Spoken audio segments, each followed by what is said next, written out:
Alright. It's time for part 4, the end of... I think this could be the end of Nod-Krai. How many Fontaine quests were there? Were there 6, I think? I don't know. I don't remember. I don't remember. But it's time to bring this to an end, I think. I could be wrong. I could be wrong. Don't quote me. Don't quote me.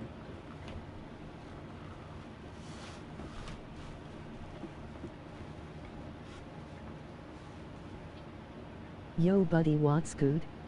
What's good, dumb gum? Are you gonna sit here and watch this, or because I'm finna play this quest, bruh?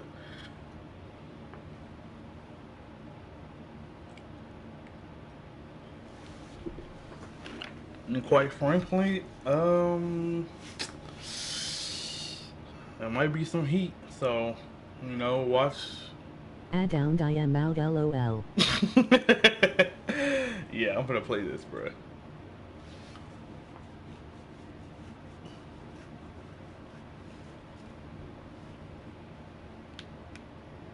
I gotta finish it. I've got to.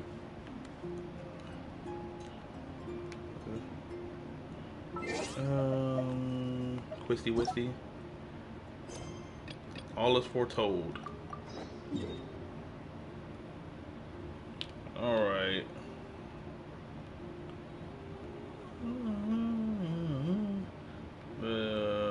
Guess we're gonna go. I'll go here.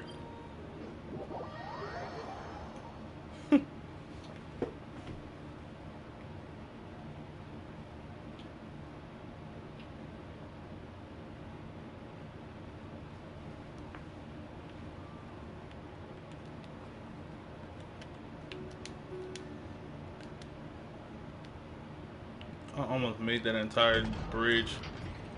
No, almost that entire jump. Here I go. Oh, we're going back to the little headquarters. Gotcha, gotcha. No, you leave me alone, foul creature of the night. Slide down. Yes, sir. Yes, sir. Oh, cutscene.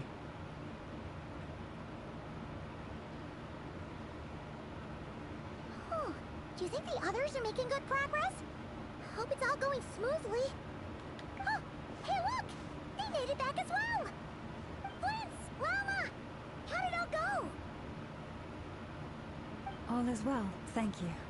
Nefer and Yehoda had to stay at the curatorium to wrap things up, so they won't be joining us for now. I ran into Miss Nefa and Miss Aino on the way back. Their work is still in progress, so I suspect they won't be back for a while either. Okay. You seem rather cheerful today, Mr. Flint. I certainly am. I achieved what I set out to do and came away with more than I bargained for. More than you bargained for? Fighting alone can get quite tedious, but I had the good fortune to run into a pair of brave young warriors. Wait. We meet again. How have you been? Albedo! Is that my boy? What are you doing here? It's been too long. I'm guessing you're here to see Barca. That would be a natural assumption to make. It's also the correct one. These two courageously lent me a hand while I was fighting the Wild Hunt. When they told me they were Sir Varka's colleagues, it all made sense. Okay. And given how people of outstanding talent tend to cross paths, it's no wonder you're already acquainted. So, who's your travel buddy, Albedo? Why don't you come and introduce yourself? It's freaking Durin, dog. Oh. A gentleman of few words, I see. And a rather stern countenance. I presumed you were acquainted with him. Is that not the case? Wait, those horns. He must be. It's Durin. It's nice to meet you. Again. We've technically met before. Look at that design. Wait a sec! You're Mini Durin! Well, it's a Durin now. That's right. It's me. I'm glad to see you again. By the way, he says it's okay if you drop the mini. Mm-hmm. Yeah, I'm not as mini as I used to be. Interesting, isn't it? The first step towards blending into human society appears to be reflecting on whether Look at one's my name really boy. reflects who they are. Look at him. Look at the design. You look so different. In a good way, of course. Bro got that Great shit to see on. everything's I'm so pulling. healthy. Thank you, Paimon. And although you're as mini as ever, I understand that diminutives don't always convey endearment. I'll be sure to simply call you Paimon as a sign of my great respect for you. Wow, you're such a smooth talker now. Paimon could get used to this. From now on, you may refer to her as your esteemed guide, Paimon. Actually, I think it's a little diminutive. It's warranted here. Yeah.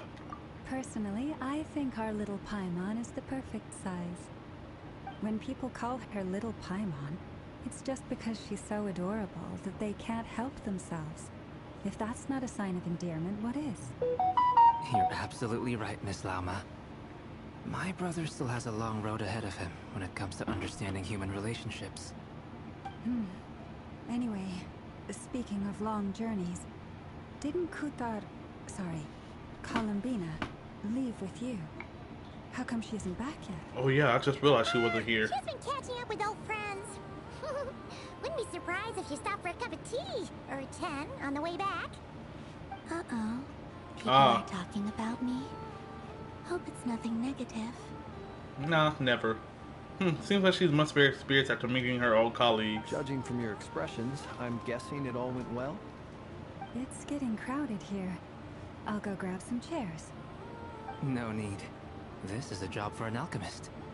I'll whip some up momentarily.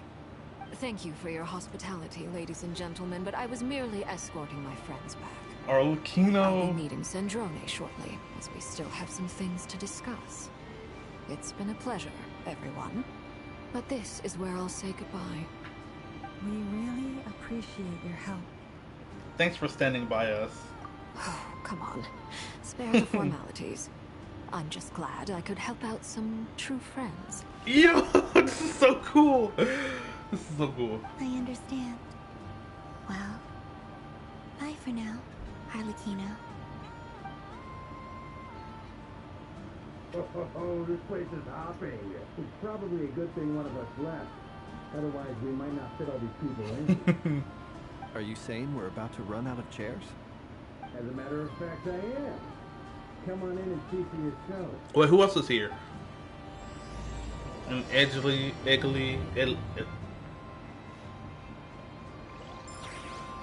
Alright.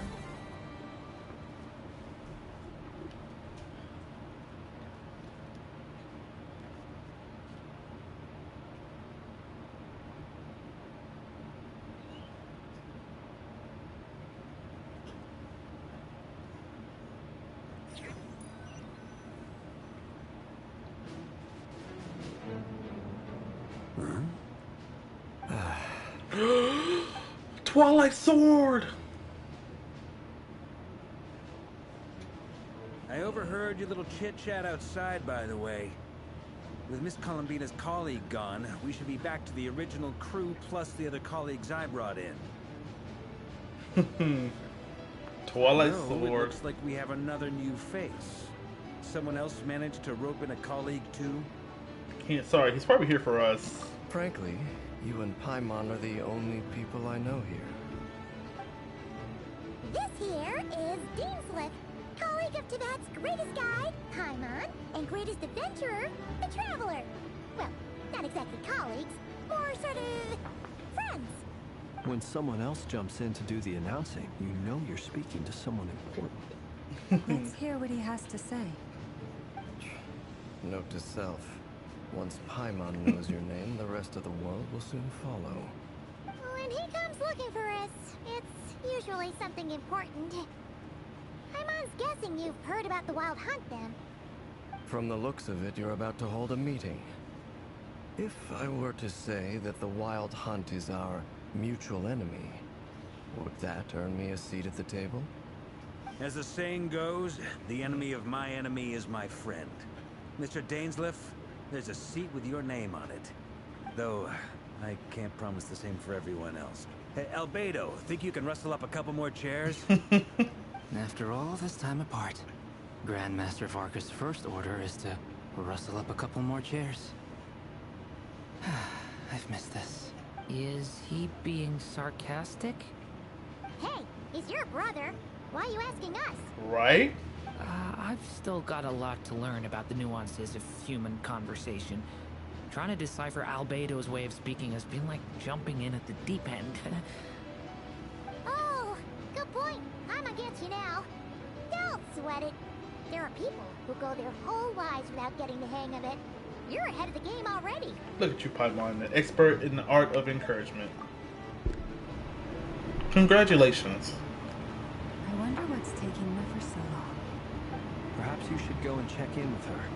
If anyone can hurry her along, it's you. I just got back from the curatorium. Besides, aren't you curious to see what's taking her so long?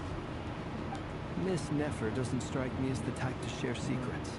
And since gathering intel is her specialty, I'm guessing she'd prefer to keep her methods confidential. True. Under such circumstances, would it not be tactless for me to impose? Oh, but it's fine for me to impose. Yes. What can I say?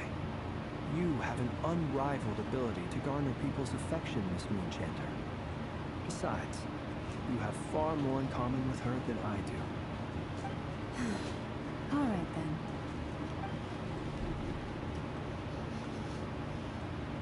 Impressive. She barely fought back at all. I admire your powers of persuasion, my friend. As I'm sure Miss Lauma will realize soon enough, the trick in life is to always pitch in with other people's responsibilities so that you can be selective with your own. Another trick is to simply hide in the background. Spoken like a true sage. Anyway, looks like we've got some time to kill before the meeting. Let's take a little breather, folks. And feel free to chat amongst yourselves. We'll get down to business once the other two arrive.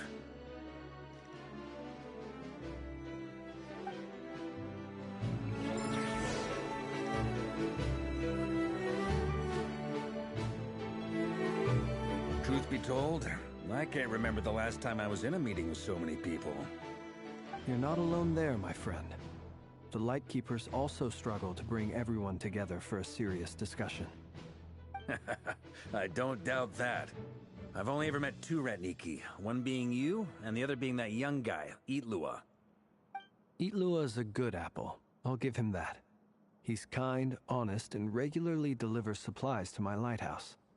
A true Ratnik to the core. In that sense, he puts me to shame. So you're what? A fake Ratnik? That's what it sounds like you're saying. But I get the feeling that's not quite what you meant. Come on, why the awkward silence? Sorry. I'm not even gonna bother trying to hide it. You've known all along, haven't you, my friend? Now that was an awkward silence. Let's just keep this between ourselves. Probably best if Itlua doesn't know, huh? That goes without saying. Gotta be careful what you share with youngsters, after all. Anyone else in the know? Let me guess. The Traveler and Paimon? It's dangerous being I'm literally right here. own good, you know. Then, in the name of the Animo Archon Barbados himself, I swear, your secret's safe with me. When we went for drinks, you said that you and Barbados were practically best buds. In the light of that claim, do you really expect me to take your oath seriously? Yes. Of course. Just as long as you don't go spreading around the fact that I'm close with Barbados, all right? Fair enough, then. Nothing like a bit of mutual leverage to seal the bonds of friendship. Lucky he isn't here.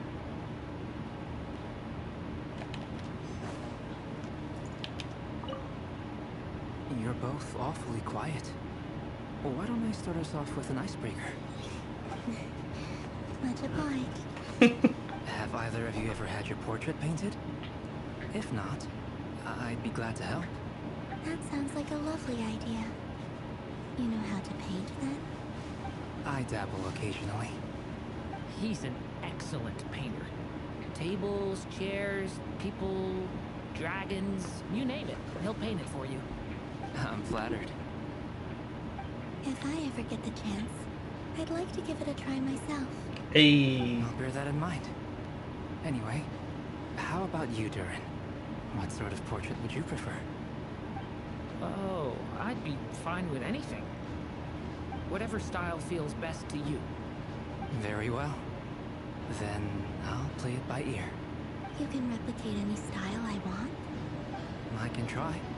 If you show me a sample, I'll do my best to match it. Thank you. In that case, I'll dig up some reference material for you. Look at Colin Bean becoming all friendly. Dane. Is there something you'd like to say to me? Yeah! For starters, why'd you just show up here without even giving us a heads up? Valid question.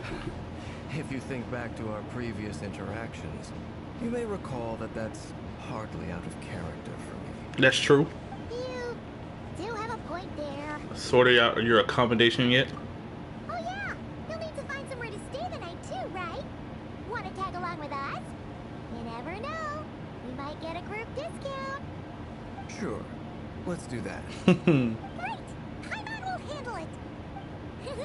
And in return, we can get Dainslift to be our very own personal bodyguard. Palmer, you're thinking out loud again. If that's what you had in mind, you should have said so sooner. I'd be happy to help. Oh, okay then. I'm always only kidding, but good to know. Anyway, since we're all here together, we might as well watch each other's backs. That's just what friends do, right? Yeah. Indeed. Thank you.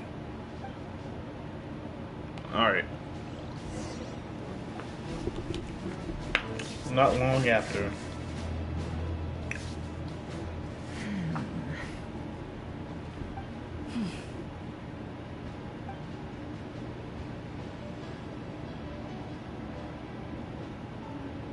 Ah, Miss Nefer.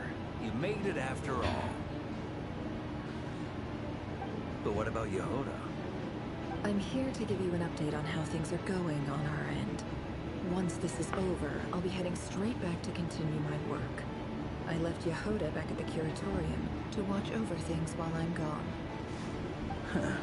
So much for just this once.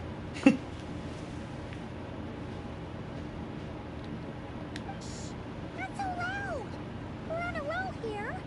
What if she remembers and suddenly decides to back out? She heard that. Did you say something, Mr. Varka? Huh? I didn't say anything. Right, Flint's? Oh. Must have been a frog. They get so noisy around here at nighttime. It's like they're putting on a concert in the background. Okay. Anyway, before we begin, there's a few introductions to make. Let me start by saying that it's an honor to be speaking before so many distinguished colleagues and collaborators. First up, we have Miss Lauma. As Moon Chanter, she's the leader of the Frost Moon Scions, a local religious community in Nod-Krai. Then there's Miss Nefer, boss of the Curatorium of Secrets, an intel gatherer extraordinaire. Yeah. Nefer is leading the investigation into Rerer's background, assisted by Yehoda and Lauma. From the little I've heard, they're making some great progress. Yeah. Over here, we have Mr. Flintz, a Ratnik and guardian of the abandoned lighthouse. In our last operation, he courageously distracted the Wild Hunt to buy time for the rest of us. For those of you who've never met, this is Mr. Albedo, a renowned alchemist and captain of the Knights of Favonius investigation team. By his side is a new face for us all, myself included, Mr. Durin, who's come to lend his aid. Next up, we have the Moon Maiden and former Fatui Harbinger, Miss Columbina.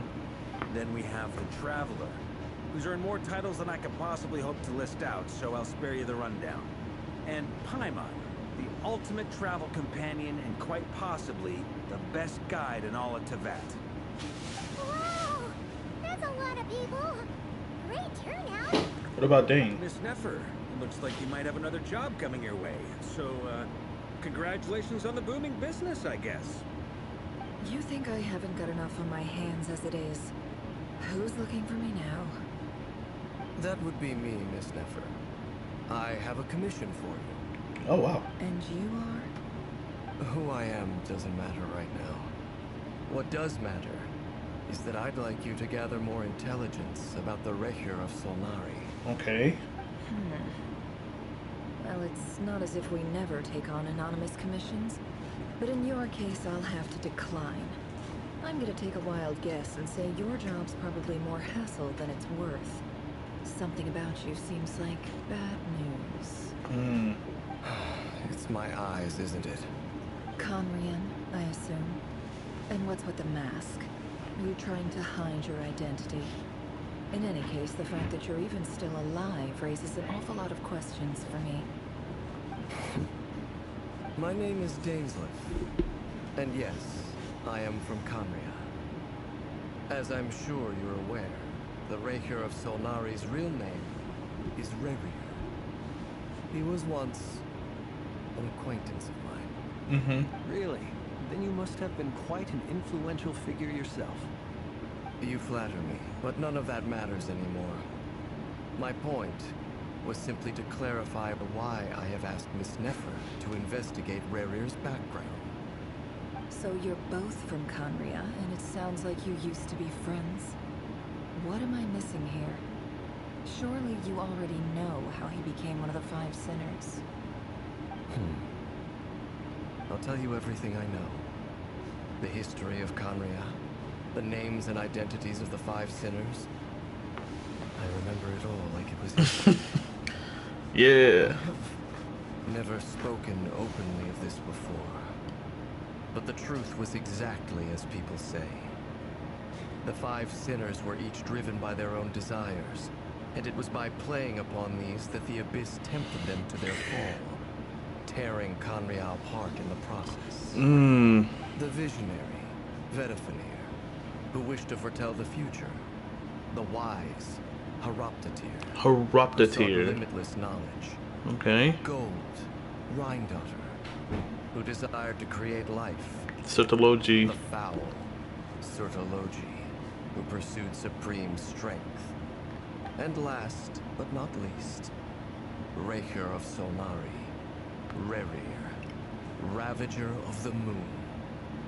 Of the five, Rerir is the only one who remains a mystery to me. He never harbored grand ambitions. So what changed in the space of a single night? How did he come to fall like the others? In other words, you're saying that his change came as a shock to you, and you have no idea what actually happened? That's right. You mentioned how the Abyss tempted them, which led to their fall. But what did that look like in practice? And what other context can you give me about the Yeah, give me the events of that Conrian time? lore. The more detail you can give me, the better.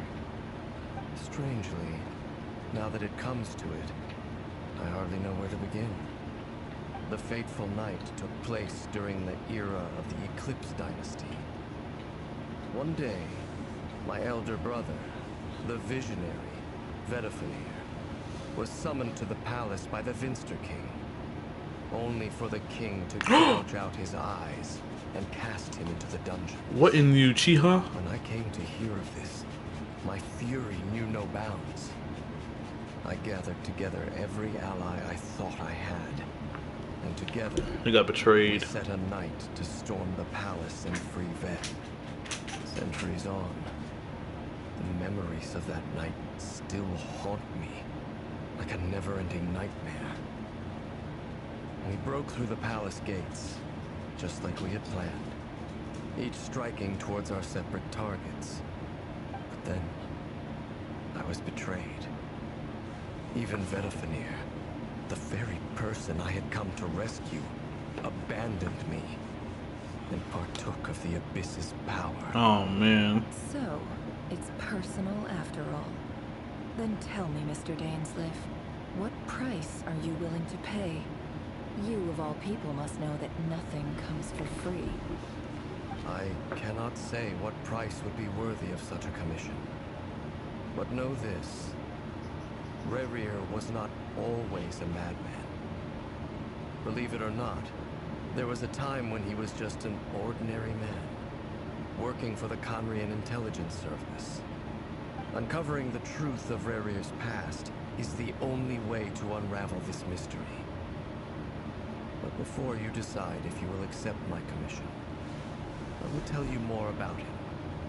Enough, I hope, to help you plan your next move. Sounds pretty good to me. Feels like we just flagged down a random passerby, only to discover he's actually a master strategist who has a score to settle with our enemy. Must be all the good karma I've been building. Who knew having a Connery friend would come to this in handy? Can I borrow your halo? It could be useful in the lighthouse. Hey, enough with the wisecracks. Besides, isn't that lamp of yours bright enough already? Relax. It was meant to be a compliment. If that was a little over the top for your liking, I'll make sure to tone it down next time. I'll give your proposal some serious thought, Mr. Dainsleif. Let's speak in private once the meeting is over. Before that, there's a Whoa. few things I'd like to share. Is that getting some wine? Interesting. You recount the meeting with the knave and the introduction moves may retrieve from their prison space. You made it clear that the knave chose to help you of her own accord, and then conclude your recording how the hearts of 3 moons are finally in your hands. Now that we've united the hearts of the 3 moons, your power should be greatly enhanced. But it seems like that hasn't happened yet. I believe it will take a little longer. You've done so much for me, so I want to be completely honest with you all. Even though I'm doing a lot better now, the truth is, my recovery will likely be an ongoing process. From the moment I was born, my power has been slowly ebbing away. And that is because TEYVAT has never accepted me. Even with the moons united as one, it seems my rejection cannot be undone. So far, I have yet to find a solution. It may turn out to be a problem that will plague me until the day I finally leave this place behind. Even so, I will do everything in my power to help you drive out the Ray here of Solnari. As Arlecchino put it, this is not about chasing the spoils of victory. It's just a gesture of heartfelt gratitude. Kutar. She seems a lot more energetic and positive than she did when we first met. Defeating the Ray here of Solnari will be no easy task. While my strength slowly recovers, we'll also need to gather more intel. Naturally. We should take all the help we can get if we hope to defeat him. We've considered several viable plans now, but our choice hinges on the answers to a few key questions. Is it even possible to kill Rerir? What experiences shaped the person or monster he became? And what's he really after? Given Albedo's expertise in alchemy, I think we should leave him to try and answer the first of these questions. Understood. As for the other two, I'm afraid we'll have to count on you again, Miss Nefer. Believe me when I say it's not my wish to burden you. Right now, relying on your skills is our only option. So you're placing all your hopes on me, huh? Yes. We can't thank you enough for agreeing to help us. Honestly, I can hardly believe how lucky we are. You sure have a talent for changing your tune, Miss Moonchanter. Timid like Yehoda one moment, then flinches insincere flattery the next. Ladies, please. I must object to your portrayal of me. That's all. Feel free to keep bickering. Just pretend I'm not here. I almost don't want to leave this room. I'm curious to see how this plays out. I have faith in you, Miss Nefer. Something tells me you'll stand by us until the very end. Oh? And what makes you so sure of that? What if I suddenly decide that my compensation is insufficient? This isn't about the money. I can sense that you've got a deep-seated distaste for Rerir. And knowing you, that alone is motive enough. Look at them getting along so well. Like 2 peas in a pod. And I'm the one they accuse of insincere flattery. There's no Alright, don't start your bromance. Miss Lama, you have to understand something. Unlike you, I don't actually enjoy having everyone's hopes on my shoulders. Is that right? Well, maybe the fact that I'm willing to Excuse my me. hopes in other people says more about me than you.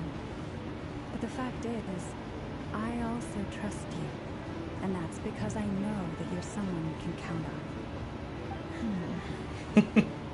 Anyway, we've got our plan, so let's get moving. Mr. Dainsleif, let's talk. And Traveler, once we're finished, if you've nothing else planned, I'd like you to come with me. Oh, okay. This whole experience is teaching me a lot. For instance, I now know that when other issues come up in the future, I'll have far more luck getting Lauma to convince Miss Nefer than trying to do it myself. Hate to say it, friend, but that's one of the funniest things I've heard in a while. Why? You think I've got it wrong? Quite the opposite. But what makes it so hilarious is how long it's taken you to realize. Nefer and Dainsleif was intently for a while, quite some time, from the subgravitated specialist Tinkertail that heavily the next stage of the plan weighs upon them both. After a short time, Albedo and Dern head off with Varka on what they describe as a sample finding mission. Llama steps out for a while, comes back loaded with the emergency medicine, and tells you that while people rarely expect to get hurt so they're ready when they do. You and Paimon patiently wait for Nefer to content to see how everyone is working together. One time Nefer, you follow her and Llama back to the curatorium.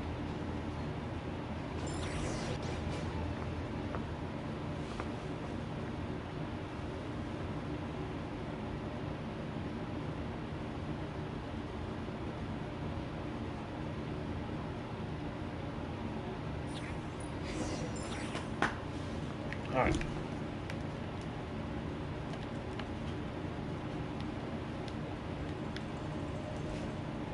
I'm going in. I got this.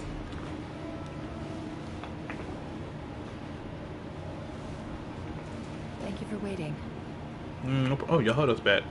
It's okay. We actually used the time to help Dainsleif get a room at the hotel. That's very considerate of you. Now, I trust you share my curiosity about Rarear's past, and you seem fairly familiar with Mr. Dainsleif already. That's right, we've quite known each other for quite some time. We spoke at some length after the meeting. He was the one who suggested I should invite you to join this operation. He feels confident that these secrets will be safe with you. Dane has a lot of faith in us, that's for sure.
Likewise.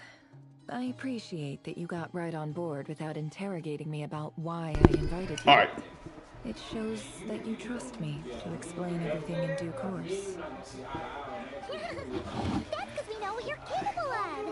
We appreciate you too, Amber. You might have been forced to help in the beginning, but this time, it was your choice. That's one way to put it. Another is this, that once a decision's been made, it's set in stone. After that, my only goal is to see it through. Alright, so here's how it is. I'm going to access Rarir's thoughts again using my confidential method. Now, I'm sure you've seen things like this before on your travels, so you're surely well aware of how dangerous it can be. The reason I've gathered you all here is to ensure my safety during the proceedings. I plan for us to enter the fragment of his consciousness together, and once inside, I will focus on searching for information. Think of this as a diving expedition into someone's brain. If I'm the diver, you are my safety equipment, tasked with keeping me alive while I'm under the surface. Once the ceremony begins, we will all be spying on privileged information. But in the interests of safety, you must remain absolutely silent at all times. Okay. We will discuss our observations after the ceremony has concluded. Going back into Conria. Lastly, any individuals of a weaker constitution are advised not to partake in the ceremony. In any case, Paimon has her own job to do, which requires staying in the room, but not joining the ceremony. What? Nefer conspicuously left out the details of her confidential method? I guess her brain diving techniques are a trade secret. Well, good luck, everyone. Sounds like all Paimon can do is cross her fingers and root for you guys. There's a little more to it than that. I was being serious when I said you have a job to do. While the rest of us are inside Rarir's mind, it's imperative that we have a team member on the outside. In the event that something goes wrong, you will be our first responder. I don't anticipate any issues, but the extra level of safety will be greatly appreciated. I second that. This is a dangerous operation here, and you're our whole rescue team. That's pretty much the most important job in the crew. Facts. So, Paimon's like the lifeguard? Yeah, that makes sense. Alright. Good. Please, take a seat. We'll get started momentarily. Alright, now for round 2. So, did Mr. Dainsliff tell you anything else? He told me that he believes Rarir kept some big secrets in his life. He's not sure that they were the cause of his eventual downfall, but he's asked me to uncover what those secrets were all the same. Okay. But surely you're not planning to go through with this, no matter the cost. If you think I think she should. You'd be overestimating me. I'm a businesswoman, not a mercenary.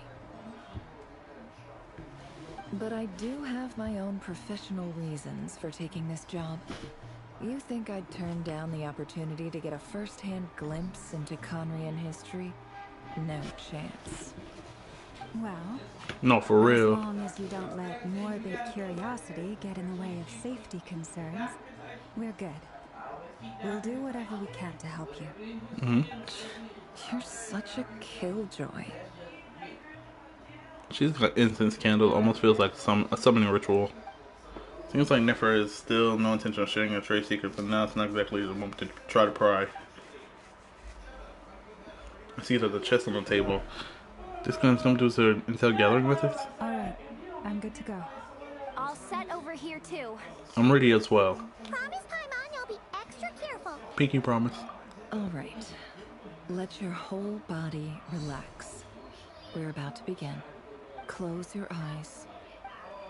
Alright, Conria Part 2. Or the closest we'll get to it.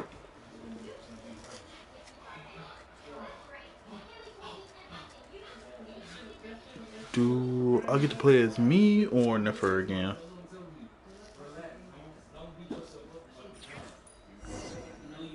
Probably Nefer. Called it. Phew. Could this be his office? Pretty standard setup.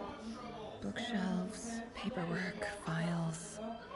According to Dainsliff, Rarier used to be an intelligence operative. Chances are there's plenty of top secret intel stashed away in this room. Is this where you keep your secrets, Rarier? Can't say I'm not looking forward to this. Alright, here we go. Wait, I see some books. Can I collect?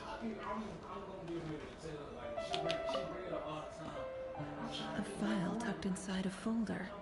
The title reads, Dear Breakfast Shop Owner. It's a list of names. But at this stage, I have no idea who any of them even are.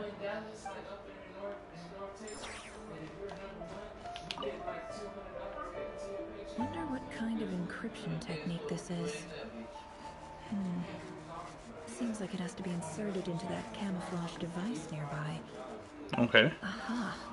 It's an audio recording. Please, hear me out.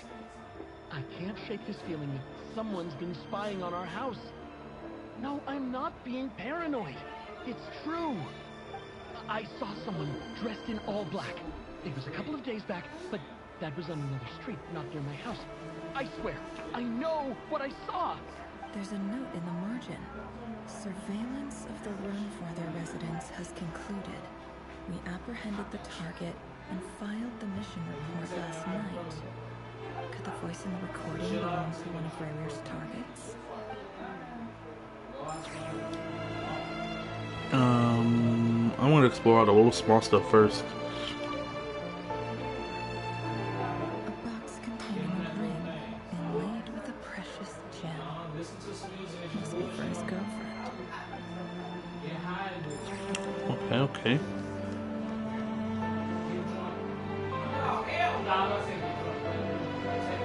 It's not fair. It's not fair. Still can't see nothing. Over here. It must be the way out. Oh, there's something up there. Bookshelves full of documents. Looks like these are all files, packed with the personal details of individual Conrians. Crimson Moon Dynasty preceded the eclipse. Since Rarier worked as a secret agent during the latter, it stands to reason that he was tasked with purging remnants of the old dynasty. Yep. Lines up exactly with what Dainsliff told me. Interesting. Okay, I think that's all the stuff. Alright, let's do this. Wait, there's some pictures here, and I can sit.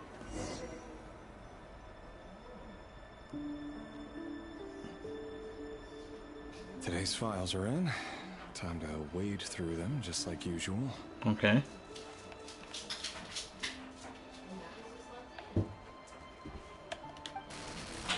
Male, 51. Occupation, cook. Confirmed Crimson Moon descendant. Has maintained frequent contact with other descendants over the past year. Poses a threat to the dynasty. What does that feather look like? A artifact. Neutralized. Oh. This one should be archived under purged targets.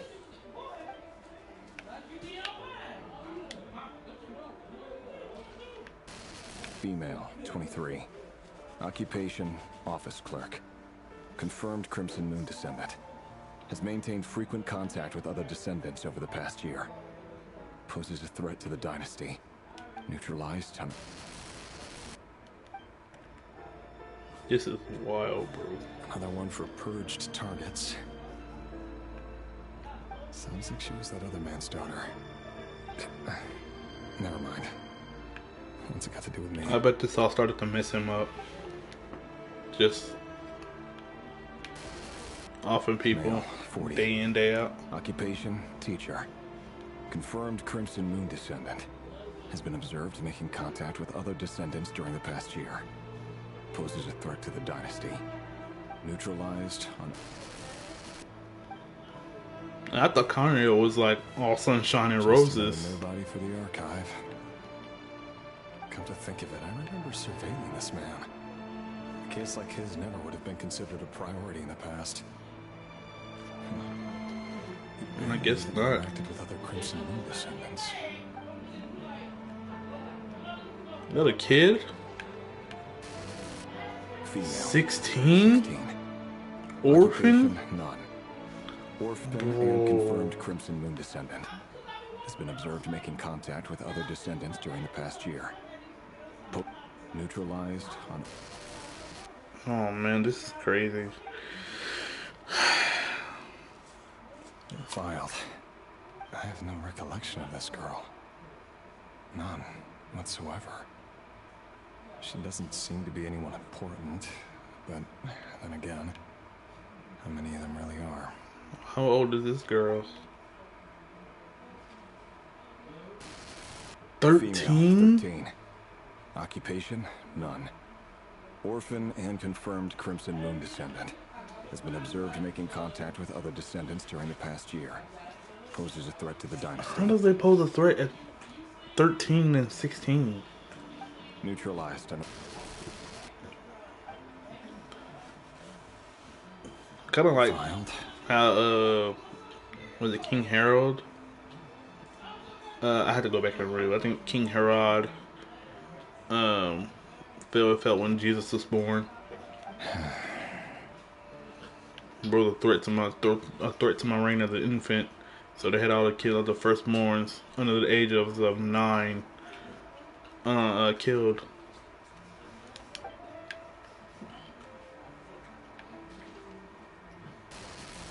Oh, it's getting younger. Yeah, these kids are getting younger and younger. None. Orphan and confirmed Crimson Moon descendant. Oh my days. Has not been observed making any contact with other descendants during the past year. Poses a Has not been observed making contact with the descendants, and still poses a threat. So you could just be minding your own business and still be a threat just by you existing. Neutralized and...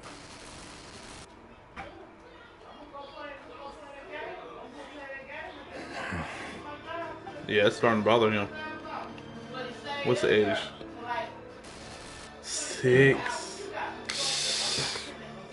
Occupation, none. Orphan and confirmed Crimson Moon descendant. Poses a threat to the dynasty. What?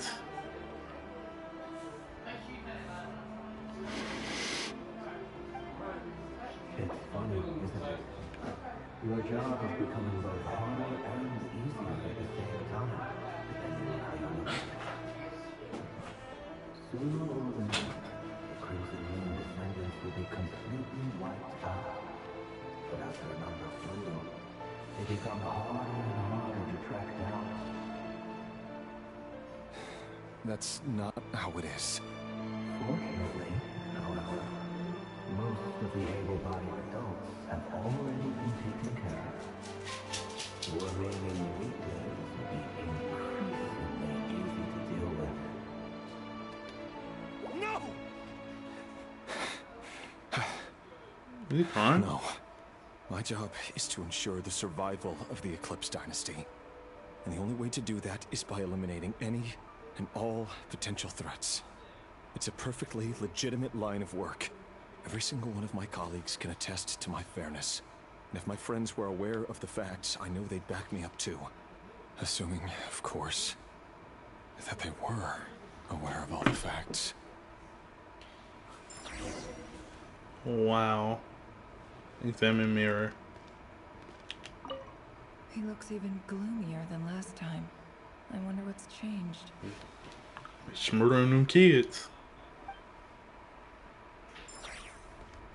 Look for Vetafornir? Higher? Pretty sure I have to leave.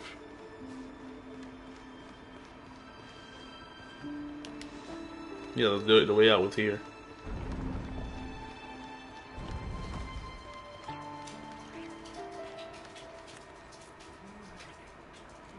Mr. Vetafornir, it's been quite some time since we last met.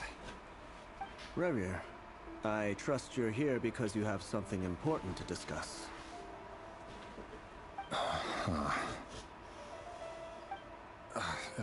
Forgive me. I wasn't tuning out, it's just, I noticed you didn't even phrase that as a question. As if you knew I was coming. He can see the future. Yeah, he's a visionary. Tell me, does someone in your position ever feel the need to ask questions at all?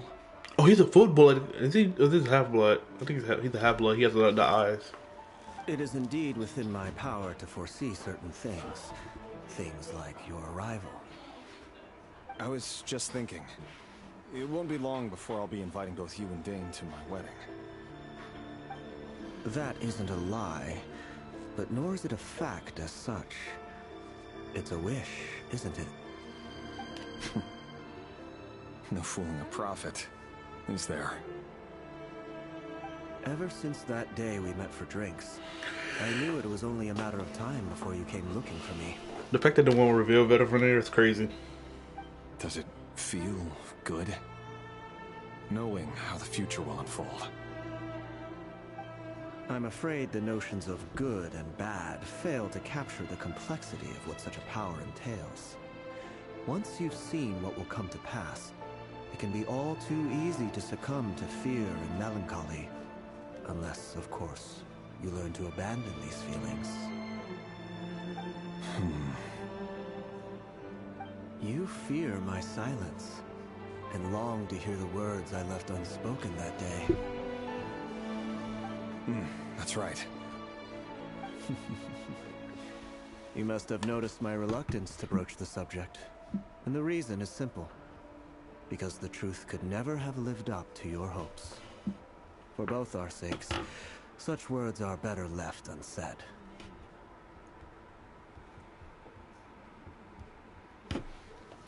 The burden of prophecy was never meant for your shoulders. So who exactly do you deem worthy to hear your prophecies? None but our exalted king? Or rather, our king as he once was. You're closer to his majesty than I am. You must know better than anyone how much he's changed. You say that as though it is to my benefit. Yet precisely because of that, I dare not speak rashly. A king can turn out to be the most virtuous of rulers. Yeah, what if the king, the Venture King, was the third descender? Of dragons. Or because the first descender, I believe, wise and far-sighted, yet still you would have me live. The one that defeated the dragons and established the order of the Archons. I think the first descender was the primordial one. Especially given my silence alone. We don't know who the second descender is. Spiraling downwards. So the third descender is dead, so I think the Venture King could be the third descender, and we're the fourth. The Traveler is the fourth descender. But simply as the brother of your friend. For many reasons, there is very little chance of your marriage ending in happiness. If happiness is what you seek, you should find another fiancé. Wow. Maybe.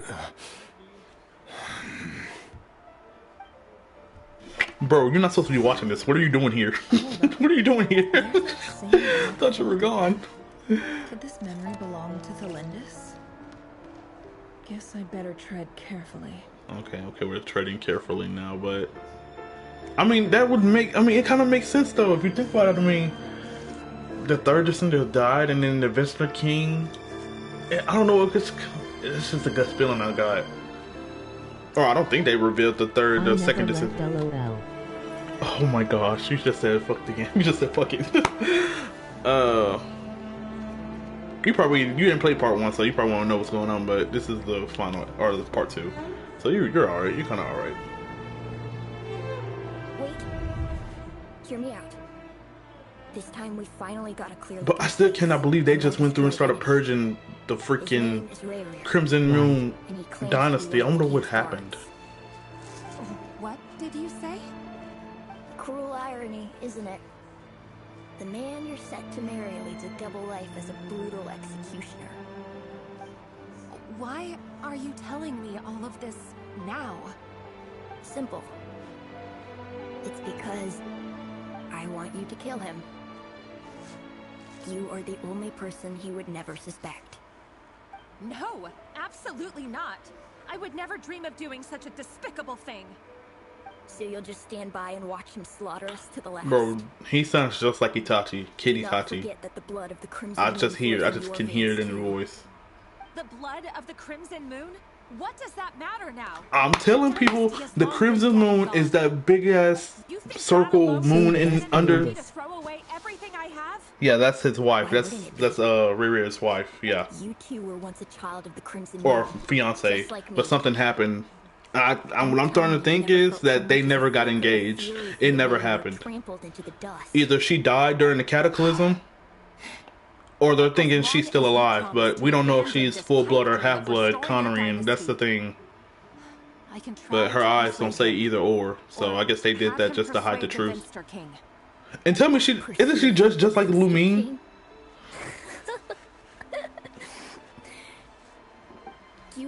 She just like her outfit. I think it might be a placeholder, but I've noticed that yesterday when I played, I was like, she's just exactly like Lumine. Over and over again? Or why we refuse to give up on restoring the dynasty? The Vinster King. A blind fool. His eyes clouded by powers from beyond this world. A petty little man with a miser's heart. And he dares to sit upon the throne? Mark my words. Sooner or later, Conria will fall. And it will be his This little boy predicted the future. So wait, okay, hold on. When did the third descender die? Let me look into this real quick. Give me a second.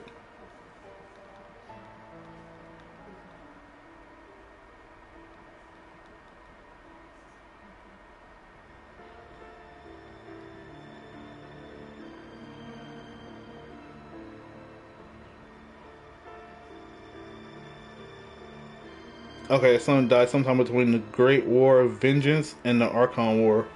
Okay, so he died long before the start of the Genshin. Okay, never mind.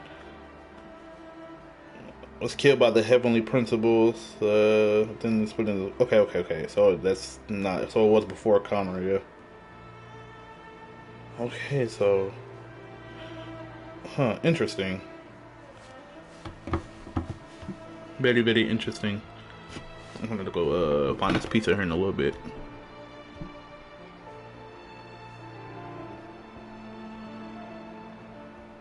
Let me see, put here. Okay. If you can't bring yourself to do it, so be it. Just you watch. It won't be long before calamity descends upon us all. And then another thing, it's just like, I'm looking at this too, it's just like, I already suspected that Conria were moon worshippers, but now this is unfolding, and it's confirmed that they were moon worshipping. Now the real question now is why. I know that they were tampering with the abyss. Okay, they were doing that. They were moon worshipping, and I still need to figure out who was decided to just start wiping out the Moon Sisters, or who thought it was cool or the okay to start hunting down gods. I'm still trying to figure that out. And then another big question is, why does Lumine belong to TEYVAT? That's another thing. It's just, there's a lot of loose ends that questions that need to be answered. And then it's just like, this is another thing. Why are y'all wiping out? Okay, the Eclipse Dynasty decided to take out the Crimson Moon Dynasty due to the Vinster King. And I already kind of suspected that Conria was divided into factions. Like, okay, you got the Crimson Moon Dynasty was ruling. They ruled one group of people in Conria. And then we had the Traveler, depending on where you live. So it's like now you have the Travelers. They ruled apart because they're known as Prince and Princess. And then now there's another third party that must be represented by another figure. This is so wild, and it seems like they're having tribunal issues. So it's just like factions. They're having war within their factions. It's kind of what we see with the Frost Moon Scions and the Fatui and all that. So I don't know. It's getting crazy. The Ray here of Solnari. That really is quite a secret you've been keeping from me, Revere. Yes, that's you. But who am I to talk? Am I really any better? I've kept my own past a secret this whole time too. And this is why you don't keep secrets in relationships. Built on honesty. But ours was born from lies. Yep. And yet, Is it really so wrong to hide things that would only make life harder?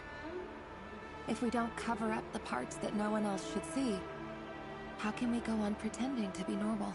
You can't. Zedifilnir must have known all this. And that's why he made his prophecy.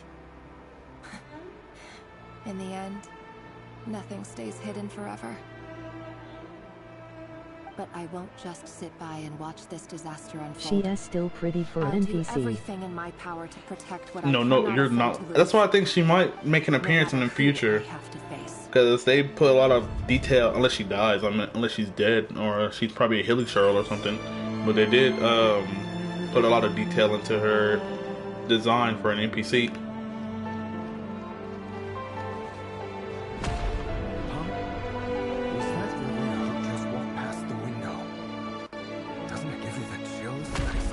Same road to work every Oh, day? are these windows closing? Nothing ever happened.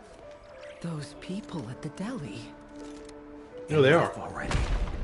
They're clearly pretty taken by their own disguises, so just smile and play along. Pull the rug from under beasts like that, and you'll risk having your throat torn out. Deli? Oh. They're talking about those people from the opposition. But surely you can see he's not the man he pretends to be. So many have died already, and they say that the king's madness grows with each passing day. We're not going to survive this, are we? But why does it have to be this way? Shows me a mother. Do we really deserve to die just because of the blood that runs through our veins? Galindus, are you even listening? Sorry, Freether. My mind was off wandering. I heard you, though. You're talking about what Rerir said. He's just following the king's orders. He's a secret agent, and it's his job to hunt down rebels and dissidents. By the time you first met him, he'd already taken lives. Maybe he was using you from the very beginning. No. Rerir has no idea I have anything to do with the Crimson Moon. My family are only distant relatives of the Moon lineage, and besides, my eyes are perfectly ordinary. What the fuck? Truth be told, apart from my teacher, pretty much no one knows I have any connection to any of it. What the fuck? It's been a long time since my family severed ties. But as Orlog said, who could possibly talk sense into that raving lunatic of a king? No one. I'll work something out. Trust me, I'm with you all. This is bad. But for now, you need to keep yourselves hidden. Don't let anyone find you, anyone at all. Don't forget that Rerir is an Eclipse operative. You need to be extra careful when he's around. And when I am too. For now, don't come looking for me. And if anything happens to me, just act like we've never met.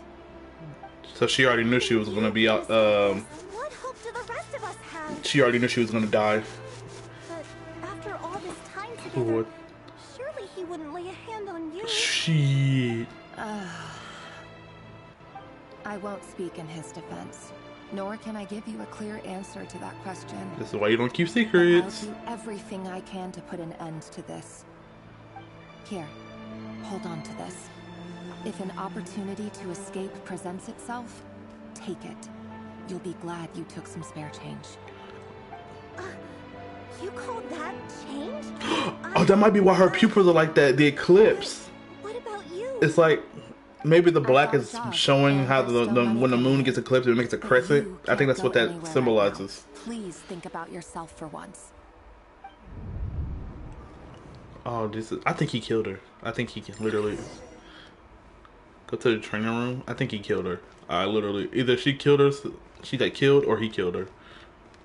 That's why Zedifilnir was like, go find you another fiance because it's not gonna end well. Damn, I thought, like I said, I thought Conrad was gonna be all sunshine and roses. Nope. Yeah, I'll go through here. But I'm glad we get to see this Conrian architecture. Day, another round of assassination training. Oh. Training ground is just beyond this hidden passageway. When you kill a person, doesn't it bother you when you end up covered This must be the Abyss talking to him. Why would it? Aren't we all just walking blood bags? But not everyone is accustomed to hunting down others like prey. You've been a hunter for so long now, you seem to have forgotten that most people don't just go around killing one another. So, I'm trying to think, because Beckett... Yeah, the Abyss is influencing him, obviously. So, let me check this real quick. I don't know. Okay, they're almost here. I think.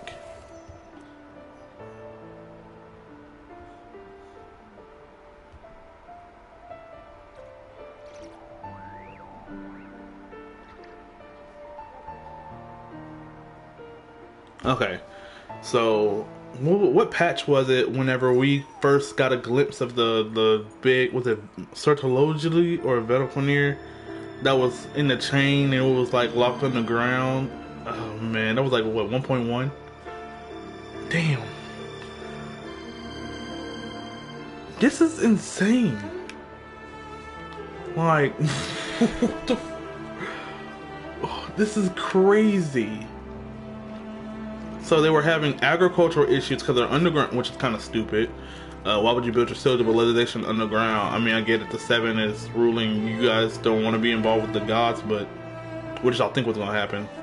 I can't jump off because I really wanted to see. Oh, man, bro.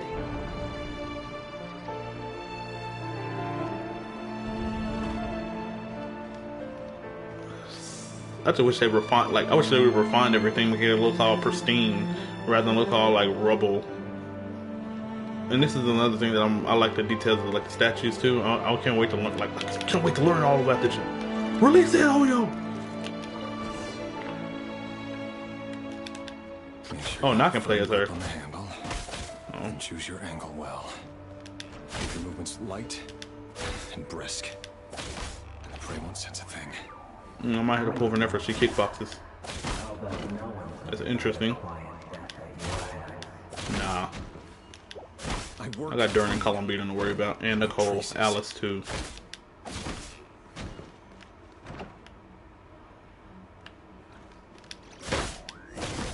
That doesn't make it open and above board, though. The king happens to be right now.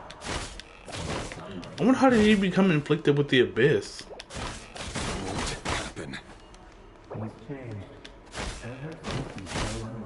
Where's this Vetoponier? He only had to take out a handful of the guilty. But now... The ones I've dealt with have always been guilty. And I've carried out my work flawlessly.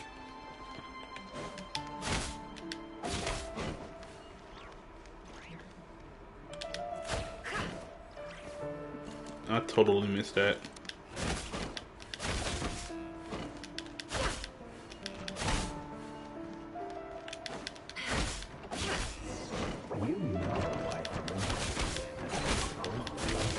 Oh, I love the camera too.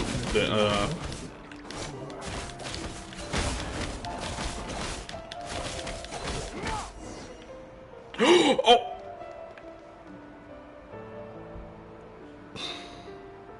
What is the Uchiha clan?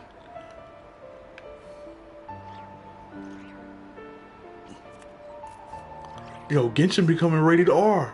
Might as well go the full way, go all the way. Well, blood spatter here, blood spatter there. I mean, might as well. Oh my days. Oh, it was messing with him. It started messing with him. Because I'm pretty sure his targets got younger and younger. Oh, I can't go that way. Investigate higher. Oh, okay, right here. I'll wait this pizza real quick. I'll be back. Come here.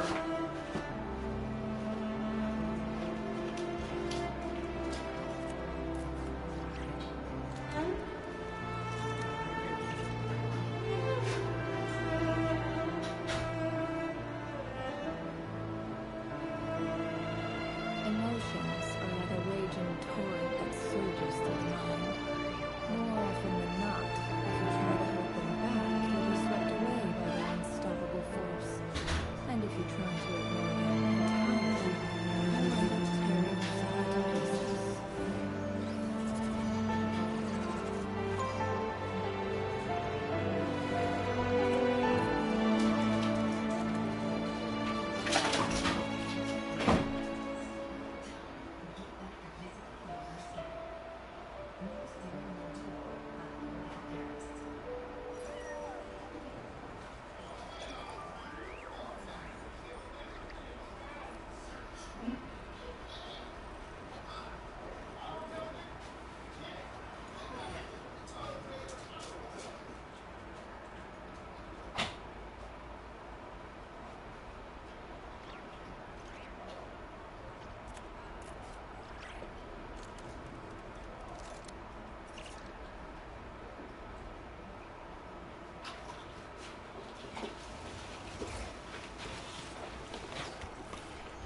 Alright, now I can lock in for the rest of the night.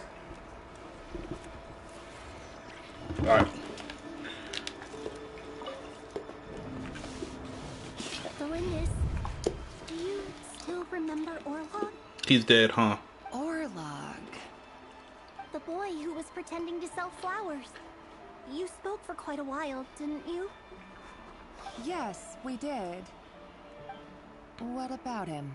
He's dead. He was arrested 2 days ago. Chances are he's already dead.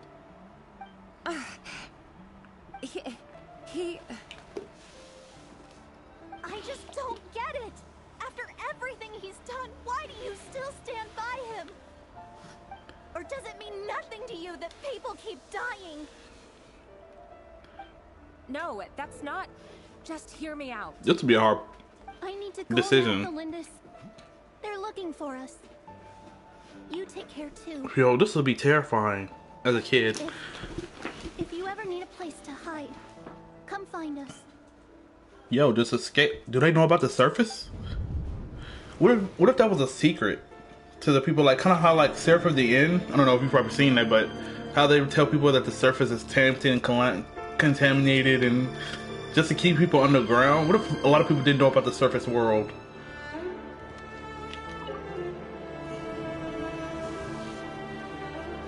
Author Delindis.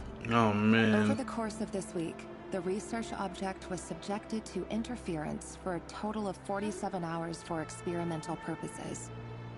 The results are as follows. All subjects of observation that were sent inside have now... The situation within is proving more problematic than anticipated. No progress whatsoever. What now? Won't you give me even a glimmer of hope?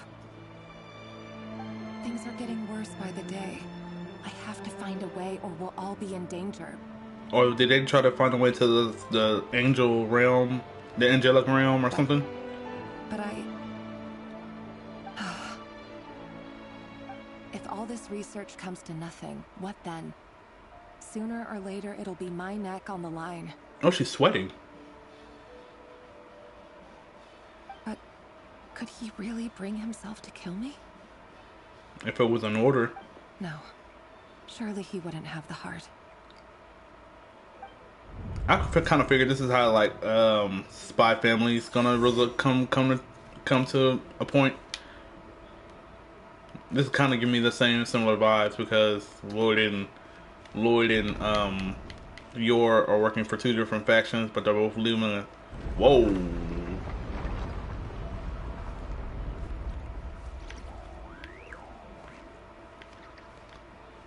Why won't you just let us go? We don't even know each other. All we want is to live ordinary, peaceful lives. You want to live? Yes.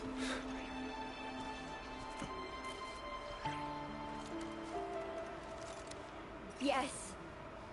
I just want to go on living.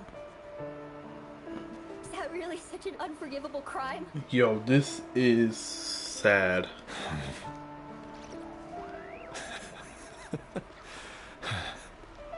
You want to go on living.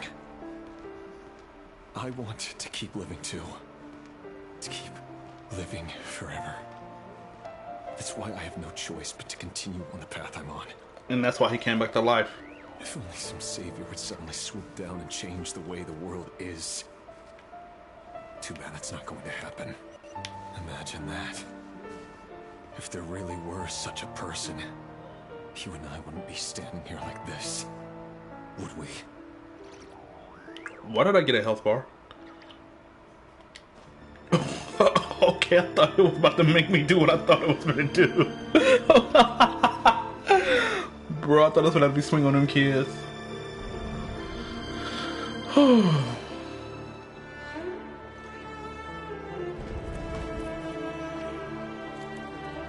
Alright. Today's files are in. Time to wade through them just like usual. No, I don't get tired of it. It's my job. And not only am I lucky to have it, I'm good at it too.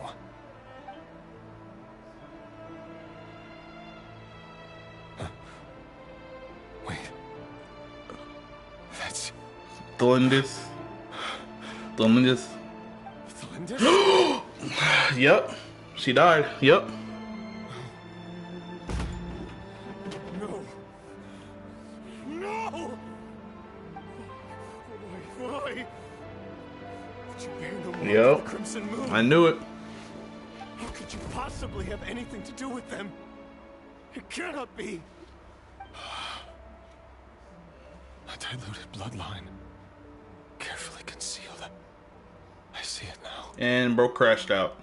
You've been living in the shadows just like me. What a fool I've been. Numbing myself with talk of justice. Even imagining my friends would back me up. But in the end, Irminsul? Finster King! How far are you going to take this? From the direct bloodline to secondary offshoots? And then what? Today it's the descendants of the Crimson Moon. Who will it be tomorrow? Okay, why did he mention Irminsul? Everyone down here is dead? No. This cannot go on. This is where it ends. Yeah, valid crash out.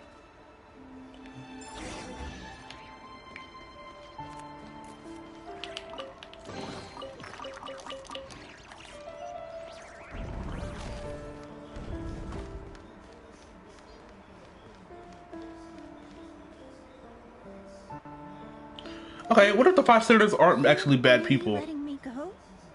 I am. As long as you can guarantee that no one... Okay, like, hear me out. I mean, Don't worry. what if they all just wanted to try to change No one will know I'm Conria for the better? But what about you? Me? If you let me go, you won't be able to complete your mission, will you? And she's still worried about him. That is crazy. In that case, maybe you should stay. No, please. I just want to see the outside. Okay, so they do know. Go on living? Yes. I know you're a man of your word. So please, just let me go. If I let you leave, what will become of me? Just kidding. So they do know a way to get to the surface. Remember, don't let anyone know you were caught. We'll be seeing each other again very I soon. wonder what. I wonder what she when it's settled. Nod-Krai? SNES Night? I mean. Even shadows in the dark must live by a code. But you can't save everyone. You've been whispering in my ear for days. Okay, now. so it is not Battle for Near. What are you trying to do? Break me down? I only say this because you long for an answer to your problems. Let her go, Rerir. You risk losing everything. I will not abandon Thelindis. Then you'll need a little more vigilance and a lot more power. The world is changing, Rerir. Keep your eyes peeled for your moment of opportunity. That voice used to be so unclear. But now I know exactly whose it is. It's Vedalfonir. He won't tell me how to actually resolve any of this, but he keeps trying to manipulate me like a puppet. What's his game here? Tell me then. What will this moment of opportunity look like? And no answer. He's like a ghost. Go find him. That's all you gotta do. I mean, that's what I would do. Answering when I need him most. Well, he is a high-ranking official. The Eclipse dynasty was purging, well, massacring the descendants of the Crimson Moon. And it seems like it was all connected to the Finster King's research. And that's kind of like what The King's Arlecchino. obsession with abyssal power left the future of Conria hanging in the balance. No wonder every aspect of Rerir's life was so unstable. And I think when he broke gold, or what he was. Like this Hold on, wait. Rerir's would-be fiancée herself belonged to a sub-branch of the Crimson Moon dynasty's descendants. So I'm guessing whenever he found what he was looking for in the research with the Abyss and the Crimson Moon Dynasty, or he had collected, all the blood he needed or the souls or whatever he was using the abyss broke out and he lost control, and I think that's why the Four Shades had to step in along with the Archons to destroy Conria and all of the research, and that's probably why they sealed it off. Because I still think that door underground is Conria. It almost defies belief that a couple like them could hide the truth from each other for so long. If the Vinster King hadn't intervened in such a drastic way, they might have gone on deceiving each other for the rest of their lives. And why does Vedderfenir, Daneslif's older brother, keep talking in Rerir's head? This guy kept more secrets than I ever imagined.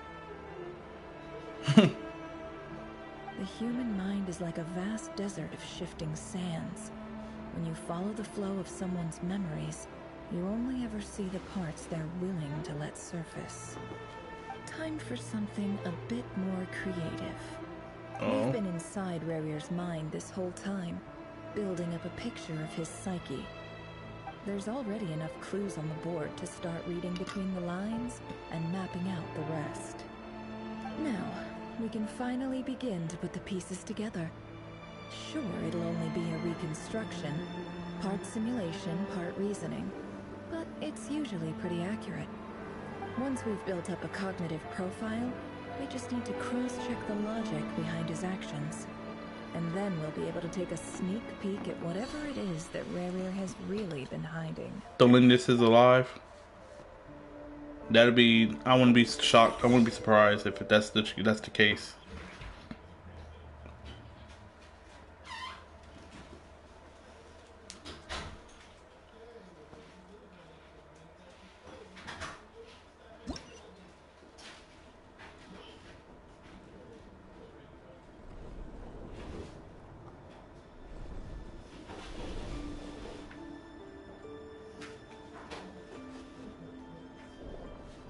Rerir, are you there?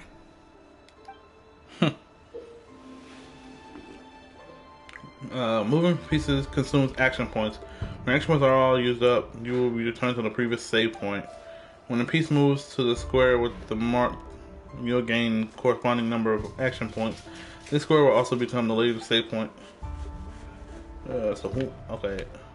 What? I didn't mean to do that. No! I got sold. Wait.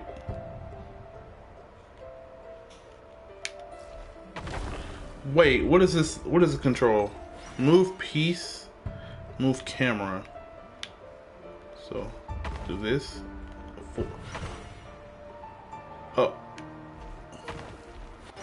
Okay.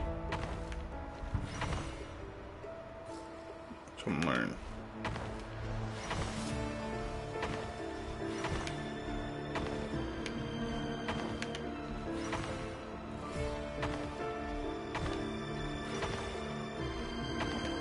Okay.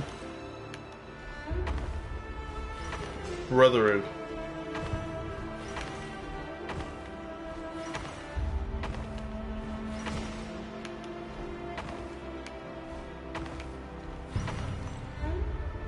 It's so weird. Rerir, come out, it's urgent. Dan? What's wrong? Quick, come with me. I'll explain everything once we've met up with the others. Is this a cataclysm? Okay, I'll come. But the Lindis is still over at the Universitas. I'll need to leave her a note. All right then, but make it quick. I've never seen Dane so worked up before. Whatever this is, it must be big. This must be the cataclysm. The day that it happened. And this is probably why he hates the goddess of the moons. Alright, alright. Make use of movement squares and move pieces in mark direction. Moving this way does not consume action points. So...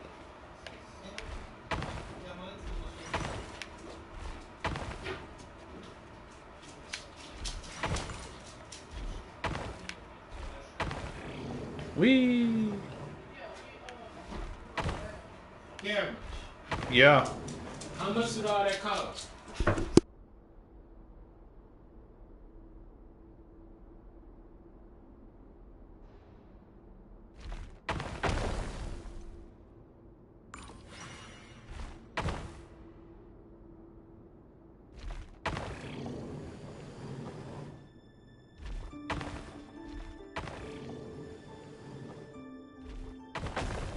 Okay, I see where I'm messing up at.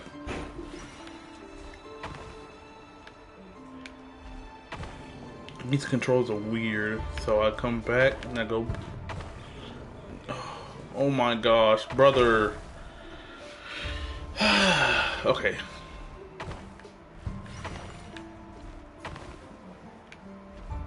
Forward. So,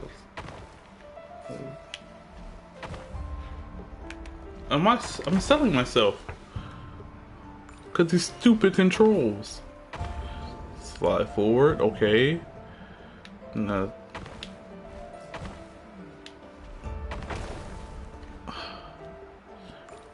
Why would they give me controls like this? Forward. Okay, now I need to go back. Back, you!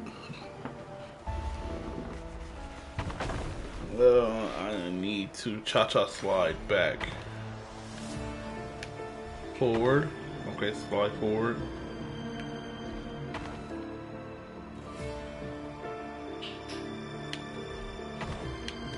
Finally!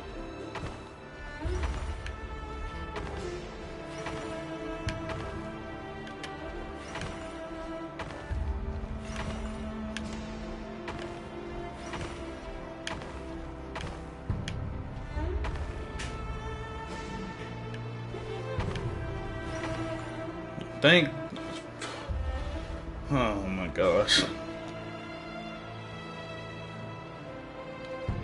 Huh? That must be Sertologely. Well, this is Yep. a nice change, meeting you all at this hour.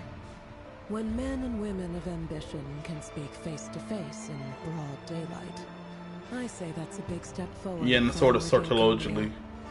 Don't be Yep. ridiculous. We do not fear the day. Why would we seek refuge in the night? I want to meet You Sertology. might ask your blade. That's Like, he's the one I'm more I'm told anticipated. it prefers the cover of darkness. The word on the street is that Sertology only strikes when he has an unfair advantage. But that is patently false. I see you're missing an arm and a leg. Surely only a fair fight could explain that. If this is your way of offering me replacement limbs, believe me, I'll take them. Oh, we can certainly discuss that. With bioalchemy, anything is possible. Assuming I have your full support in my research. Lunatic. Robtatir, what brings you here? Why, Dainsleif, of course. He invited me.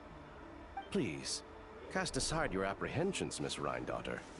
Whatever the rumors may say, I am but a humble servant of the king. And it's a jester and I can mask. assure you, he affords me no greater convenience than he does you. Well, the Universitas Magistrorum won't stop fawning over you. So at least some of the rumors must be true. You're clearly doing well for yourself. So drop the humble servant act. It endears you to no one. You're president of the Universitas Magistrorum, the chief royal mage known as the Wise by royal appointment. Okay, so the wise, the foul, gold. Pillars of Conria. Vice President Veit doesn't even try to hide his envy when he sees you. My success is the product of hard work and good luck. It's as simple as that. Were the king not such an extremist, I hardly think I would have received a senior The visionary, gold, no job the is without foul, its gripes. the wise, Serving a king like ours can be the a challenging foul. task. I think that's all of as them, I'm yeah. sure you can imagine. The visionary, And as for Veit, in the missing out on the wise, presidency, gold, he's dodged a mountain the of foul, stress. and the Like everything else in visionary. life, Yeah, that's the five sinners. it comes with pros and cons. You're all here. I apologize for the short notice, but it was an emergency.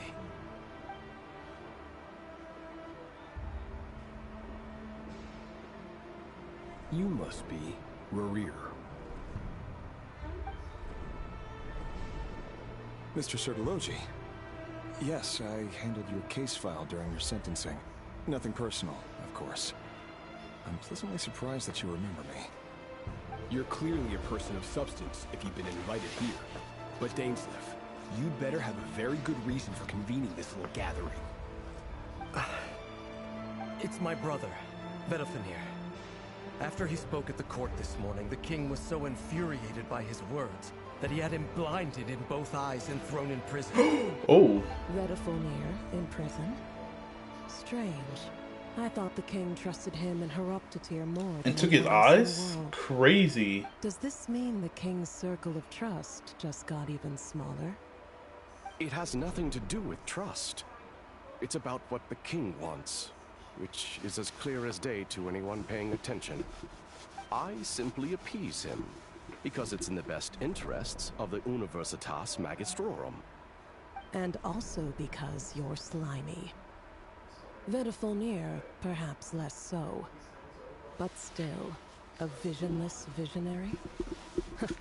It rather inclines me to think that qualifications are not what get you ahead in Conria. Do you honestly think this is an important discussion to be having right now? Dane, what are you planning to do? Put all the yapping. Rescue Vedafenir, I assume. Correct. It will mean storming the palace by force. Tonight. I need all of you on my side. That's far too dangerous. And don't forget, Dainsleif, you're captain of the Royal Guard. You swore an oath to the throne. Hmm? You've been planning this for a while, haven't you? I have no desire to commit treason. But whatever critique the king may have of Vedafenir, disfiguring your most loyal subject for putting the best interests of his court and nation first, this is not the conduct of a wise ruler. My blade will force the king to see the error of his ways. So, Vedafenir's prophecy enraged the king. I'm sure it wasn't what he wanted to hear, but if he won't take counsel even from the visionary, that is deeply troubling news. The extent of His Majesty's madness is now all too clear. The question is, how does a man like me get out of this situation unscathed? You have noble ambitions, Dane, but I'm afraid they don't do much for a guy like me. I'm not interested in saving the world. All I want is a letter of pardon. A letter of pardon? For whom? Yep. For Lindis? The chances of the Vinster King issuing a pardon for anyone connected to the Crimson Moon seem vanishingly slim.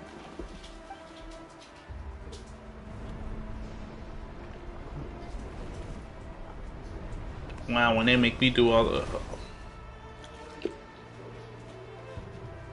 This black fog over the board must have some connection to Galindus. But why is it taking this form? Does it have something to do with Revir's past? Another mystery I'll need to unravel. Alright. Consume marked number of action points to defeat your opponent pieces. Your pieces will only attack when you have more action pieces you need to defeat.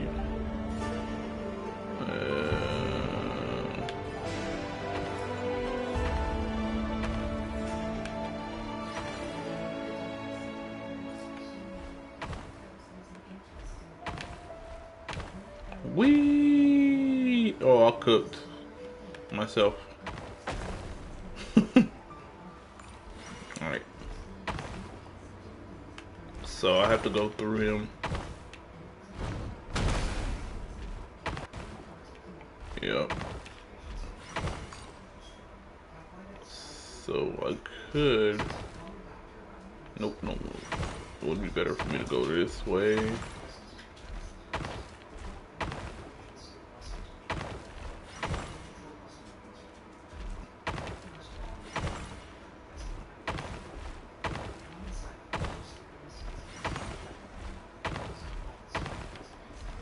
Sweet Lord.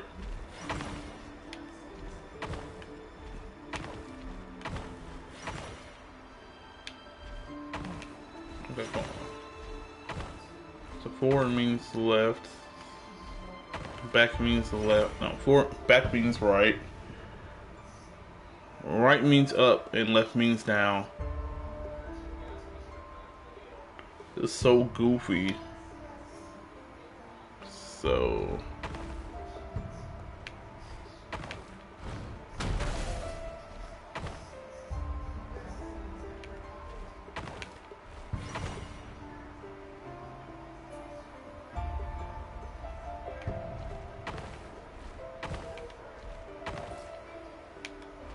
And I didn't mean to do that.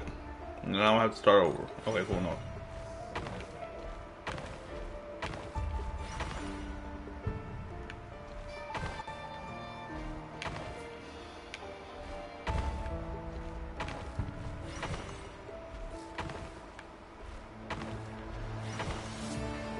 Yeah. Author Thelindis. Over the course of this week, the research object was subjected to interference for a total of 60 hours for experimental purposes. The results are as follows. Research dating back to the Crimson Moon Dynasty has established 2 points regarding moon marrow. Firstly, its origins have something to do with a god's power. Secondly, it serves as a portal to an as-yet indeterminate location. Moon marrow can thus be defined as a spatial gateway. However, there are a number of hurdles to overcome before we can answer the question of where it leads to. To start with, opening the gateway requires a specific power source, which the relevant literature indicates. An enormous amount of power is then required to keep the gate open. Currently, the total power output of our instruments remains in the single digits. To make matters worse, I am now the only staff member remaining in the Moon Marrow lab. The Universitas Magistrorum recently decided to move most of its personnel into abyssal energy research, which has stymied all Crimson Moon-related projects. This is not a wise move. I have always maintained that placing all our hopes in a single source of power is risky, especially one as poorly understood as this. As well as making ourselves overly reliant on a single resource, we are neglecting other promising technologies. I apologize if this comes across as disrespectful, but as a Moon Marrow researcher, I desperately want to see the world beyond the gateway. If we really made it there, it has to be Celestia. what would we find? And how would we go about taming the unknown? My imagination is endlessly fueled by questions such as these.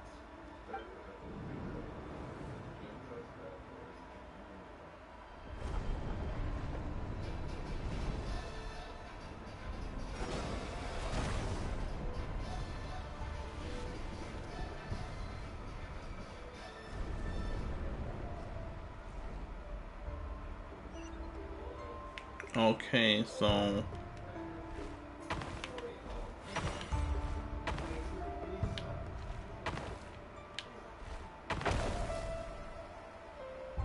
man.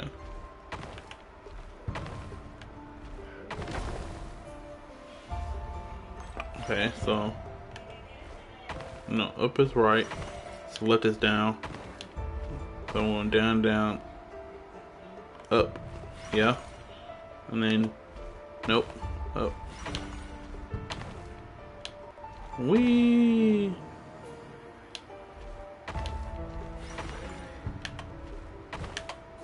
Yoink.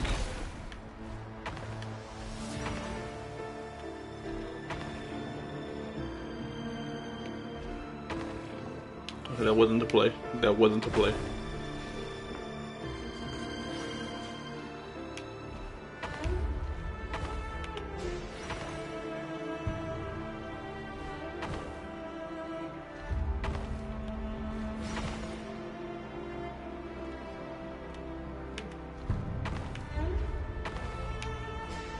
Oh, okay, that wasn't to play either.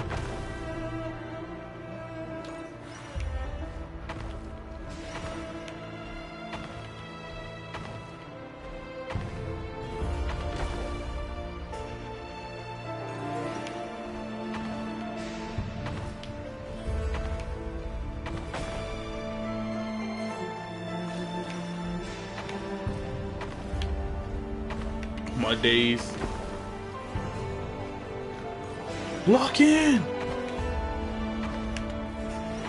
There we go. Okay, but still won't make that. Soothe. Hold on.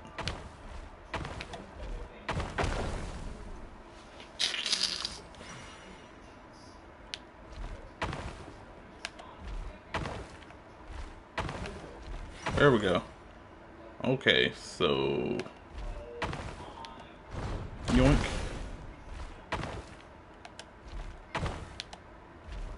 There we go. Okay, now I can. No, wait. Yoink.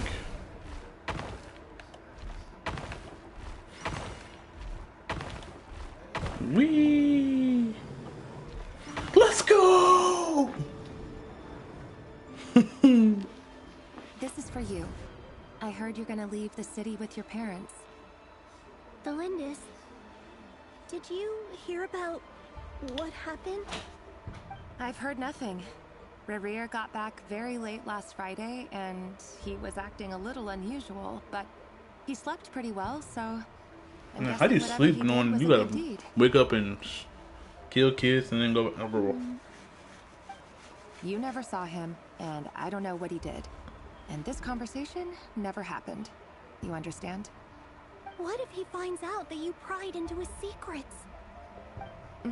I wonder how they figured out Delindis was a descendant if she doesn't. All I know is he's just a normal guy who happens to run some errands for the king. Show the eyes. I don't know. Did they do blood work? The Rerir I know doesn't match the person you all describe.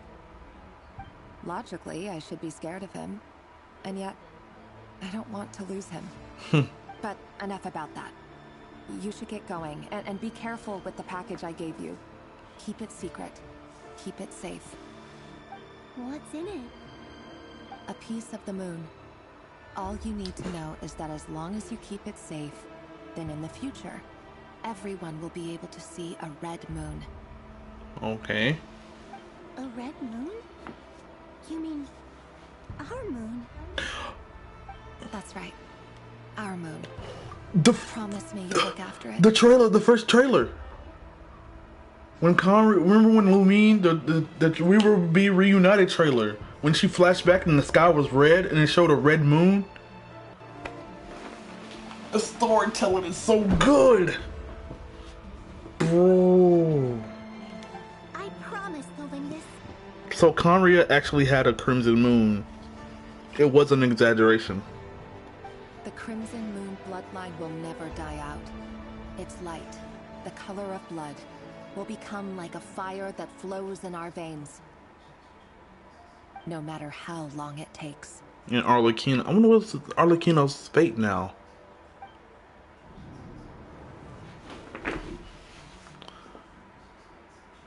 I wonder if she's gonna look for more.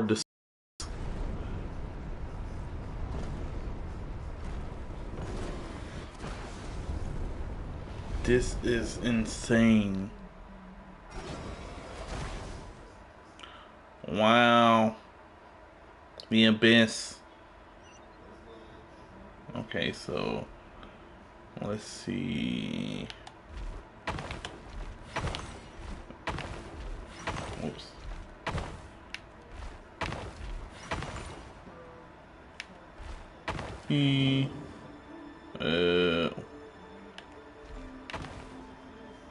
Insufficient action points. What you mean?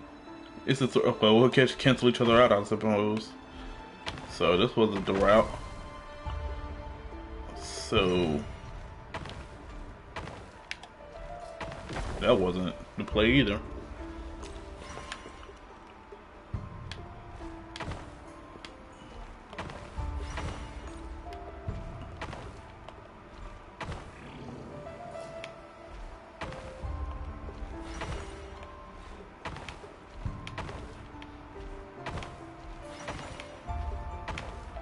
Yoink. Yeah, I'll make these.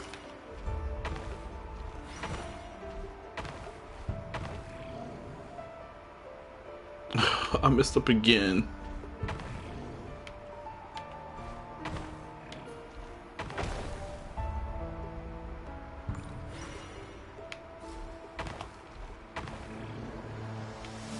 No, wait. Never mind. Okay, no. So I need to figure out 5 here. So 4, 3, 2, 3, and I have to go here.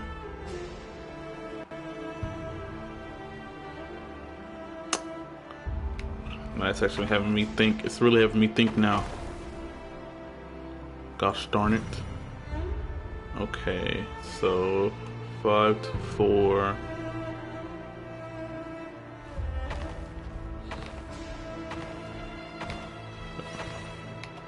Destroy. I was supposed to go back. No, this is actually the play. This is the play. 3, 3, 2, 1. No!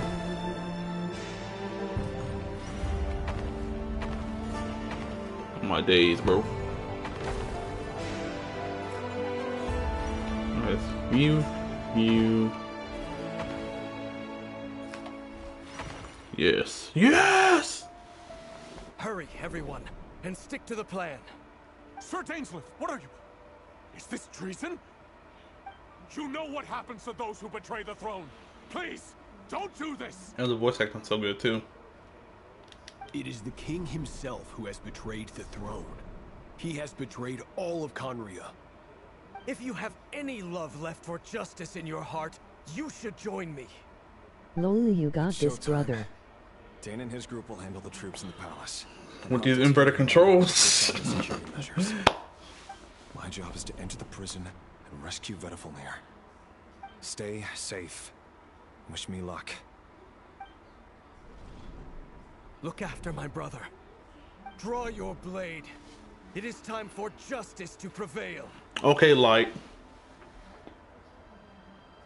Oh, am I playing Dane and Vedifalnir or such a No, I'm not. That was too good of a thought process. They're cutting me off. Of course. This is a very interesting way to show these, show this event. Okay. So.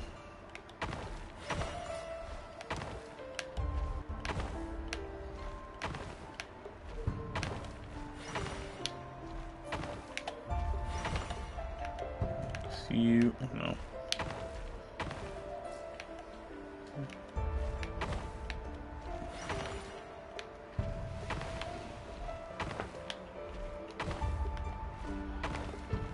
No!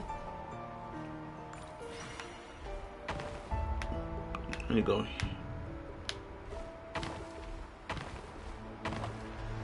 Ah, there we go. So now I can.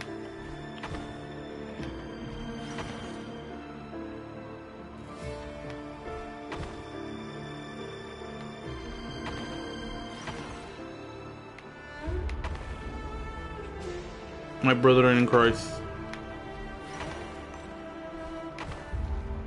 No!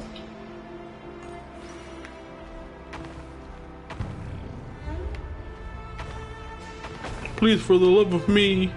So I have to fight that guy. It's making me fight this guy.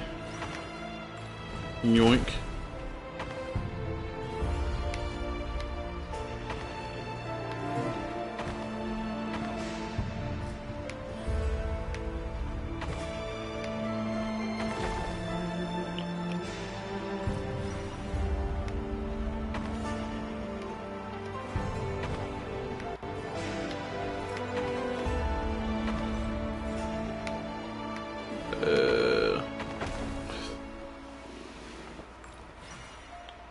Okay, so what if I just 4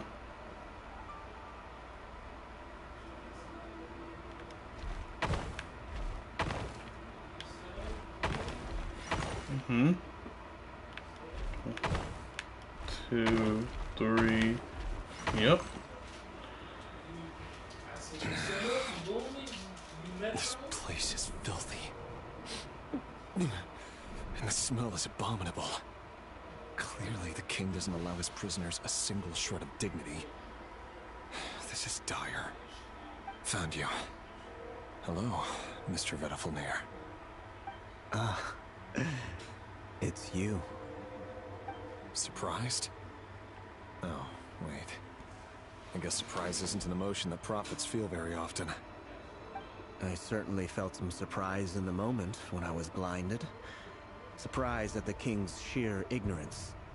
surprised at just how unfairly this world responds to words of earnest remonstration.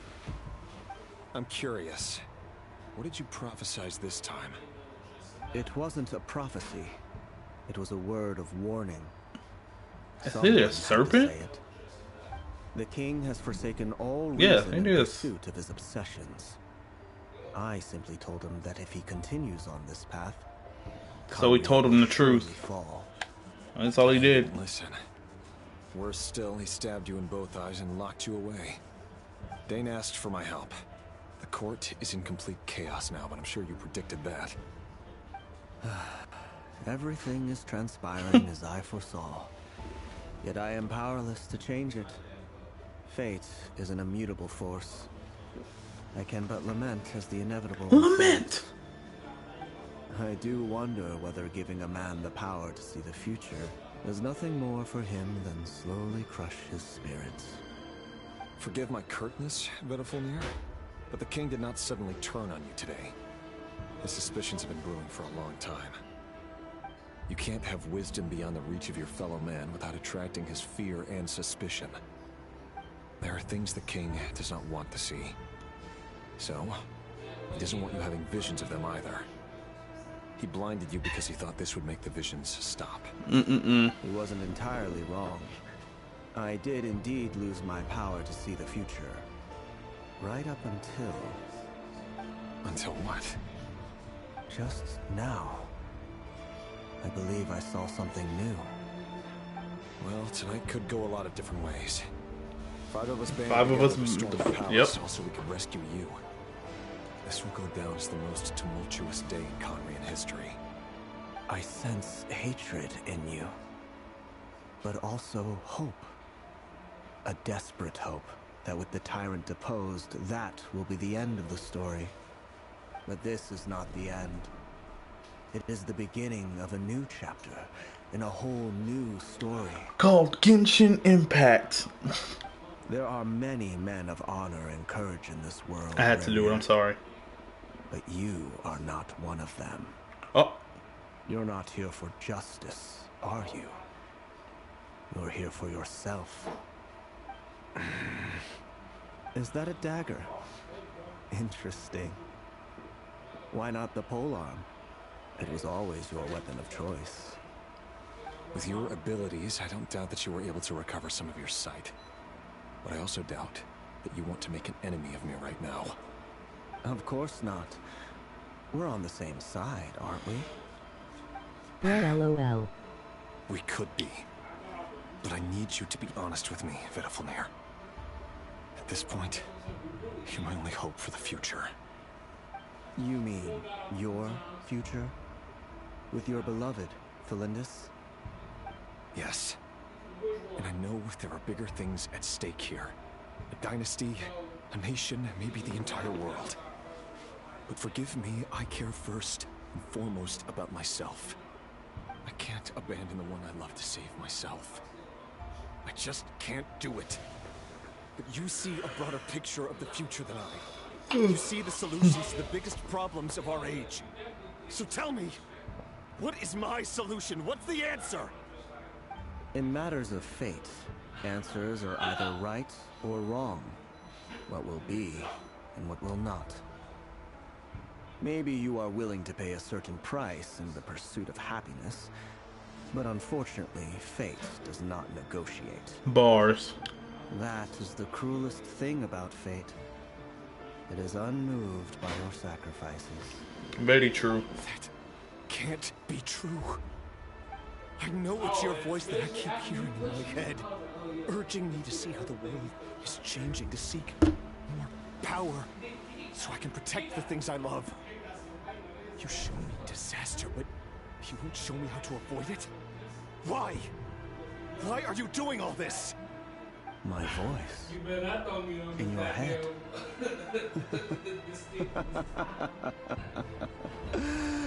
So, you hear it too? The voice that steals your mind, gains your trust, and drives you crazy. It turns out that we are not so different. So the abyss was kind of like an infection. The strangest smile I've ever seen in my as if he Seems like they were discovered infected with some the remains abyss, of secret. like a sickness. Then he suddenly switched to looking extremely weary. Very well then. My advice to you is as follows. You must persevere.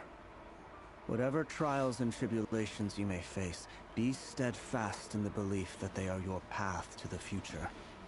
For as long as you live, your story with Thelindis shall not come to an end. That is the only chance you have of fighting back against fate. It is up to you whether you believe my words. Regardless, that is all I will say on the matter. I have no right to intervene any further. I will hold you to your word. Thank you for setting me free. In return, I will tell you one more thing that you cannot afford to ignore. Okay.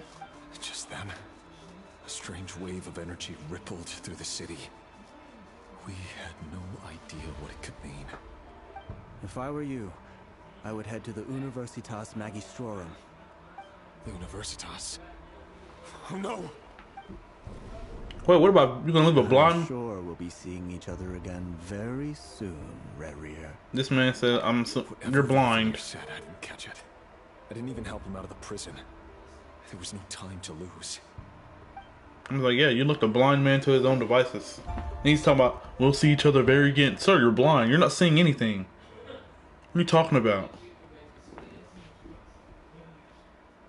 So I guess this is where the vision comes to an end. Conveniently. Or the ritual, I mean. Oh, never mind.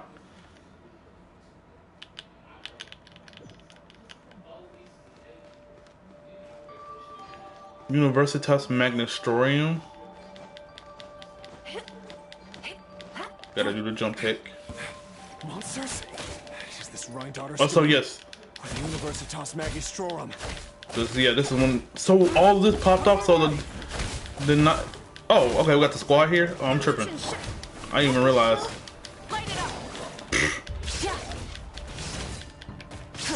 And they're buffed. We could have saw that coming.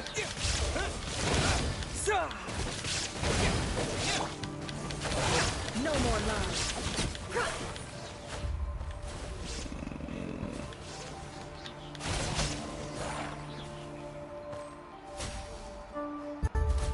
So the night.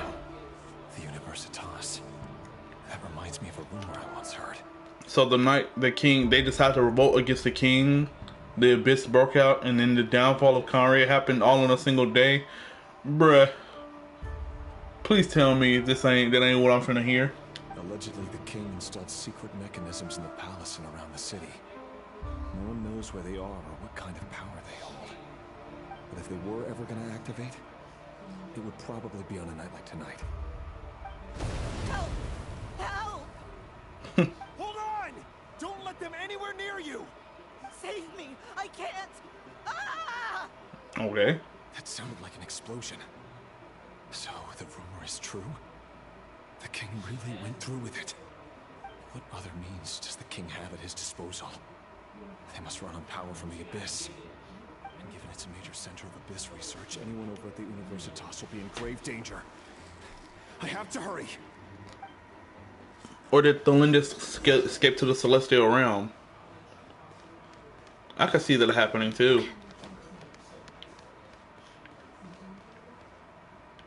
Oh, this is that realm we went to when we found an iridescent moon. Yeah. Hello. Hi guys. I didn't mean to intrude, but There is no escape. I'll protect us. I don't know, they're beating my ass. Burn it down. Wrath from the sky.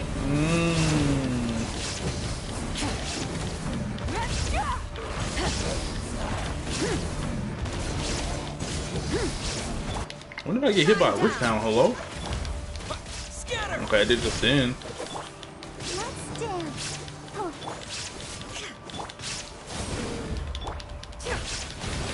the truth.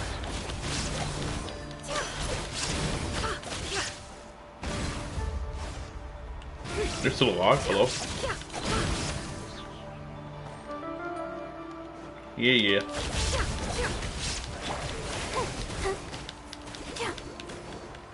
Yoink. Illusion shattered. Yoink. Yoink.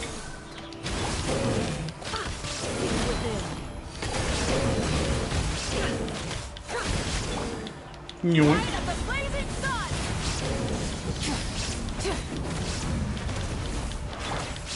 Let the show begin.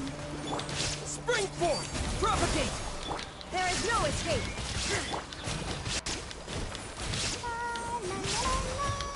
Now yoink. Now yoink. Now yoink. Now do this. Now yoink. Inazuma shines eternal.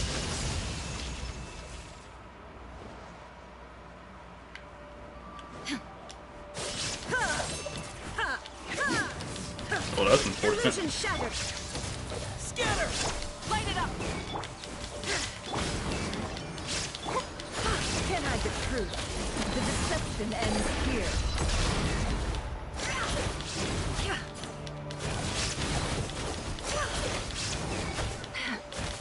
It all adds up. Burn it down!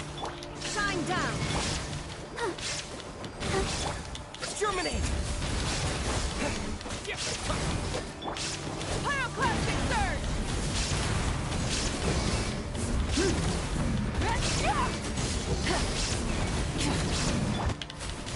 Illusion shattered. Torn to oblivion.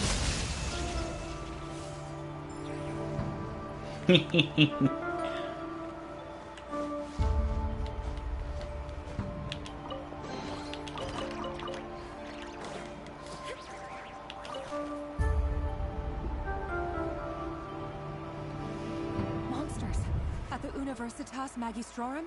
Why now? I love how they shaded her skin. Oh no, they're coming. It's no use. The table won't hold out much longer. The weapons. Where are the weapons? Of course. All the lab equipment was upgraded after the inspection last week, but the new weapons haven't been allocated yet. I'm done for. Is anyone there? I need help! Ah!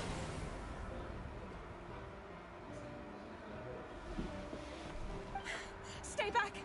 Please stay back! Please!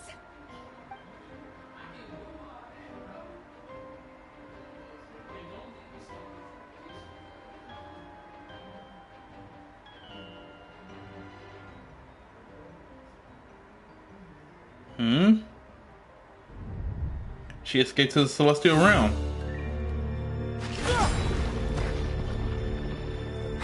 What's that? Rear. So the rumors about your work are true. What? No! Listen, something happened at the palace tonight. We have to leave! You don't need to lie to me anymore. What do you mean? I know why you're worried, and I will respect the decision you've made. But it's okay, because I found a solution. I know how to end all this. You can have it back. The normal life you so desire.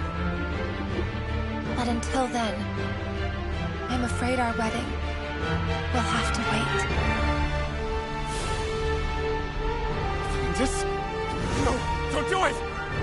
Cylinders! Cylinders! So she didn't die, she did, like I thought. I told you, Rerir. Let her go. You will find someone better. No! No, I won't do it! I have to save her! By what means exactly? A lonely pawn. You lack the power and the strength of will. Do you know why? Tell me! It's kind of like Anakin. The dark side started whispering in his ear. Joy Come to the palace and join us.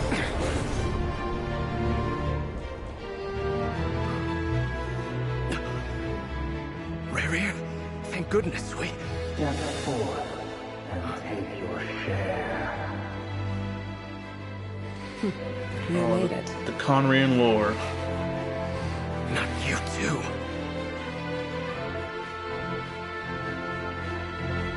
Hatred for grief, despair. So this must be Ryan Daughter Gold and Battle from Near so LOG. And they took care of the Abyss. And thus became the 5 sinners. Rayrear.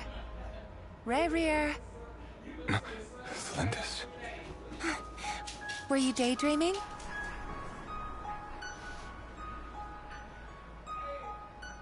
You still remember, Rayrear? That question you asked me a couple of weeks ago? Oh. You mean the proposal? Yeah. I'm wondering, where do you think would be a good place to discuss it? Maybe in the garden? Or were you thinking a fancy restaurant? It's your choice. This shit fire. I'm gonna screenshot. No, I missed it. Never mind. Well, I was about to screenshot it, but never mind.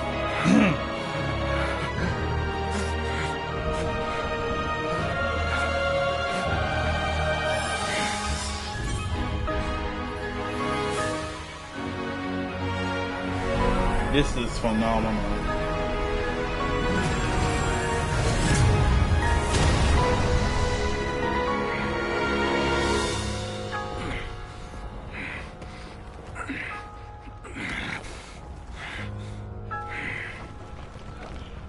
I will find you. And then you can give me your answer. She created a miniature black hole? I think a lot of things are being pulled in.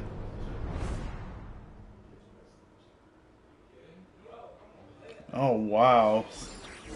Well, I'm pretty sure this is going to be the climax of the story. So that's how the Raker of Solnari was born. A monster created by circumstance is a monster all the same. Mm-hmm.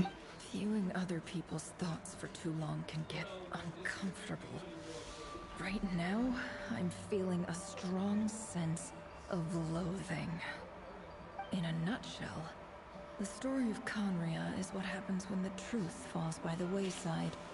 Everyone tells little white lies, and before long, you have a huge pack of lies that destroys everything. Yep. Time to get back. His past is filled with sorrow, but the tale of any fallen civilization is one of endless tragedy.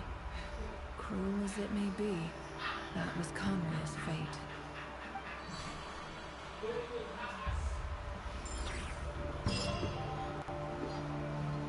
Alright, well now we figured that out. Now it's time to fight the man.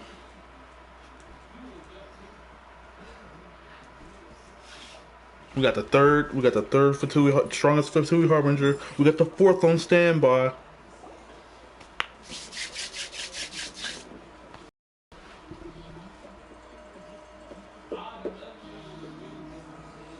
Everyone, I'm back. Can I get a standing ovation? No.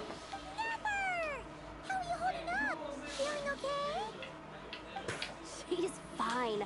Boss is a pro. Yes, I'm fine. You will have seen the events of Rarir's life through my thoughts. It's now clear that he is just a regular nobody, driven by personal tragedy, as he said himself. I mostly agree. There's only so much we can know about him from his memories alone. But they did give us a clear I could have given us glimpses into Connery, and knowing they're not going to give us Connery probably for another 2 years. A nobody. He was deeply involved in the events of that era. Yet, when the catastrophe of a generation strikes, nobody is safe. Yep. Sounds to me like you're speaking in riddles again. Is this you urging me not to abandon the people of Nod-Krai in their hour of need? Correct. That's not what I meant. Although I do hope you choose to remain a part of the plan. Without you, the mission ahead will be all but impossible. Then try to remember that I respond better to the carrot than the stick. And I don't appreciate being bossed around. Now, you tell her, as girl. for you, Missy, you were excellent. You stuck to the rules of the ceremony and kept your mouth shut the entire time. Bravo. Damn. Cool. So, can you fill me in on the deets now? Most of what I saw went right over my head. Patience. You'll hear the whole story, don't you worry. But let's meet up with the others first. It will save me narrating it twice. Yehoda? Yes, boss. Let me get that door for ya. That's more like it. For a moment there, I was worried you'd forgotten about the first clause of your employment contract. Forgive my curiosity, but what does the first clause say? It says I gotta do the annoying stuff that boss is too lazy to do for herself. Like opening the door, pouring the tea, yada yada. Is that right? If something is in the contract, it's because she willingly agreed to it. Rest assured that the curatorium abides by the very strictest of labor policies. I was just about to make a slave joke, and they already. Enough to treat her like my slave. Damn. In any case, I've hardly shied away from my share of the work today. Hope I don't catch Flintz and Varka lounging about in their chairs, enjoying a leisurely cup of tea. Yeah, they got a bromance There's going. nothing I dislike more than other people enjoying themselves while I'm hard at work.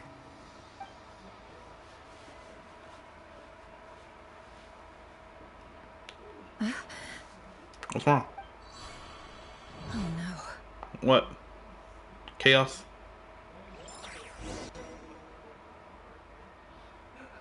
Okay. Let's leave it off on a cliffhanger. What my girl Columbina doing though? What they doing? What the gang doing? Ever draw them portraits? Can I get a copy?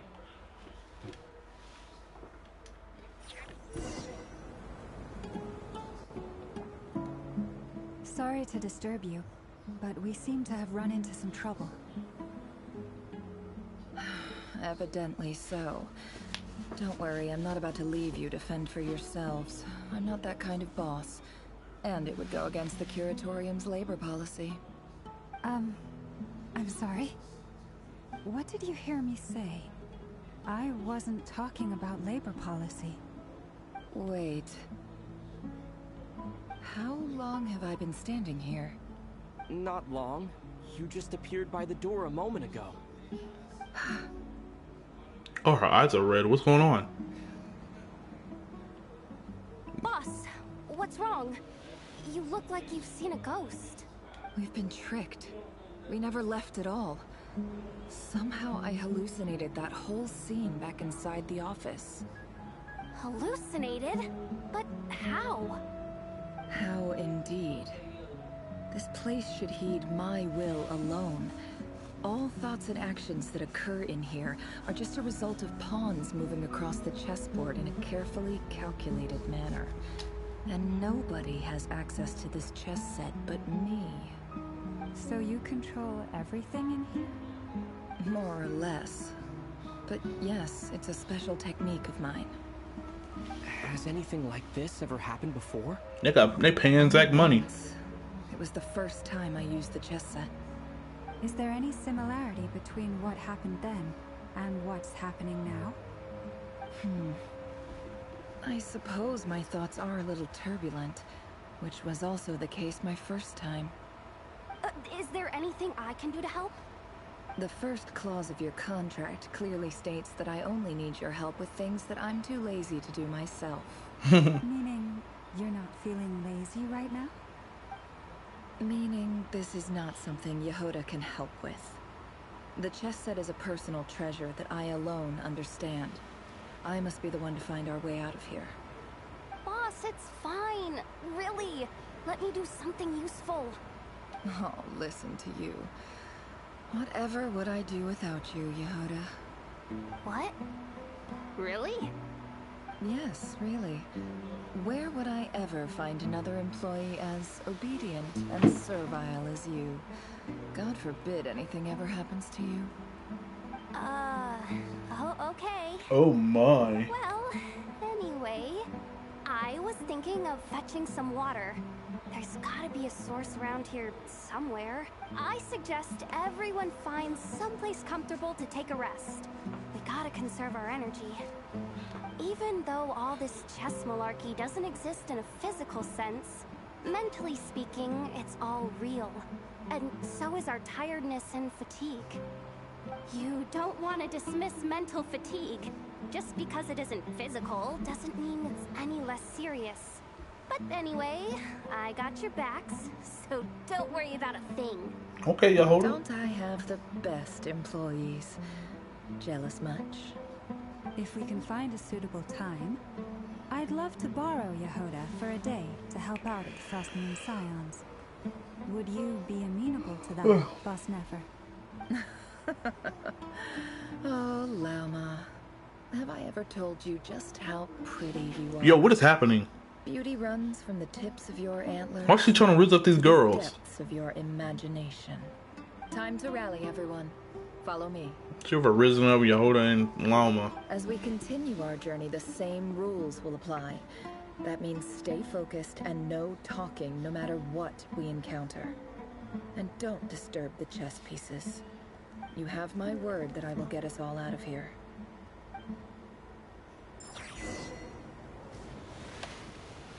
Okay.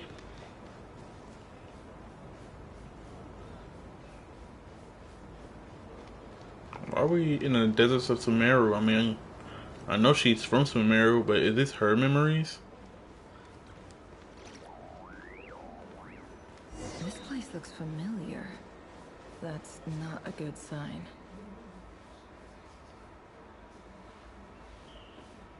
I wasn't expecting visitors at this hour. Wait, is that? Oh.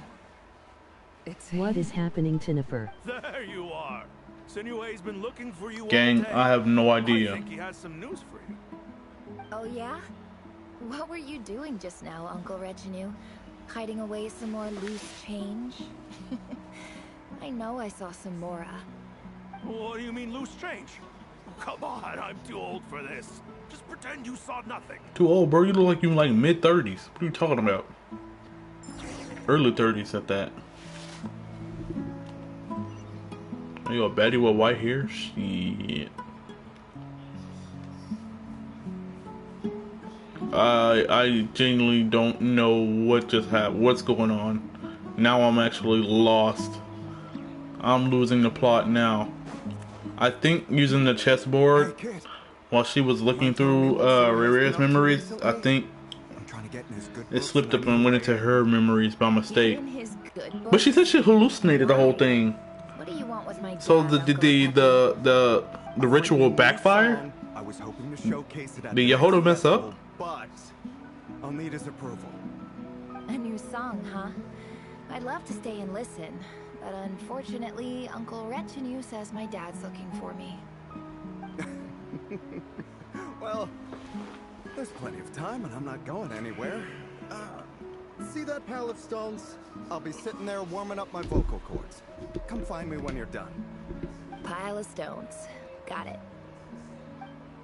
Damn, you got me on a whole side quest.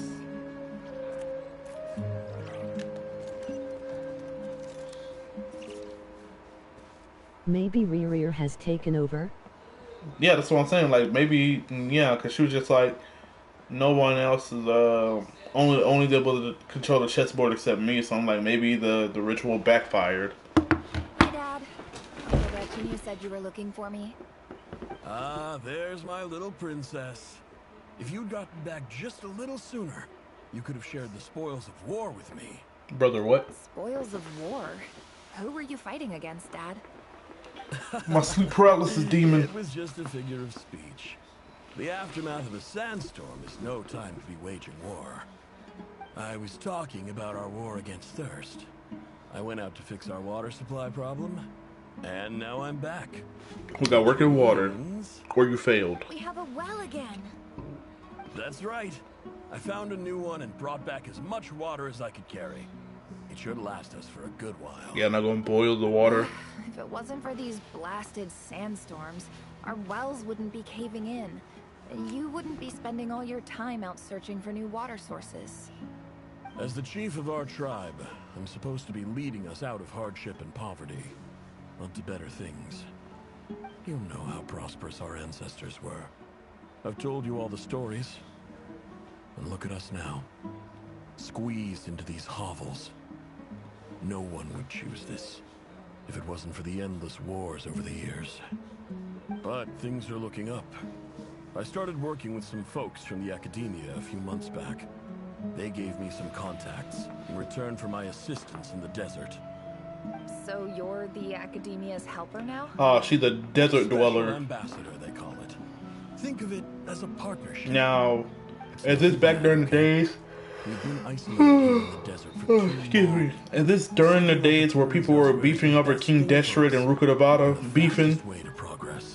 Or thinking that the two gods were beefing, but they were actually working together? Good out of being a special ambassador? Of course. My luck's improving all the time.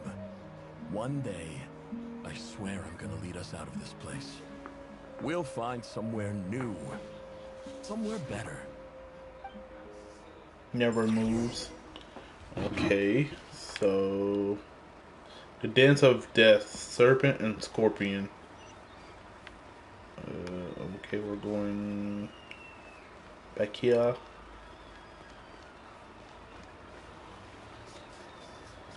Damn, it's like being put in a I wonder if this is like what a genjutsu would feel like. You know it's an illusion, but it's all real. To your senses.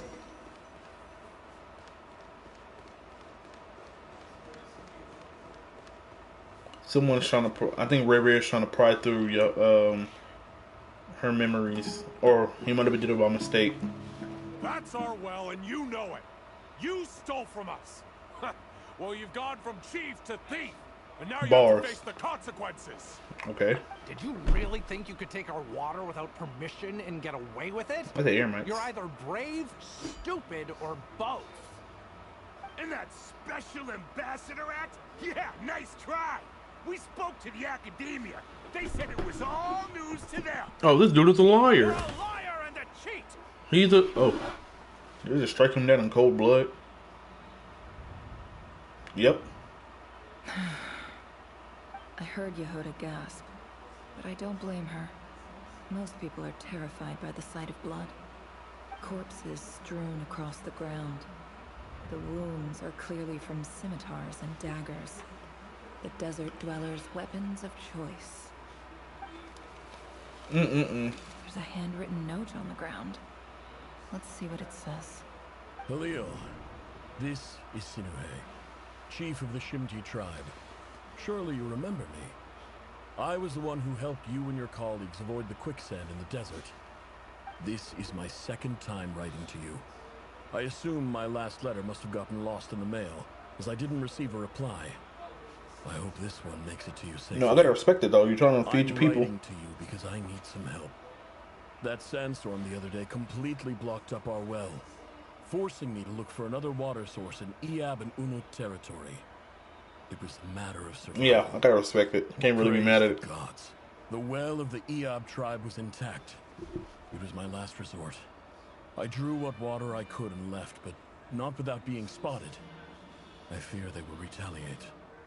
You told me to write to you if I ever needed help. You said you'd be my ally in the academia. I urgently need you to formally recognize my title of Special Ambassador and send some of your people to assist me for a few days. It's the only way I can convince them that this was the academia's decision and prevent them from retaliating. So, here's my whole ordeal with the people of Sumeru. Like, I get it, you want to live in the desert, but I would rather take my chances in the lush green forest where I could potentially be, where I could get rain, berries, and live off the land. I mean, it's kind of repugnant, you setting yourself up for situations like this to deal with hunger and thirst. You're living in the desert, dog, and you got a whole luxurious forest all around. Like, what are we doing? This is an emergency. Please send help as soon as possible. You could have said, hey, we're gonna move to Sumeru City. Like, literally, the whole city. But... Looks like this letter never got sent. The writer died a grisly death, and the letter was trampled into the ground. It's badly defaced. Some parts are barely legible. What a ridiculous lie the surviving Shimti tell. Their whole village was butchered over a sip of water.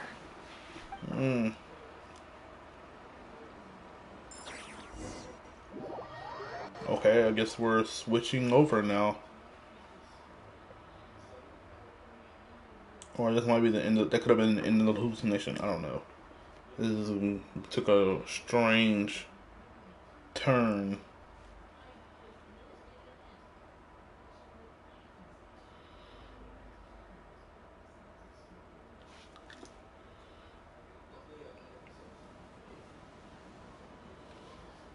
Officer, welcome. Welcome to our humble village. I thought you would at least have the courtesy to provide some respectable libations. This is the finest wine Aru village has to offer. I promise. Hey, Aru village. I ain't been there in ages. Oh, he has the Akasha terminal. This is old. The Academia has agreed to reserve a single space for a candidate from your village. But I remain skeptical of this entire endeavor. I highly doubt anyone in this desert possesses serious academic potential. Please, have faith. If not in us, then in our god. The child we found shows great promise. I beg you, take her away from this place. Give her a chance. Don't let her talent go to waste. I don't recognize her. New arrival? She showed up here a few days ago and we took her in. She's a really bright kid. Please help. I'm begging you. So, where are you from? Nowhere special. Just a sand dune. What about the rest of your family? How many of you are there? Just me. The one. Yep. It's only you? Correct. So, no brothers, no sisters, no mother or father? Had. Any who have slept on a bed of sand, I call my brothers and my sisters. Apart from that, I have no family. I gotta give it to the tribe, the people of Sando. They stick with their people. Get over here. Sign your name on the form.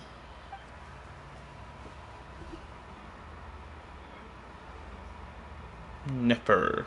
Yo, is this a character story quest or something? Rather fair-skinned for a desert dweller. Bro, quit checking me out, dog. I didn't start a character story quest, did I? I don't think I did. Am I playing the same quest?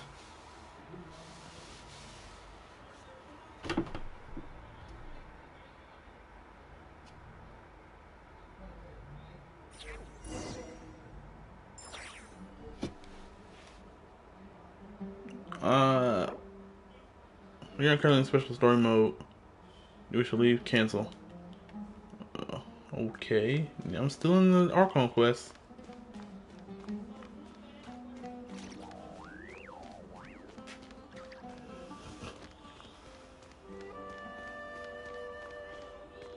Oh yeah, this is really old. This guy's still in charge. Nefer, this term's assignments have been issued already. Please read through the materials thoroughly, conduct your own additional research, and then write an essay on the topic. Yes, Professor, I'm aware. I just had a couple more questions I wanted to get your perspective on. Oh? Please, ask away. Well, I saw the other students' problem sheets, and I couldn't help but notice that my assignment is much easier than theirs. Do you really think I'm a weak student? A weak student? Goodness, no. Quite the opposite. You have a sharp mind. Almost too sharp. I think what you're saying is, a weak student wouldn't have noticed the discrepancy. And if they did, they certainly wouldn't complain about the lighter workload. You see, sharp as they come. You see things the way they are, and I'm sure you know why they're like that. Because of where I come from. Because I'm different. Different. I'm sorry, Nefer. I don't like it any more than you do. It's just... Anyway, you said you had a couple of questions. What's the other one? I wanted to check. If someone sent me a letter to the academia, where do I go to collect it? Ah, your family wrote to you. Well, as long as they put your name on the envelope, someone should hand it right to you. Not exactly. It's not even a recent letter. I was just curious where the mail would end up if no one collects it. The House of Dana, I expect.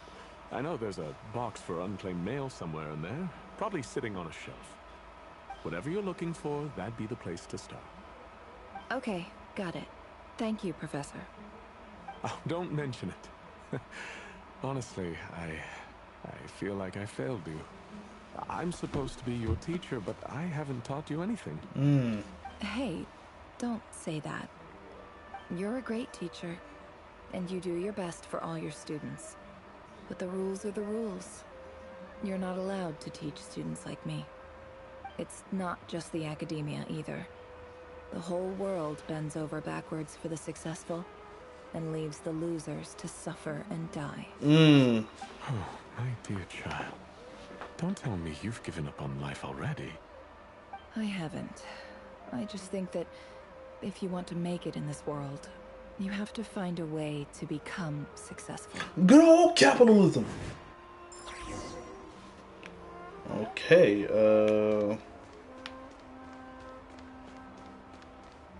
I was not expecting this quest to take this turn and learn about Nefer, like, brother.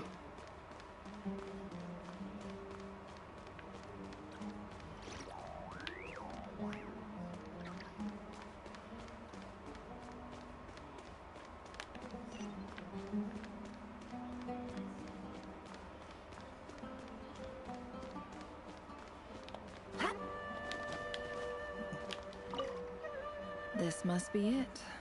A big cardboard box full of unclaimed mail. And probably some letters that ended up here by mistake, too. Let's take a look.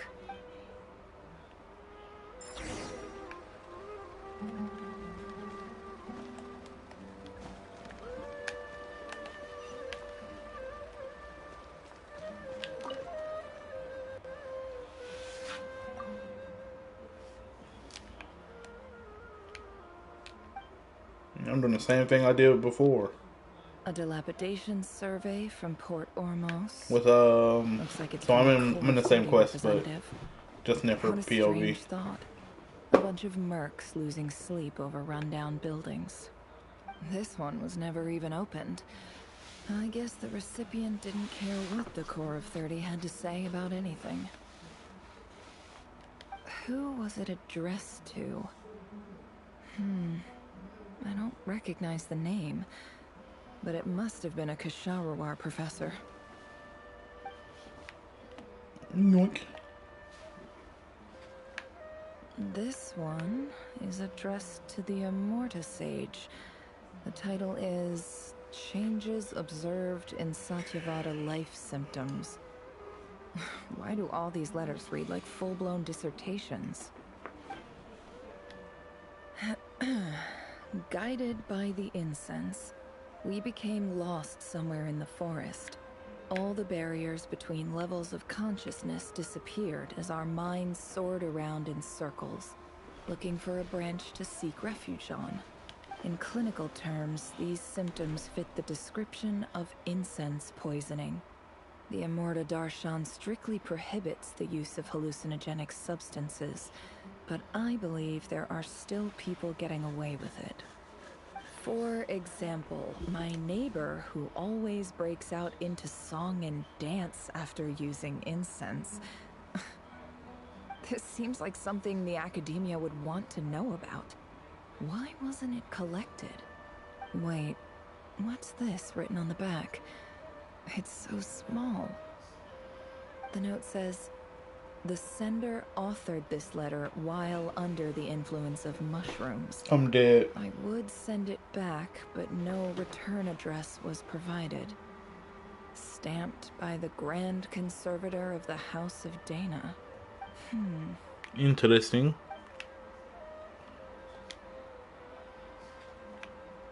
This next one is addressed to Grand Sage Azar. A few words of protest regarding recent changes in Sumeru's educational policy. In recent years, the academia has taken on a small number of students from the desert region, as per the policy to this effect. However, it appears to me that these students have not, in fact, been provided with educational opportunities that are, in any meaningful sense, equal to those enjoyed by their peers. As well as receiving dumbed-down assignments and perfunctory tutoring, they do not even have full access to the Akasha system. Oh, damn, that's crazy. Education is the fundamental purpose of this institution, which should go without saying in a nation whose founding virtues are knowledge and wisdom. I ask you, is the lip service we pay to the policy of education for desert students truly the standard of pedagogy to which the academia aspires? As Grand Sage, policy decisions are your prerogative, but do not forget your roots. You and I were once students too, as was everyone else in this institution. I do hope you will give some serious attention to this matter. I encourage you to discuss issues like this with myself and others, and listen to some alternative opinions. Great letter. Shame it didn't get to where it needed to go. And the sender is... Huh? Sage Cyrus of Spontamod. I didn't realize anyone else even knew how bad students like me have it in this place. So this is where letters from the Sage of Spontamod end up? Nice one, Grand Sage. Really enlightened leadership. Whatever. This isn't what I came here for. Moving on. I'm not exactly holding out hope that a letter sent from the desert would even make it here. But if it did, where else would it end up if not in this box? I can't believe how much discarded mail there is. Must have been years since someone last went through it all. And this is just one box. The whole House of Dana is boxes on shelves. I don't believe for 1 second that any human being has sat down and read through all the documents in this place. Who has that much free time on their hands? A jobless. No, never mind.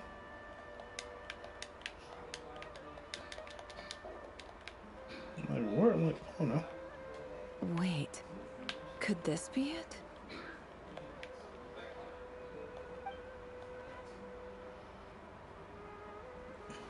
Least fancy envelope in the box written on crudely quality paper. And of course it will be right on the bottom of the pile. Clearly no one gave this letter so much as at first glance, let alone a second. The handwriting on the envelope looks very familiar. Greetings, Halil. My name is Sinue, chief of the Shinti tribe.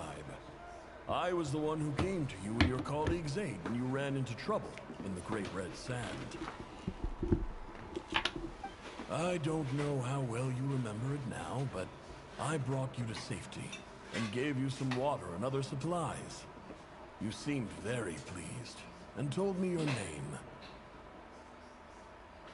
In my tribe, learning a person's true name is serious business, and I therefore see you all as friends.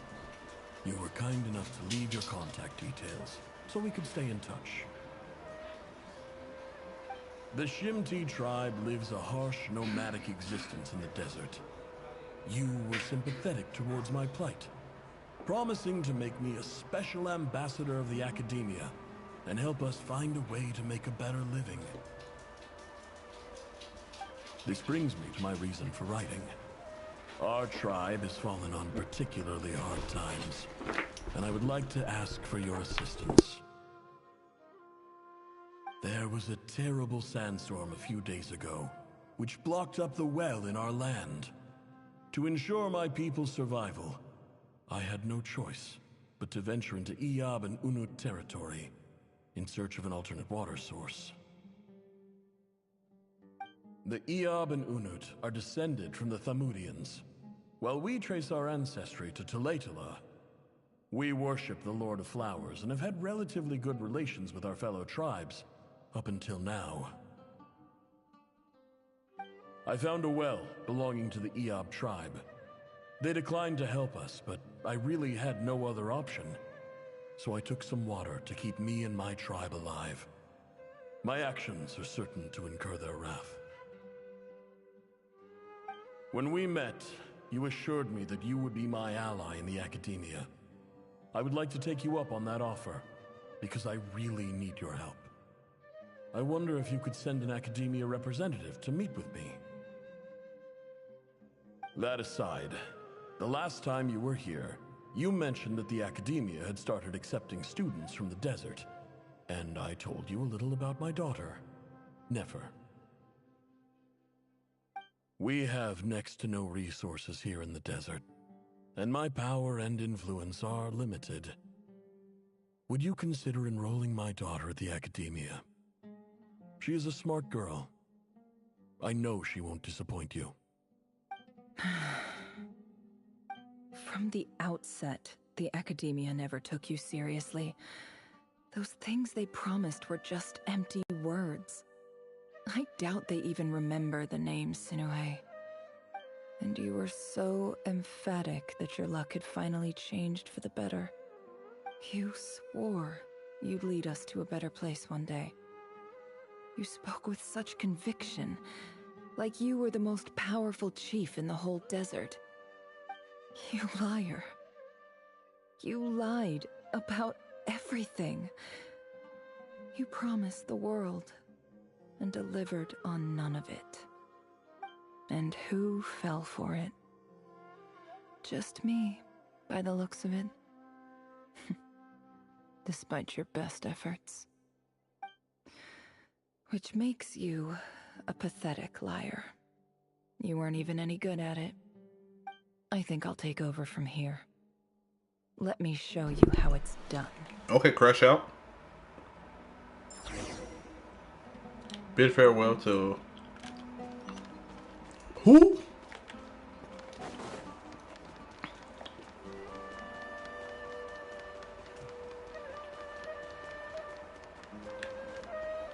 The homie.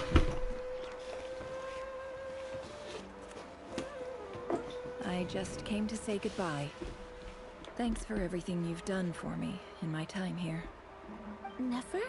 You packed your bags. Where are you going?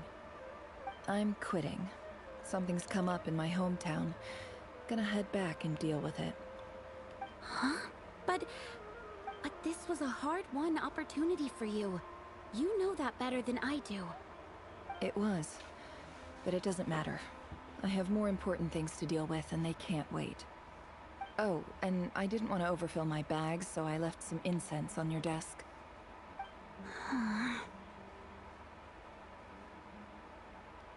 What's wrong?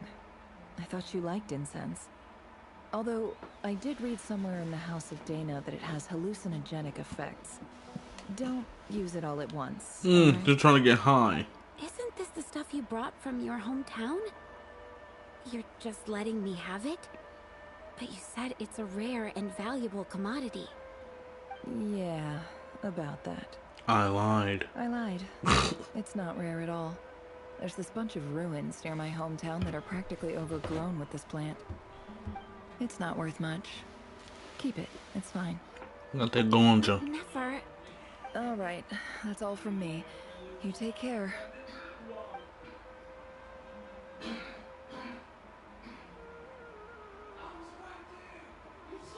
Don't forget me, okay?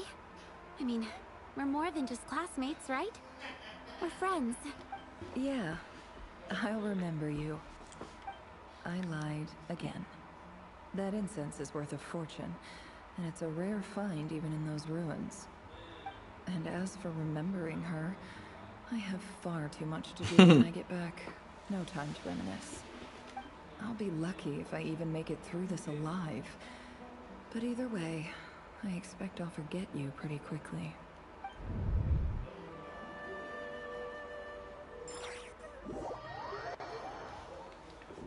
So,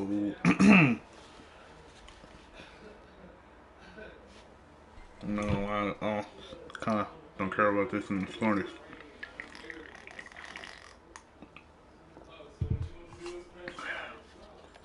Alright, continue exploring.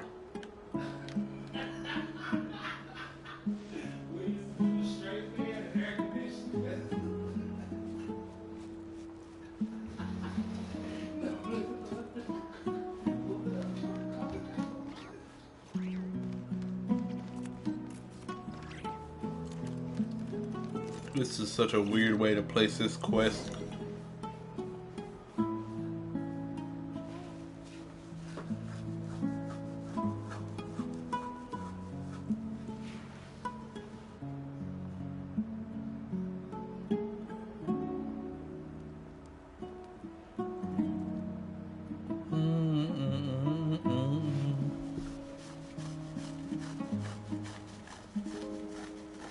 It's a pleasure to meet you, Mr. Arif. So, what does the Academia want? Since they've sent their special ambassador, I assume there's a big business deal to be made. If not, I'd be very disappointed. Please, sir, lower your blade.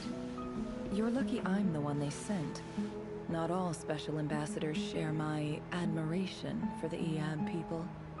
The ever-shifting balance of power in the desert reduced the once great civilizations of this region to rubble and sand.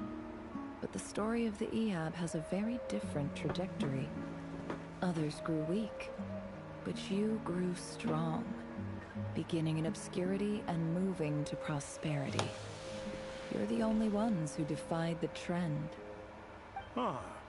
So, you do know who you're dealing with?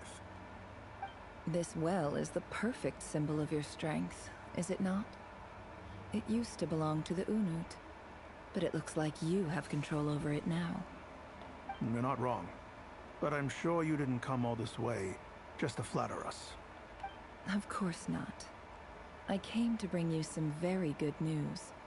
Some information that recently came to light, which might just be your ticket to freedom. Records uncovered by the Vahumana Darshan show that a certain well currently under Eyab control is built on top of some ancient ruins. These ruins are of great archaeological interest to the Academia.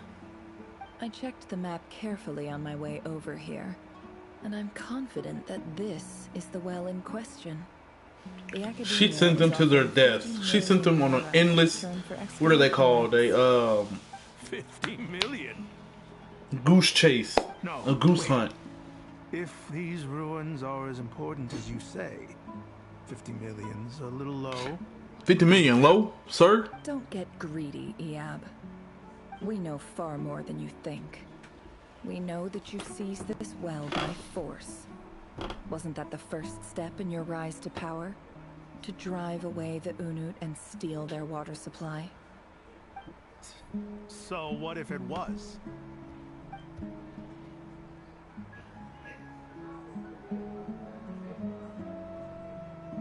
Don't worry. As unscrupulous as it was, it's something we're willing to overlook. The Academia is only interested in dealing with the de facto power holders in the region. I hope I am making myself clear. And I hope your words are the truth. If I find out the Academia is trying to play me, I'll hunt down every one of your people and make you watch as I cut their heads off one by one. I assure you, Chief, that would not be in your long-term interests. You don't want to make an enemy of the Academia. You see how I'm dressed, don't you? I appreciate that you've never been to the rainforest, but surely even you recognize an ambassador's attire when you see it. And what does a barbarian like you have to lose anyway? You really think the Sumeru Academia would bother to come all this way just to lie to you? We have more important things to worry about. All right, I take your point. The Academia is the highest authority in the land. I'm sure you're trustworthy people. In that case, we have a deal. We will sell you the excavation rights. I'd like to thank you, Ambassador. This is good news indeed. Excellent news. In fact, it calls for a celebration. Would you do us the honor of staying a while and enjoying some EAB hospitality? Gladly. I am partial to wine myself, and I trust you are as well. So let's indulge in a few drinks together, in celebration of this momentous occasion. A lady that lives during the land, prosperous the wild, so intoxicating as the wine. But when a new day dawns and brings some shocking news. Chief! Chief, it's an emergency! It's the Unut. They've taken the well. What? Well, don't just stand there. Take it back. Yes, Chief. I have every confidence in the EAB's military superiority, and yet... What is it? The Unut's response was alarmingly fast. The day after we reach a deal, they seize the well. This can't be a coincidence. Perhaps there is a traitor in your midst. I don't think so. I am obliged to remind you, Chief, that the Academia will only deal with the de facto power holders. If you cannot regain control over the well, I'm afraid you won't see a single mora of that 50 million. No! Please, Ambassador, just give me some time. I swear the Unut will not get away with this. That well is ours, and so is the mora. Glad to hear it. I will wait here for an update. If there is a traitor, I will find them. In the meantime, make yourself at home. I'll report back as soon as I have an update. Much obliged. Wow. All it took was a few words and I've got him wrapped around my finger. What an amazing feeling. So, in summary, Ambassador, the Academia would rather negotiate with our tribe instead of the EAB, yes? The EAB are ruthless murderers who don't listen to reason. And now they have the gall to interfere in our research projects in the desert region. So let me ask you, Chief, if you were the Academia, what would you do? Kill them all, of course. Precisely. The Academia does not tolerate those who stand in our way. The EAB have held back our academic pursuits for too long, and our patience is wearing thin. At the same time, there is simply no way that the Academia can be seen to be intervening in desert affairs. I'm sure you understand where I'm coming from. We have our own rules out here. If the rainforest dwellers raised arms against a desert tribe, it'd start a bloody war. Ain't nobody here for you. We can't confront them ourselves, but we can support their enemies. The Unut have always had strained relations with the EAB, which makes you our natural allies. Natural allies. Weren't the EAB your allies once? You were quick to send them after us to protect your interests back when we stole that water. And now look at you. You're at each other's throats. Let me be clear. The Academia wishes to collaborate with the legally recognized rulers of the desert in this matter. We are asking for excavation rights to that well, and our offer is 50 million mora. Say no more. I believe we have an understanding. Good. Then I suggest you get to work. Get us access to that well, and the Mora's yours. You see, Dad? Lying is easy when you know how. People will believe anything.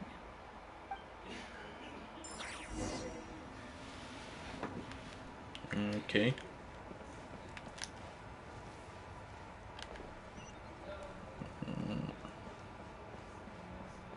Now I gotta go back.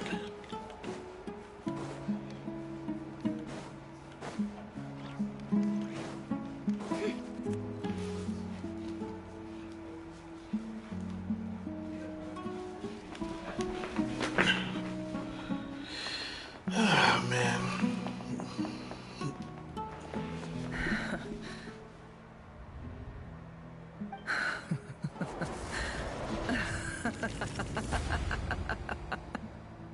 Look at yourselves. You may be vile, savage monsters, but your butchered bodies bleed like any others. You're no different. You're nothing special at all. The monsters who destroyed my home, they're just ordinary, petty human beings. What a joke. I think we're even now. Maybe I've even done the desert a favor. It's a better place without all these people around. Oh, Sinuhe, my gullible fool of a father. Perhaps if you'd been as ruthless as I was today, our tribespeople would still be alive. In this dog-eat-dog world, a chief needs to be tough to survive. But you couldn't do what had to be done. So I did it for you. Nefer, it's okay. All of this is in the past now. I believe I remember you promising to remain silent. Yeah, but even so... Yehoda, is there anything you can do to ease the tension? You got this, Yehoda. It's your time to shine. Alright, time for a sharp turn onto a completely different topic. So, anyway, that's enough of that. When are we getting out of this place? Feels like we've been walking forever. I'm getting pretty tired. Oh, Alma, you tired? Yes. If we can find somewhere to sit down, I could certainly do with a rest. It's not far now. There should be a temple just up ahead. This situation about to really... Yes. Really? A temple? That's where this story ends? I guess that's how things go in the desert. I've been seeing familiar faces referring to the desert before. Desert dwellers can never escape their destiny. Or so everyone says. I never wanted to believe it, but looking back now, I'm as desert as they come. You mentioned a temple. What's waiting for us there? My biggest trade secret of all. Ah. Then I'm guessing it's where you got your power from. The power to peer into other people's minds. I didn't know you were clued up on any other religions. I'm no expert in the history of Sumeru, but since you come from the desert, I would imagine it has something to do with King Deshret. And the 7 pillars who served him. They're major figures in the desert belief system too. Sounds impressive. I have some friends with connections to this stuff, especially with him. Oh, I know who you mean. General Mahamatra Sino. The spirit of Hermanubis dwells within him. That's Boss Neff for ya. She knows everything. Sino's hardly a figure of obscurity, but I know about Sethos too. What about him? Is he a big deal or something? Well, he's not a small deal, let's put it that way. You should know your stuff. Please, this is the bare bone basics. Save the flattery. Thanks for your patience, everyone. I'm sure it's been a lot to take in. With any luck, that's our exit just up ahead. Finally! Continue exploring.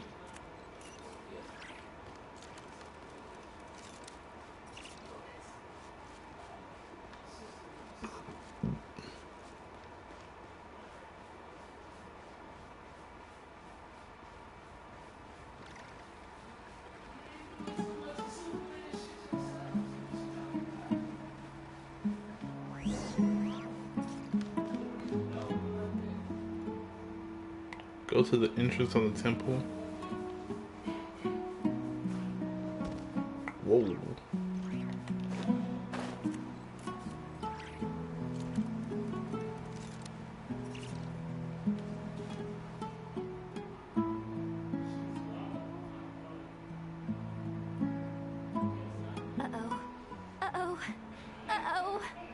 I'm totally out of my depth here.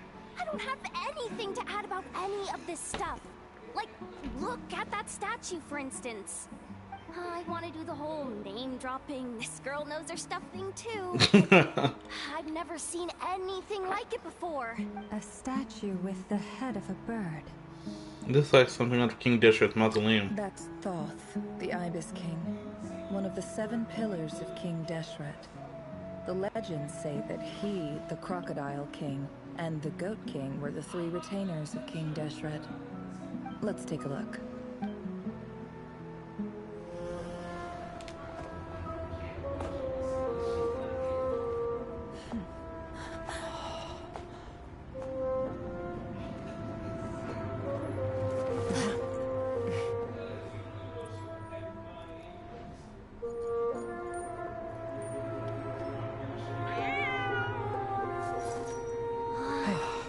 It's just Ashru. So, all is well?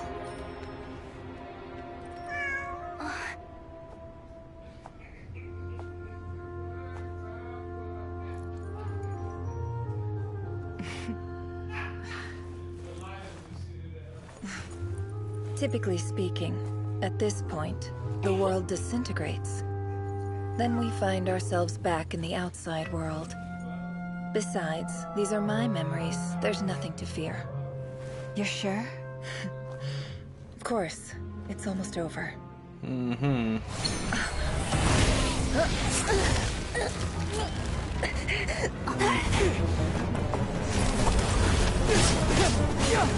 Yeah, not again. Yeah, we're not doing this again.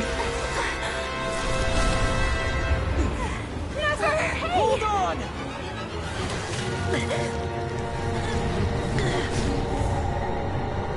How did he get control? Knowing too much is always a death sentence. Speak for yourself.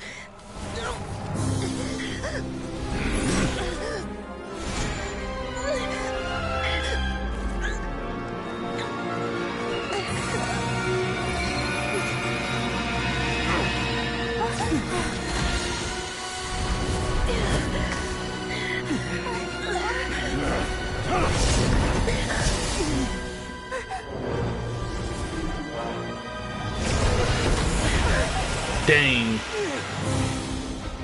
How repulsive. Yep.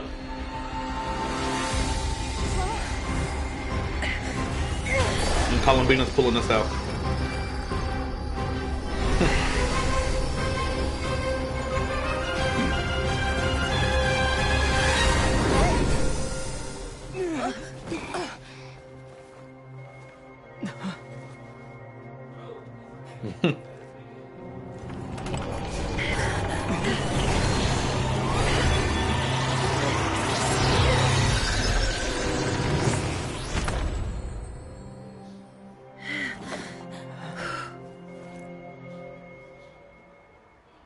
Oh man, okay, we're finally getting back to the action.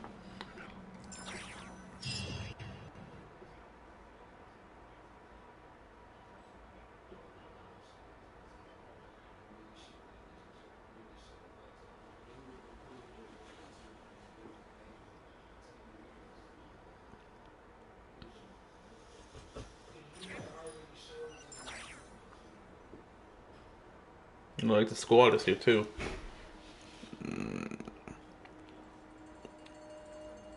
Timed that pretty well, didn't I? Mm-hmm. You certainly did. Thank you. It's okay. I'm just glad no one was hurt. Paimon noticed you doing something too, Dainsliff. Were you helping get them out? Of course. When I asked Nefer to conduct this investigation, I was not naive to the dangers involved. I had a duty to ensure your safety. Good to know your sense of justice is still intact after all these years. I take that to mean that you saw the truth. That comes as a great relief. I certainly did. And thanks to your help, I also managed to trap Rerir inside the chess set. Whoa, really? How'd you manage that? Well, to be honest, I sensed that something was wrong long before we made it to the temple. By using this fragment to probe into Rerir's past, well, the monster formerly known as Rerir, it seems I alerted him. I was tracking him, then he caught on and started tracking me too. Can't say I'm surprised. But how did he track you through your thoughts alone? That shouldn't be possible. Rerir was a secret agent who reported directly to the Vinster King. He is an expert at finding a trail and hunting down his pursuers. No wonder. He infiltrated the chess set, read my thoughts, and built a new virtual chess set inside of it. That's why we weren't able to leave at first. Speaking of your chess set, it's quite a remarkable item. Would I be right in thinking you have some connection to King Deshret? You overestimate me. I only have a connection with one of his underlings, the Ibis King. You all saw how this came to be. A long time ago, the Eab massacred my tribe, the Shinti, in our home village. A few years later, I enrolled in the academia, where some new information came to light. The Unert and the Eab fought a bitter battle over the rights to a well, all for the sake of a non-existent 50 million Mora. The Eab ultimately won that confrontation, but their victory came at the cost of almost every warrior in the tribe. The final blow to the Eab came at the victory feast, when an Unut assassin beheaded their chief right before my eyes. The remaining Eab fled and have been scattered to the winds ever since. Having gotten my revenge, I returned to my hometown, where to my surprise, the nearby temple was still standing. There it was, seemingly immune to the relentless hostility of the desert, while my tribal home lay in ruins. As I stood there gazing at the temple, I noticed a cat just outside. This cat, as it turned out, was home to the spirit of the Ibis King. He led me to a gate deep inside the temple, and there he made a deal with me. This chess set is my gift from the Ibis King. The chessboard within is made to the same specifications as the one in the mausoleum of King Deshret, and represents his power of piercing analysis. Nice. With this chessboard in its container, I gained a certain ability to perceive hidden secrets. Now, you could conclude that the Ibis King simply wanted to give the people of this world the power to seek the truth, but I don't believe that's the full story. Every god plays favorites. Their hearts are as fickle as any human's, full of secrets, perversions, egotistical tendencies. But precious few gods are willing to admit this. It is the same with all powerful forces, including fate itself. Their gaze falls preferentially upon a select few. As you rightly point out, this is an act of favoritism. If you're alluding to the Abyss, then yes, I agree. Gather the others. It's time to share everything I've learned. Before long, the group gathered an office to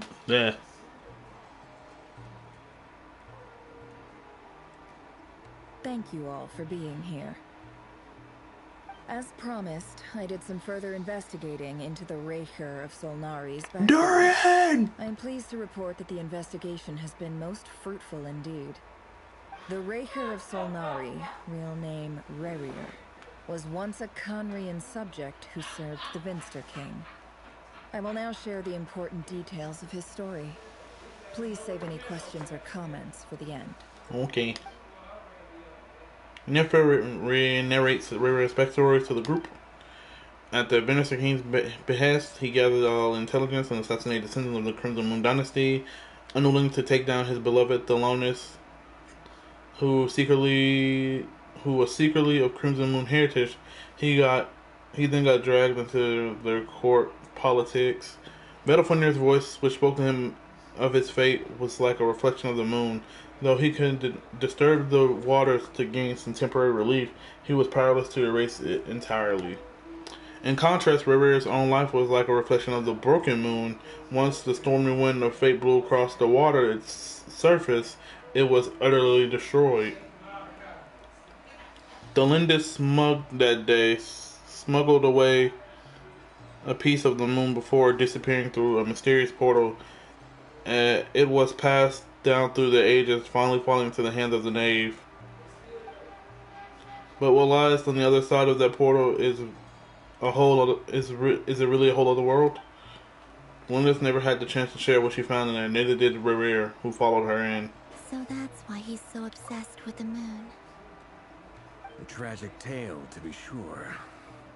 But it does not excuse his many transgressions. No matter how much Rerir suffered in the past, the fact remains that he is what we know today as the Wild Hunt, wreaking havoc upon innocent lives in Nod-Krai. He becomes more dangerous with each passing day. If left unchecked, it is simply a matter of time before all of TEYVAT suffers the consequences. This is a threat that the Knights of Favonius cannot ignore. A question for Miss Columbina. Forgive me if this is presumptuous, but have you ever seen the spatial gateway that appeared in Rerir's memory? Never. But I have heard stories of something called the Moon Gate, and this seems to fit the description. Miss Lama, any thoughts on this? In the lore of the Frost Moon Scions, the moon is believed to hold many secrets. Some sources speak of ancient knowledge, others of a gateway to the unknown. The term Moon Gate is one I have heard before, but as is the case with all of our legends, there are no records of any first-hand witnesses. Interesting. We cannot know whether it truly exists. Then back to Miss Columbina. As a moon goddess yourself, do you have some idea of where the Moon Gate leads to? The Celestial Realm. Not at this stage, sorry. I do hold the power of the Frost Moon, and my strength is recovering well.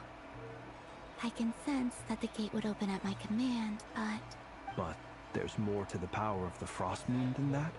yes.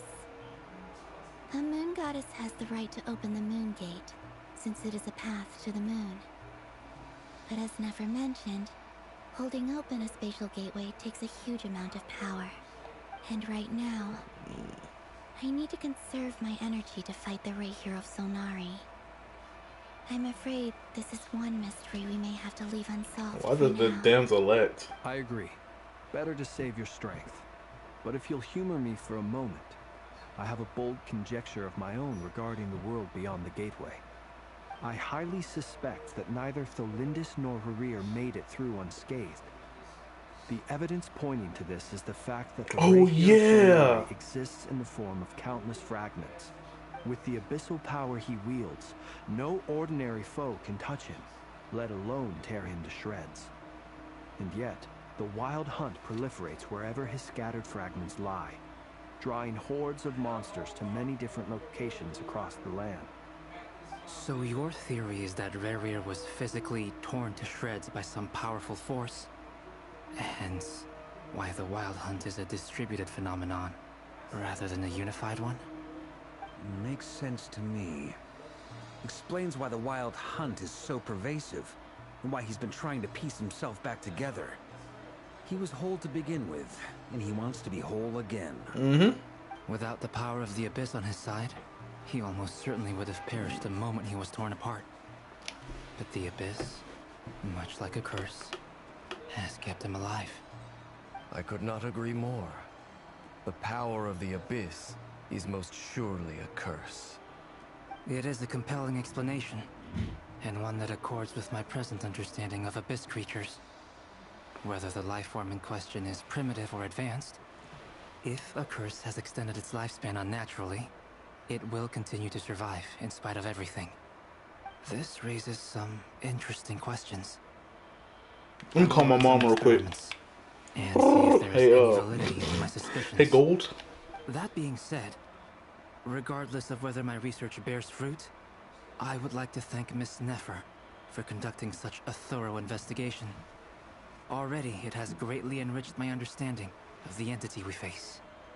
My pleasure, Mr. Albedo. I too hope that the information I have shared today proves useful as we look to formulate the next stage of our plan. Hey! What is it, Dainsleif? You look really upset! It's just... when I think of the man I once knew as Rerir, I struggle to understand why things had to turn out like this. The two of you used to be friends, didn't you? I don't know if these words will bring any comfort, but my heart goes out to you. Mine too. We can never know all the hows and whys of the way things are. The moon and stars are full of untold secrets and lies. And the skies are host to many more mysteries than these alone. Yet, none of that can begin to compare with the complexity of human life. Those are the first comforting words I've heard in a long time. Thank you, both. Well, I think this is a good place to end today's meeting. I'm sure Nefer needs some time to recover. She's been through an awful lot today. That's very thoughtful of you, Llama. Of course. Sounds good to me. Take some time to rest and digest before we reconvene to nail down a plan. Back at the hotel, you said we're probably on for a while. Discuss the way on what lies ahead. I think we're gonna have 6 acts before long. Varka comes knocking.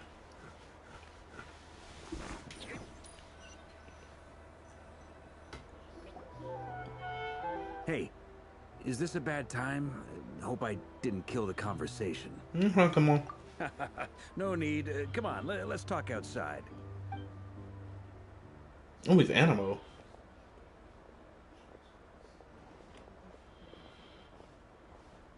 Anyway, Nefer went back to the curatorium to get some rest. But before she left, she shared some things with me that I thought you should be aware of. Oh? Firstly, although she managed to trap the Raker of Solnari inside her chest set, there's no guarantee that the power of the Ibis King is any match for one of the 5 sinners. Their powers are beyond our comprehension. It's only a matter of time before he finds a way to break out. We have to come up with a plan and take care of him before that happens. Honestly, my mom figured that might be the case. So, how long have we got? Well, I asked her that same question. She talked for a long time, but for the most part, it seemed like she was trying to convince me how precious her chess set is. What a long and storied history it has. It felt like some kind of sales pitch, you know? The kind where you end up handing over Mora against your will? Anyway, after all that, she finally answered the question. 2 days, at most. 2 days? Holy moly! Can we even recruit enough help in that time? That remains to be seen. Which brings me to the second issue. Dainsleif is obviously conflicted about this whole thing. But given how little time we have, there's no way we can pull this off without his help. You have some history with him, right? Do you think maybe you could talk to him for us? I'll see what I can do. Great. I appreciate it. All right, on to item 3. So, Albedo, Duran, and I put our heads together and came up with a plan. Can't promise it's gonna work yet, but at least it's a start. We figured we'd bounce the idea off you first. We'll explore it further once everyone's recovered. Okay, ask away. Oh, Paimon's dying to hear this. All right, so here's what we're thinking. In a hushed voice, Varka lays out the current plan. In a shocking plan when nothing can phase the greatest traveler, truest travel guide, and TEYVAT doesn't take you long to get behind it. We felt a little uneasy about roping you into this. I mean, firstly, you're not locals, and secondly, none of us are your boss. You're well within your rights to refuse if you so choose. Roping us in? Why would you even say that? We know the stakes here. I've been roped since day 1. Of Solnari, or none of us stand a chance. I choose my words very intentionally, I'll have you know. I like to think there's an art to striking a down-to-earth tone even when the stakes are through the roof. Sir Varka, I have a few thoughts about this plan. Yeah, my boy getting paid. I'm all ears. I think we can be more flexible with how the roles are allocated. In my view, the most sensible lineup would be like this. Was that getting paid today? We gotta pay rent. I see your point, yeah. But if that's how we're going to approach this, you'd better make sure you're ready. To be clear, I don't doubt your abilities. Far from it. I just want to make sure. Are you really willing to take all this on? I want to do everything within my power. The Rahier of Solnari is a truly fearsome opponent, and if I do my part, it'll greatly reduce the risk for everyone else involved. Well, that tracks with what I've heard. Jean's mentioned in her letters that you're so diligent it's almost abnormal. As in, most people weigh up the risks and rewards in situations like this. But you seem to just march towards danger without a moment's hesitation. Of course, everyone appreciates a fearless pioneer. But all that aside, I'm the Grand Master of the Knights of Favonius. You're our honorary knight. I want to make sure your courage doesn't come at the expense of your safety. Thank you, Sir Varka. I should be the one thanking you. It means a lot to have you on board. I'll give some serious thought to your suggestions. Murphy gives a nightly balance. As he'll see you at the hotel later, he's arranged everyone to meet and find out his plan of action. And after line to move, he booked at a hotel for a meeting, so you all get over it. As the moon rises in the sky, you and Pama leave your room, discuss whether Pama has any function for you. Everyone waiting for you and chatting and smiling clearly. The rest is done them good. As well as this crew, expecting some unexpected help has arrived. Still, you remain conscious of the fact that the future of Nod-Krai wrestling was decided tonight. So many lives are at stake. You never meet most of them, whether you know that are counting on you. Who's the unexpected help? Sandrone? I wouldn't be surprised if Sandrone and them squatted up. Look. Oh. I saw Dory, I saw Inefa. This is a thorough plan, but I do have one last question before we take action. How can we be sure that our enemy won't leave the designated area? Great question. Albedo's been hard at work analyzing Rarer and the Wild Hunt's behavioral patterns. His conclusions are as follows.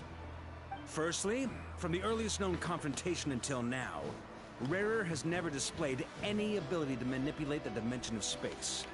So it's unlikely he has any power in that domain. Secondly, he seems to have a particularly strong vendetta against our group. If we put him in a fight-or-flight situation, he'll choose to fight every time. Thirdly, finally, and most importantly, he's consumed by hatred, both for the moon and for his enemies. Turns out, we tick both of those boxes. We have a reincarnated moon in our ranks, and a spy who accessed his private memories without permission. He'll be baying for blood, not looking to escape. As someone who's had their fair share of interactions with the Wild Hunt, those all seem like valid observations to me. Understood. Then I will defer to the verdict of the group. Well, everyone, that's the plan in full detail. Albedo and Durin are carrying out their part as we speak. Plan approved. Scheduling. Okay, any firepower you need, I got you covered. Let's light this baby up. The Frost Moon Scions are behind you as well. And the rest of you?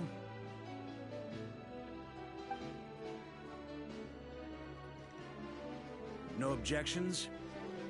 All right, then it's settled. This is the plan we're going with. Next up, an old tradition of mine. Anyone who wants to back out, now's your chance. Wait, we can still back out of this? Everyone says things they regret, right? I don't want anyone feeling trapped because their mouth said yes before their brain had time to think things through. A very people-first approach. I hear that's common practice in the Knights of Favonius. Heh. Who'd you hear it from? D-Luke? We don't use people's real names at work. This contact will be known only as Owl, please and thank you. This plan can only work if everyone does their part. Flintz and I will absolutely support it. We shall indeed. You'll be glad you accepted our help. Also, you are the last person I expected to see here, Miss Dory. It's not often I get called Dory in a work context. My peers usually call me Lord Sangama-Bay. So, the longer your name, the higher your net worth. Is that the idea here? In that case, Mr. Flint's here must be worth a fortune. That's right, I know your full name. It's... The walls are thin here. I'd appreciate you keeping that a secret. Okay, fine. I'm actually only here as a favor for someone else. Do you have any idea how much it would cost to hire me otherwise? Oh! Does this mean someone out there actually has the power to boss Dory around? It most certainly does not. We have a long-standing and mutually beneficial business partnership. She's actually the mom of a friend of yours. Actually, mom. Said mom supplied me with a great little trinket, but now that lady's ruined everything. If I don't start building a little goodwill now, my whole business in Nod-Krai is gonna go down the drain. Is she talking about Ryan daughter? So what exactly Or no, Klee? Alice. She must know Alice. It's a lucky charm that occurs. Alice. It's either Alice or Nicole. We have a business relationship, and she was worried that something bad might happen to me. So, she wanted me to have something that gives more power to protect myself with. I finally got it all fully charged up with Kuvaki, and then never went and used it all up at once. Never lost so big in my life. You're right. It was all my fault. I didn't mean to drain all the Kuvaki in the pendant, but I'll make it up to you. You will? Well, in that case, how about you give me your chess set, and we call it even. I knew you'd say that. Well, it's yours if you want it. In fact, take it now, and I'll even throw in a free Raker of Solnari. Deal? You're putting me in a difficult position here. It's a very useful thing to have around, but I have a funny feeling it won't be around much longer. I guess we'll see in a couple of days. Looks like bankruptcy for me. Hey, don't be so pessimistic. See this through and you never know. You might find a new business opportunity on the other side.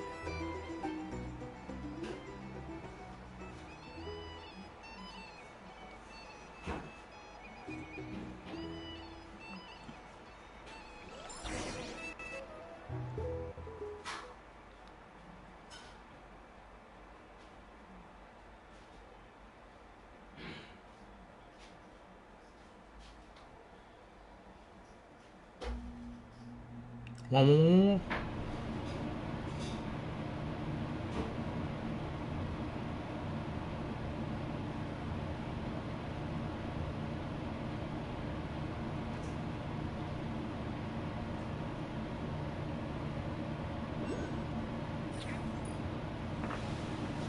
Alrighty. Alright.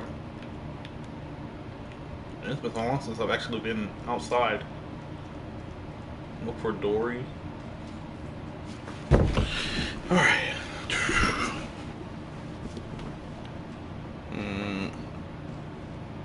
How are things going? Feeling ready? Oh, I was born ready. We only have 2 days. You think Lord Sangama-Bay would let an opportunity like this slip by? Don't forget, when something's in high demand, the people with the goods on hand get to charge the highest price of all. Even higher than the sellers taking advance orders. Ta-da! See? It's right here. So pretty. What is it? Did you make it? I know you're skilled at making it with your hands. No, I have a supplier. We go way back, so he made me a very attractive offer. Aha! No wonder you were talking about lucky charms at the meeting. You've been getting Kaveh to make them for you. That's not the full story. It actually started a while back as a project between me and the Dendro Archon. You know Nahida? Mage Alice once warned me that this world won't stay safe forever. There may come a day when everyone faces a great crisis. I passed this on to the Dendro Archon, and she secretly brought together a research team made up of Sumeru's top scholars to invent a technology that could keep people safe. I won't go into the details because it's all very complicated, but if you want to know more, you can ask the Dendro Archon about it sometime. This is gonna come back in the future. Anyway, point being, it was the Dendro Archon who asked Kaveh to build this little contraption. As one of the top Kashar War talents, he was the obvious choice. Took him long enough.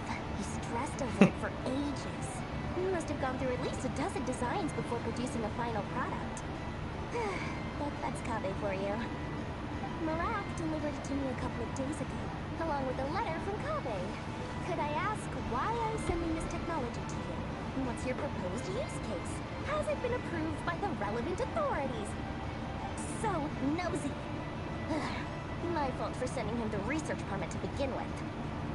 Surely Nahida must have told him you were involved in this project. He was probably just nervous because you're always so secretive about your business. Could be, could be. Anyway, I just replied, let's hope there never has to be a use case, because it would involve grave danger. Oh, fair enough. But it sounds like he was just being cautious. He probably felt responsible as the one who made it. Or maybe he was asking as a favor for his housemate. He's done that before. Not sure why, though. His housemate doesn't seem to really care that much about this kind of stuff. Either way, all's well that ends well. I'm just glad to finally have my hands on the product. I wouldn't want to be without it, given the potential dangers that lie ahead. Huh? What does that look mean? Paimon's just super surprised. This must be the first time we've ever seen you actually get serious about something. This is not the Lord Sangama Bay we're so used to. Well, a long time ago, I made a promise to myself. I promised that I was gonna live every day of my life with a big beaming smile. Obviously, Mora plays a big part in that. But there are always gonna be times in life when you have to give something back. That could mean paying back a debt, returning a favor, or showing some kindness. Alice has been a huge help to me over the years. She was the first investor I ever had. And I want my investors to know that Lord Sangama Bay is the best in the business. And more than that, no one knows what the future will bring.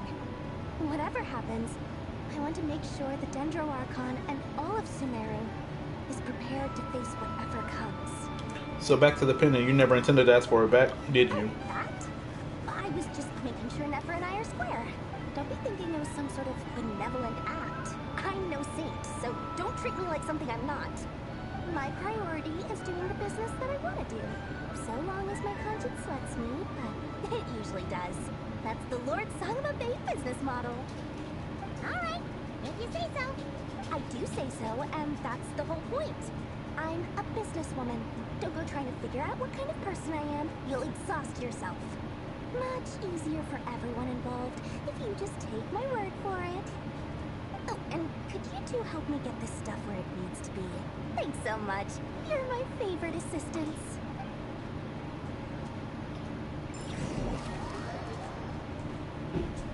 Hisei Islands. My boys! The boys!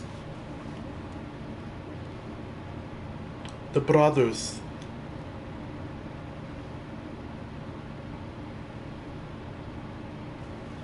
Look for Albedo and Durin. The boys!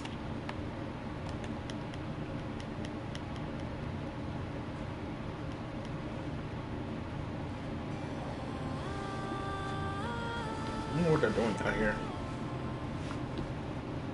Traveler, Paimon, it's good to see you. Everything going smoothly over here? Sort of. As you're probably aware, Varka, Durin, and I captured some abyssal creatures from the Wild Hunt. Per the plan, we dissected and analyzed some samples of these creatures. The process went very smoothly. The findings, however, come with some troubling implications. What? You can actually dissect the Wild Hunt? That depends on your definition of wild hunt and dissection. Harmless, lifeless. These words are accurate descriptions. The wild hunt is an interesting phenomenon. In and of itself, it doesn't seem to possess anything akin to a human personality. But taken as a collective, the medium through which the wild hunt is summoned does appear to have a soul. Oh, interesting. Master griped a lot about the wise Horoptetyr, and seemed somewhat fascinated with the foul Certology. But she barely mentioned Rerir at all. I don't think that was because of his lower social standing, though. Anyway, it's a pity. I should like to hear her thoughts on the nature of the life form he has become today. It's a strange mix. The furious energy of an abyssal being channeled through a fractured physical existence. A consequence of being torn apart by an unknown power. Perhaps the only explanation for his survival in this state is that he sacrificed a degree of individuality in exchange for a continued existence. Oh, sorry. Once I get talking about interesting research, I have a tendency to go on indefinitely. Back to our research findings. Essentially, they confirm my hypothesis. Rerir's corpse is completely contaminated by the Abyss, and the effects are irreversible. You could think of this as Rerir in mutated form, but in my view, even that would be inaccurate. In reality, his whole being has been consumed by the Abyss. In other words, he is now nothing more than a manifestation of abyssal power. Oh, wow. Unfortunately, at present, we have no means of completely eradicating abyssal power. Hence, we cannot fundamentally destroy the Rahier of Solnari either. Oh, that's terrible news! So, that's it? We can't defeat him? Not even if we get the power of the Three Moons? Miss Columbina's situation is a difficult one. She can never achieve wholeness when the world does not accept her presence. It's as if her creator banished her to a place she can never be accepted. It means she spends most of her energy just on her own survival. Given the circumstances, it's only natural to despair. But we must see this plan through to the end. Time to kick off the backup plan. Oh, Paimon almost forgot! This is for you. Dory asked us to bring it. Ah, how wonderful. Well, thank you for making the trip. Durin and I will be heading off shortly. I'm sorry I won't be there to protect you in person this time. Please be careful. We will. All right then. Stay safe. Coming up with Columbine Flins and... Oh, no. Okay. I like this little format. I like this little lone screen format. I'm almost busy completing the class. Yeah, how about no?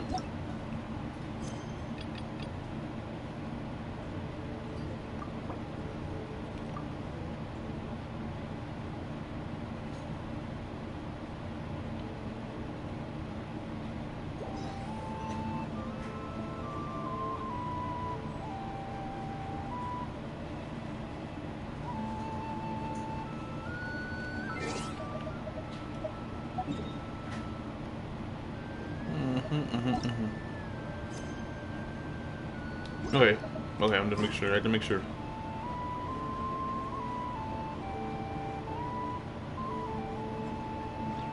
Hi, guys.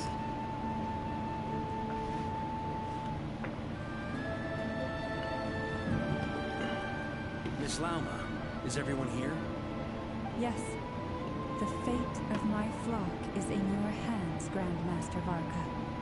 Please keep them safe.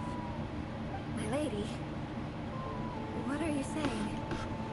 Within the next 24 hours, we will face the biggest crisis the world has ever seen.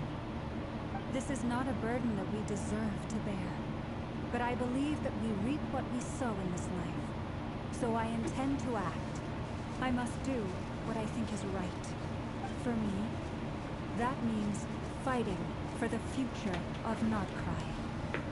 This gentleman is the Grand Master of the Knights of Favonius, Varka, Knight of Boreas. In my absence, please follow his lead. Hey everyone! guess I should introduce myself.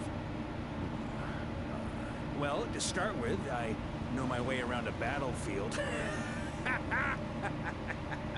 The biggest strengths are honesty and hard workingness. Anyway, point is, I don't intend to let Lauma down.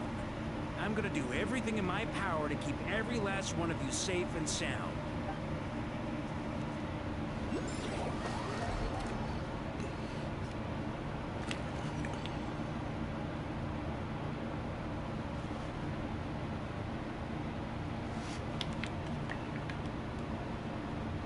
Alright, these two all on their lonesome.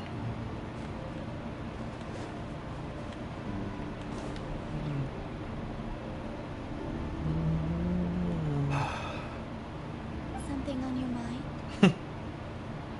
Miss Columbina, was it? I believe that's how the others addressed you. That's right. Names are funny things. Have you always been called Dainslet? Yes. I take it your own name has a more complicated history. I have a different relationship with names than other people. To be honest, I'm not even sure that Columbina is my name. At least, not in the same way that Dainslet is yours. But it's what everyone calls me, and I go along with it. A lot of my life has been that way. I get so used to things that I forget to question why they are so. I never used to think much about where names come from, or what they mean to people. Maybe something's wrong with me. You're different from other people. I sensed it the first time we met. You're more perceptive than most. I'm sure your long life and rich range of experience explains that. Do you ever find yourself missing Conria, Mr. Dainslet? Difficult to answer. I have dreamed of the past many, many times. Sometimes I'm fighting tooth and nail. Other times I'm lying on the ground, defeated. I don't recall any happy moments from that time. It has been too long. Is that because hatred survives longer than love and affection? Okay, she's kind of spitting. That would not be for me to say. I make no excuses for the grudges I bear. But whatever the reason, I remember little that was beautiful or sentimental. Thank you for your help with the Rerir situation. Without your efforts, I never could have learned the hidden truth of his story. You're welcome. I know he's your friend. Friend? He betrayed me. And I never really understood what he was going through in life. Some friendship, that is. Okay. So, do you plan to fight him with us? You see, you're torn. Now you know what really happened. You see the things he's done in a new light. I need some time. Of course. I completely understand. Anyone else in your position would feel conflicted too. Actually, I went through something similar myself recently. Something happened that changed my perspective on a situation. A situation I took for granted at the time, but now I feel very grateful for it. You mean the Harbingers who still support you, even though you've left the Fatoon? Yes. I always thought they were only helping me because Harbingers are forced to work together. But then I abandoned them. A warrant was even put out for my arrest. And even now, they still support me. Which means I was wrong about them all along. Clearly, they view you as a friend. I feel a little guilty now. I regret not seeing her help for what it was, and not treasuring it. I see the guilt that you're feeling now, because I feel it too. Hopefully, talking about it will do us both some good. Have you noticed that the Traveler and Paimon are over there? I think they've been listening. Shall we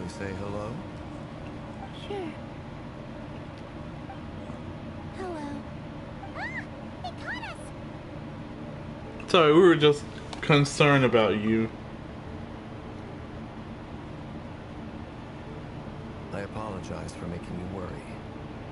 No doubt you wish to know where I stand on the plan to take down Rebu, the Raker of Solnari. I'm afraid I need a little time, but I will seriously consider joining you. You will? Oh, thank you so much! Everyone will be so grateful to hear that! They needn't be. This was something that I was going to have to face up to eventually. That doesn't matter to them. They're grateful to you regardless. You can't control their gratitude, so just accept it. And then, have a think about whether you're willing to join us. I thought Colin Biggins was more direct. Sanctum of the Oath Keeper.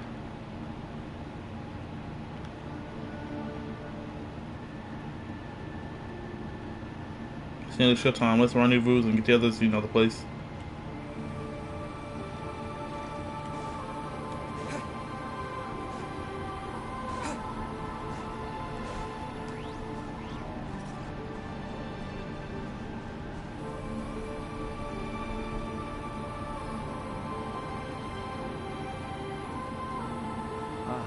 You're earlier than I expected. Hey, Blitz! Been waiting here long? Not too long. I came a little early so I'd have some time to think. Are you nervous about the battle? Quite the opposite. I'm reminiscing on my past battles. When I was awakened by the Radniki, I had not touched a weapon in many years. I felt like the battlefield was not where I belonged. But after waging war against the Wild Hunt for so long, I came to realize something. A life of absolute peace is simply not a possibility for me. My restless flame indicates that somewhere inside of me, there is a deep yearning to root out the evil in this world. Oh, that doesn't sound like such a bad thing. I agree. Well, in the past, when I was a Fae whose primary concern was hibernation, it was hardly ideal. But it certainly serves me well here in the present. And I am delighted to be able to join forces with you in this endeavor. Looks like I'm not the first to arrive. Ah, Miss Lauma. Did you sleep okay last night? I struggled to settle down at first, because of the nerves. But don't worry. I got enough sleep in the end. I'll be just fine. Thank you for everything. Please. I'm just doing my part. Never! Over here! The goods have been delivered and the backup plan is underway. Ino asked me to relay a message. She said Anefa will be on high alert and keep a close watch over all secondary districts where defense is required, providing support as necessary. Meanwhile, Ino herself will provide range support to us directly, using her latest invention. Excellent. My thanks to all involved. The chest set's looking a little unstable. It won't hold him much longer. We should be prepared to engage at a moment's notice. No sense sitting around waiting. Let's make the first move while we still have the option. I agree. Paimon, find a safe hiding place. Got it! Be careful, traveler! I will.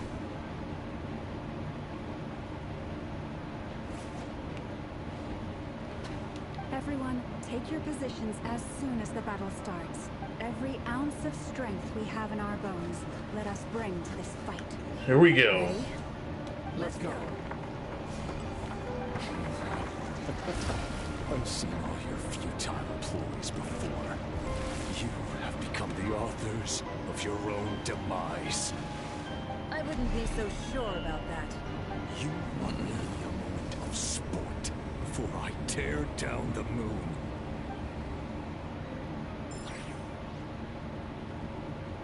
Oh, this art is fire. Cop. Easy cop.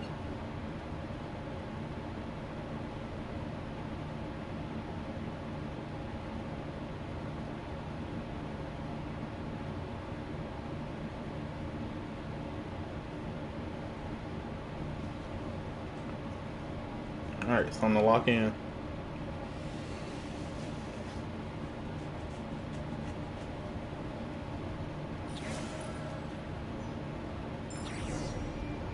blasphemy against death.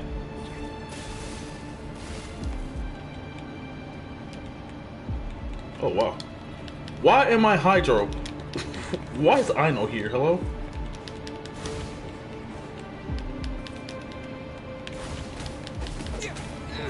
Wait, hold on, wait.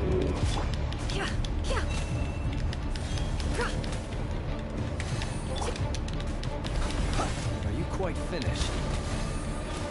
Brethren. Let me help you guys. Futile.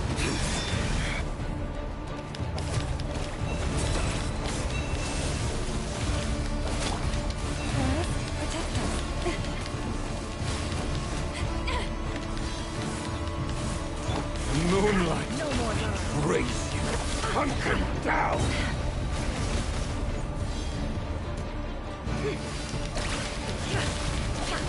The mystery unravels.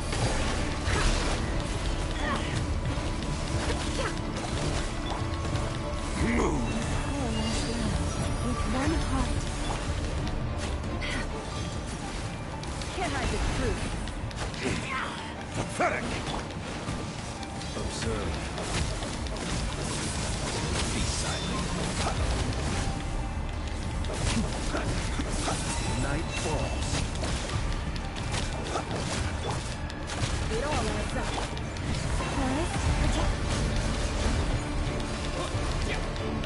Moonlight. Move.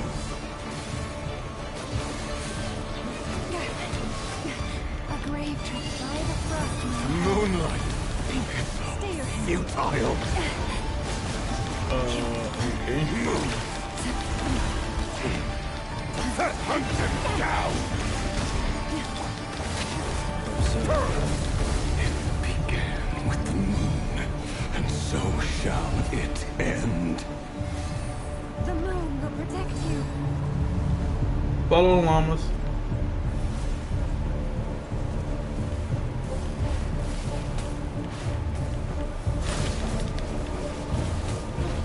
Steady now.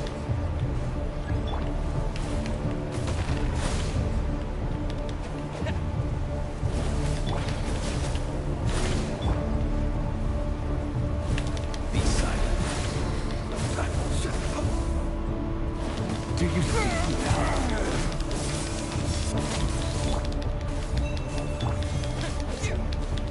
Fairfire, when will it be as you foretold?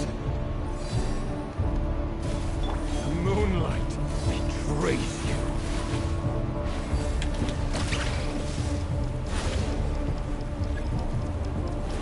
Foul spirit is not welcome here.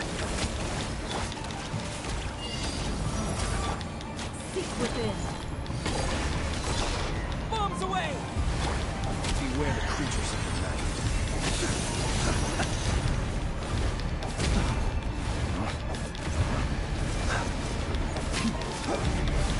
Steady now. Futile, hunt them down!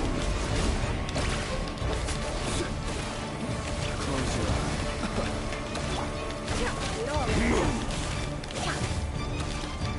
The moonlight betrays you. Go! Hunt them down! Pathetic!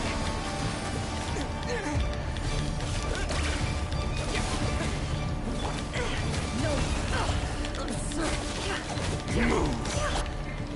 Be silent. Hunt them down! Go! Meat! Stay your hand. Forest, protect us. Moonlight! Futile! Can't hide the truth. It all adds up. Holy crap. Transgression. By the frost.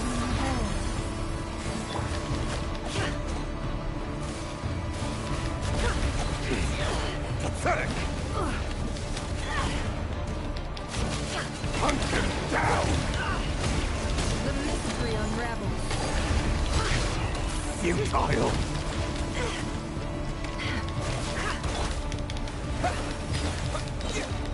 The moonlight betrays you. Wipe out! Your little game moonlight heroics is over. Who wants to go first?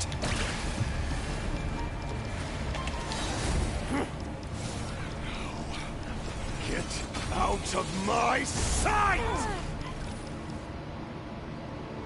No, we've been separated. My grasp. You okay? Never. Where are the others? Stuck outside the barrier. I guess he really doesn't like us. I told you before. Knowing too much is always a death sentence. Be careful what you wish for. Run or hide. Lauma! Can you hear me? Destroyed and reborn.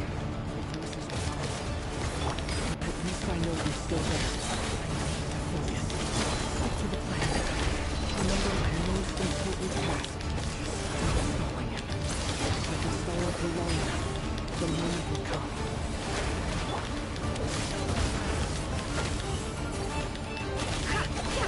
It all adds up. The mystery unravels.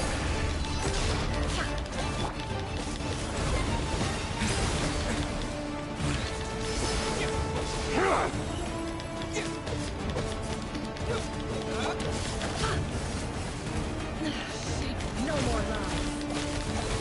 It all adds up.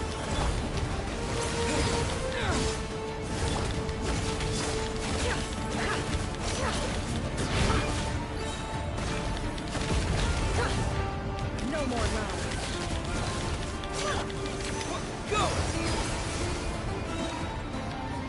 Where to run? Where to hide?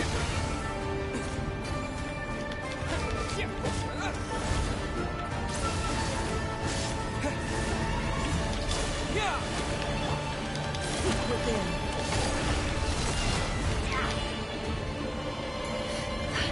Can't hide the truth. Water jet!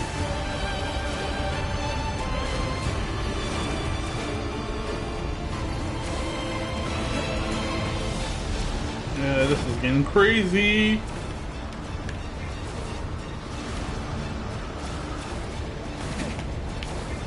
I've got this!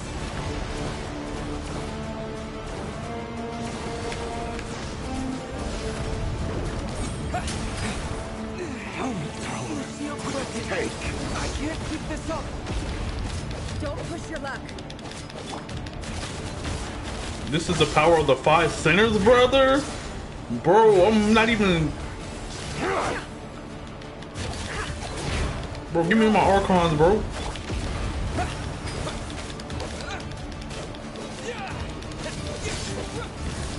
Give me my Archons back, bro. Death is within my grasp.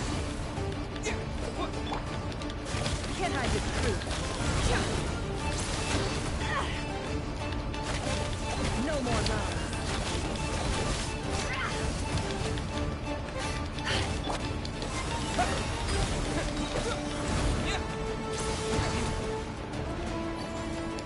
Bombs away! It all adds up. I hate that burst. I hate that burst so much. It's so slow. Where to hide? The deception ends here. Water jet!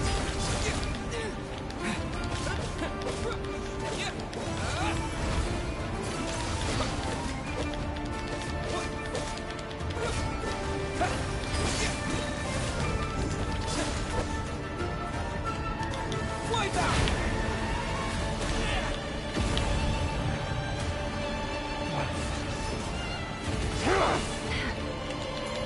Can't hide the truth.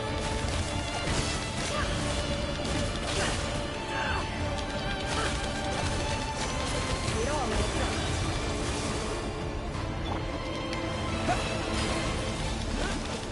Can't hide the truth. The mystery unravels. No more lies.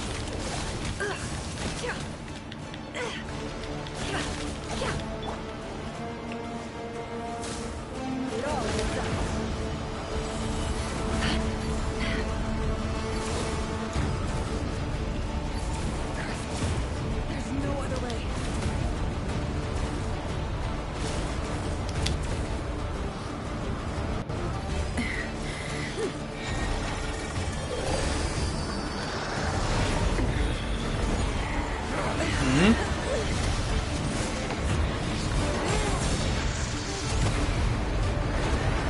Yo, that ult is fire. The only way to defeat Rarer is to borrow his own power. That means Columbina will have to disappear while you two bear the brunt of his attacks. Okay. You have to hold on. Find a way to keep him focused on killing the two of you.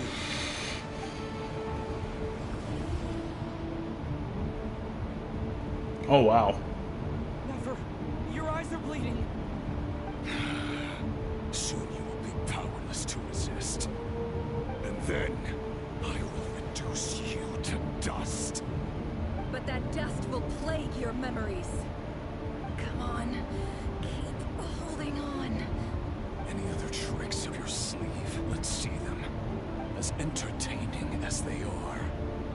You've backed yourself into a corner.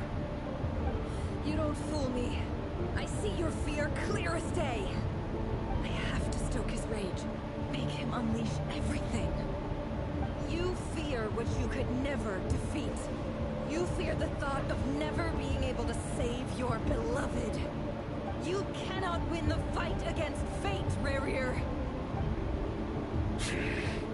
Is that what you think? Well, now it's your turn to feel afraid.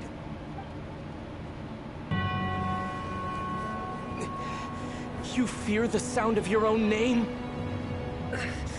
Is it us you hate? Or is it what you've become? She's going blind. Let's see what becomes of you!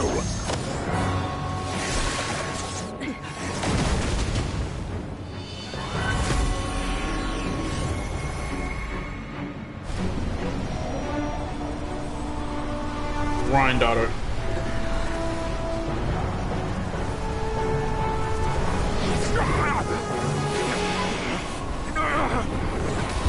What's happening? That power. I've seen it before.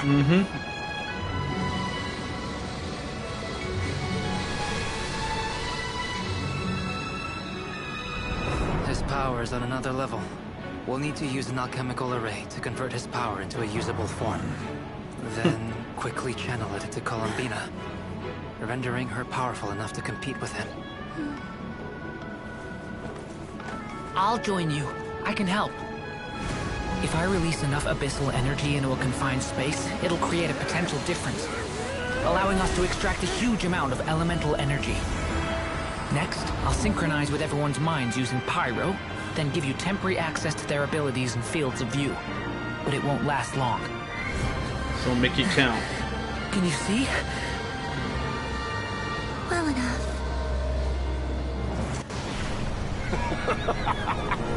So, we have a student of Gold Rheindotter in our midst. How about that?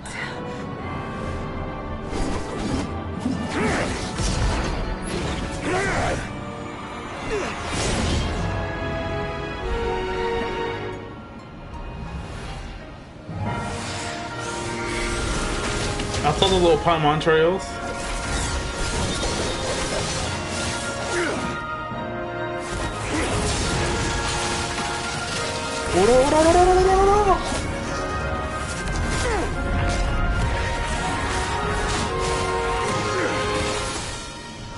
You use my own power against me? Just like how you stole Kuvaki. Bars. Look familiar.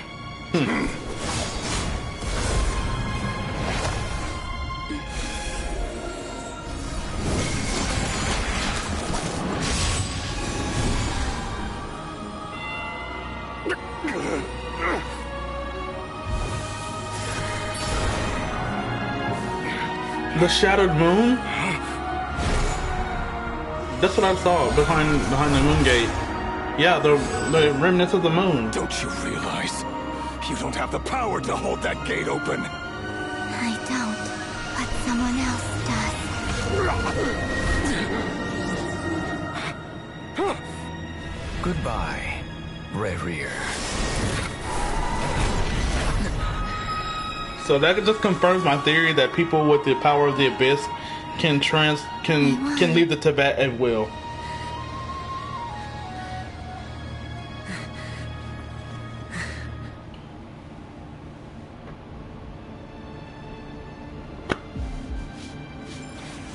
I wonder where they sent them. Did he get banished from TEYVAT as like, beyond the firmament? I mean, or beyond the false sky? Because that was clearly the fake moon.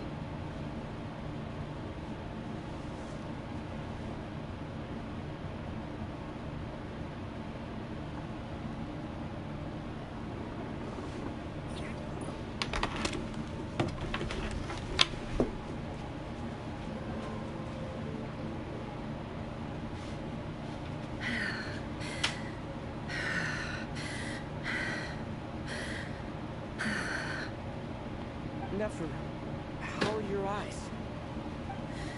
They're fine. My girl went blind. It's not too late. Let me handle it.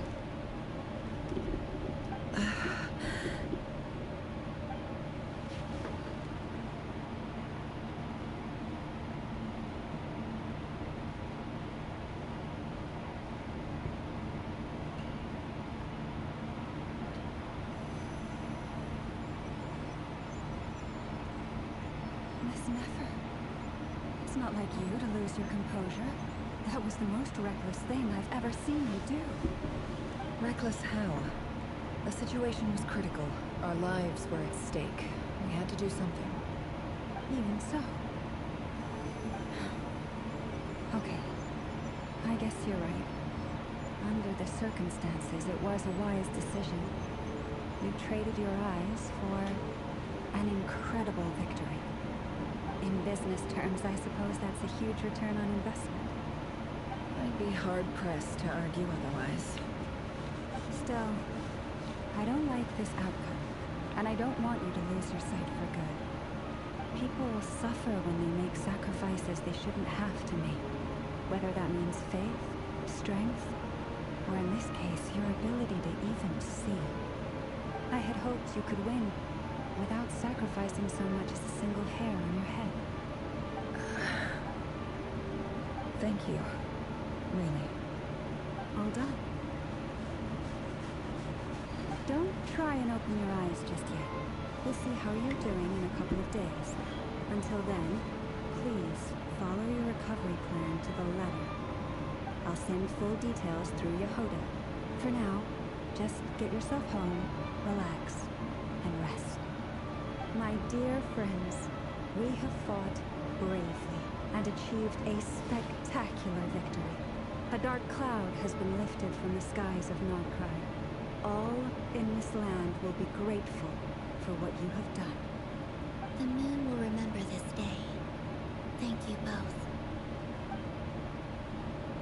Yehoda shows up and helps Nefer get home, and you, of course, have Paimon to escort you back.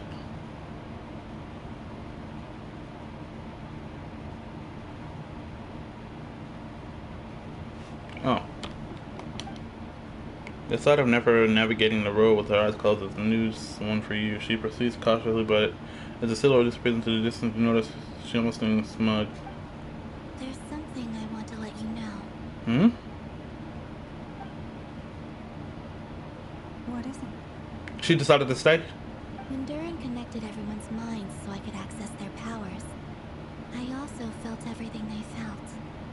And since Nefer's eyes were injured, my eyes are hurting now too. Hold on. Let me try. I only feel the pain. There's no actual damage. I just thought I should tell you. You're right. There's no damage. That's a relief. But I must say, I'm surprised to hear the Kuthar share something like this with me. In the past, you never used to open up about yourself. Things are a little different now from how they were. I'm learning to share how I truly feel with my friends. Yes. You have no idea how. Welcome to the gang. You can't help but break a smile at the word friends as a warm, fuzzy feeling fills your chest. One by one, your fellow teammates report and inform you that everything is under control. Llama's assistant, you lie down, you fall in front of the line against River, and now you need rest.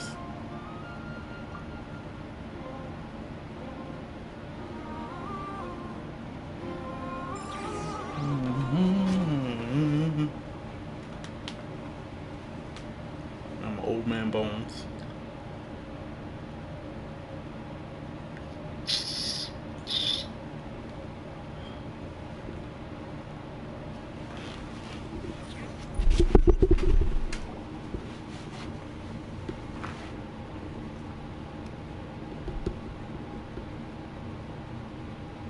Yay! You're awake! How are you feeling? Any aches and pains? Did you sleep well? I'm doing all right, Paimon. No need to worry about me. Phew! Well, that's good. Paimon's been sitting on the edge of the bed worrying about you for ages. You slept a whole day and night. Poor Paimon had to eat all by her lonesome. Glad to hear you didn't starve. How was the food? Well, it wasn't the same without you there to share it. Honestly, Paimon just can't relax when you're not your usual self.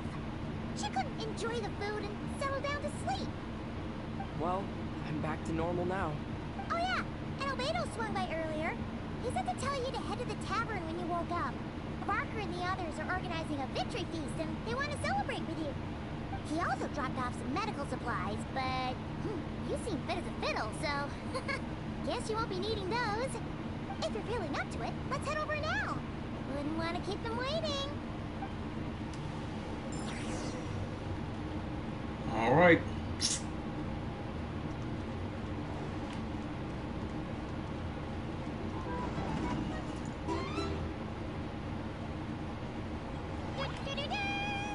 We're here!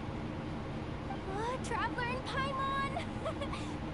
Perfect timing! We were literally just saying how there's no way we're holding this victory feast without you any longer, and we would have postponed it till tomorrow. How are you feeling today? Much better.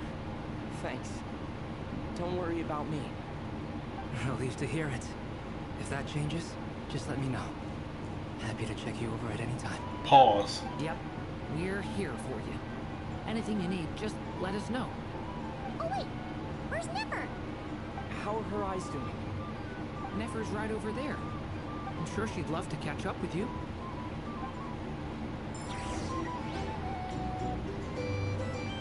There's Dane. Oh, there she is. Baby girl.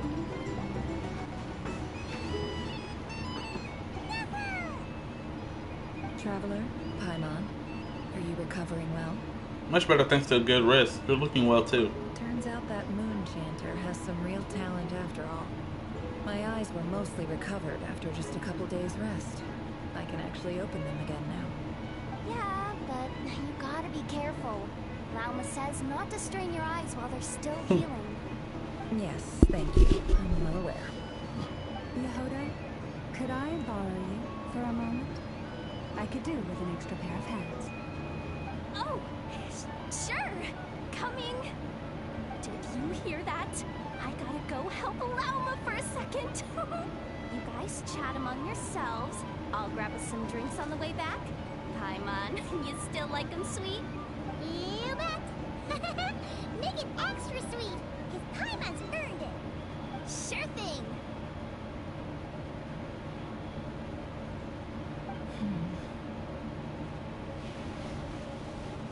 What's on your mind?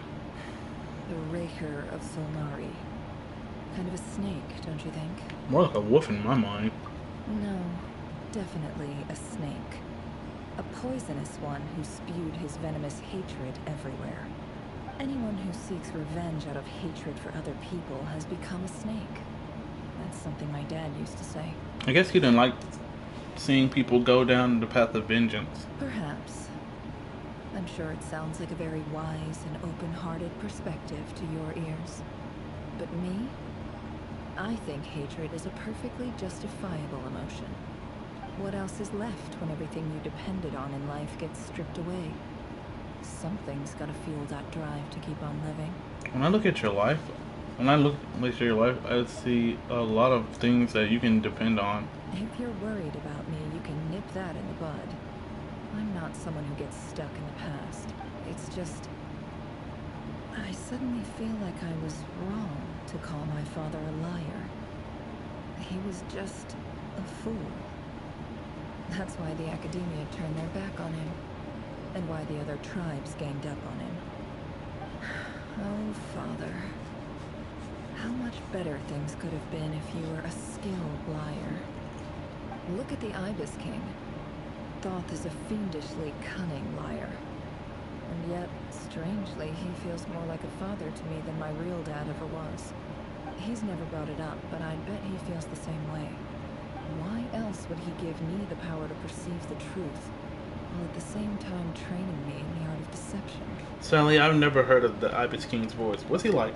Well, King Deshret banished him to Aru, which is essentially a prison, and posed 3 questions to him.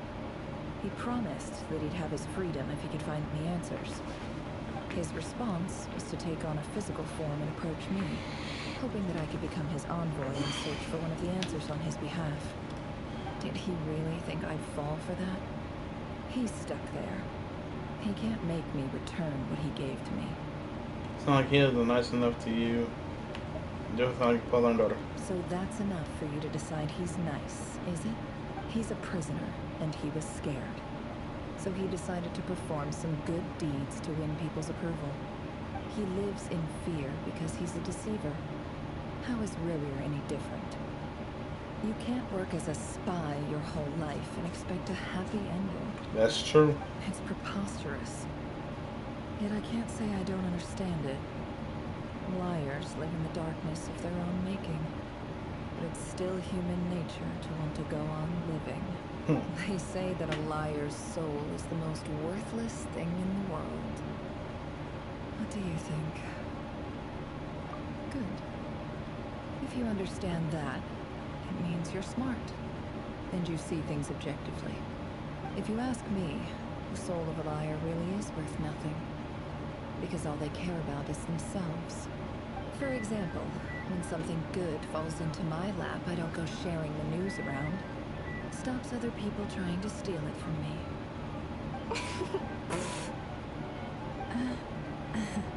I'm feeling some people over may have heard that. So be it.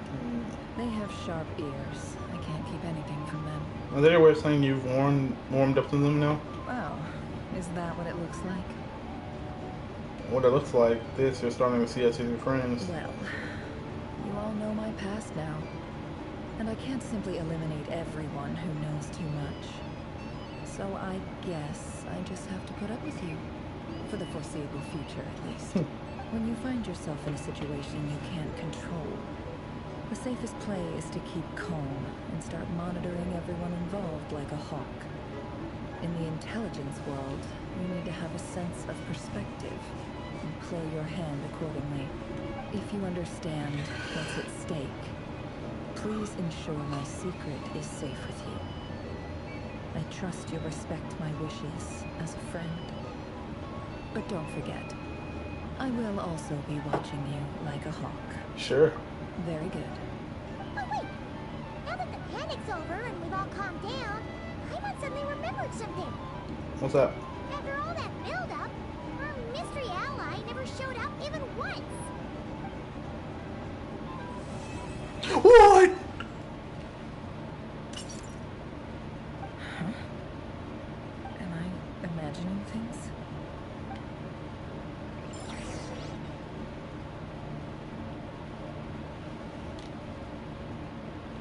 Who was a mystery ally? I think it was Alice.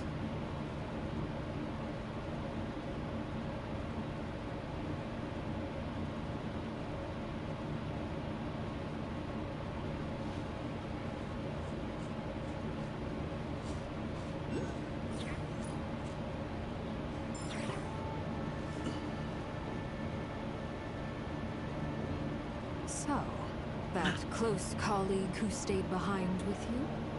What's he been up to recently? Don't know, don't care. I get more normal human interaction from hanging out with Bosco Tooth than him. Although, now you mention it, he hasn't bothered me in a while. I wonder if... If he's disappeared without a trace, it's the biggest gift he ever gave to the world. But I somehow doubt that's what's going on. He won't lie low forever. So we'd better stay on. I'm pretty sure they're talking about the doctor.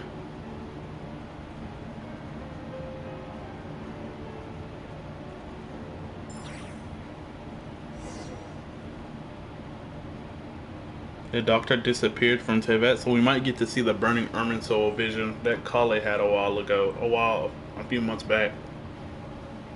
Or was that a year ago? Jeez Louise. It's been so long. When did Sumeru come out? What was that, like 2?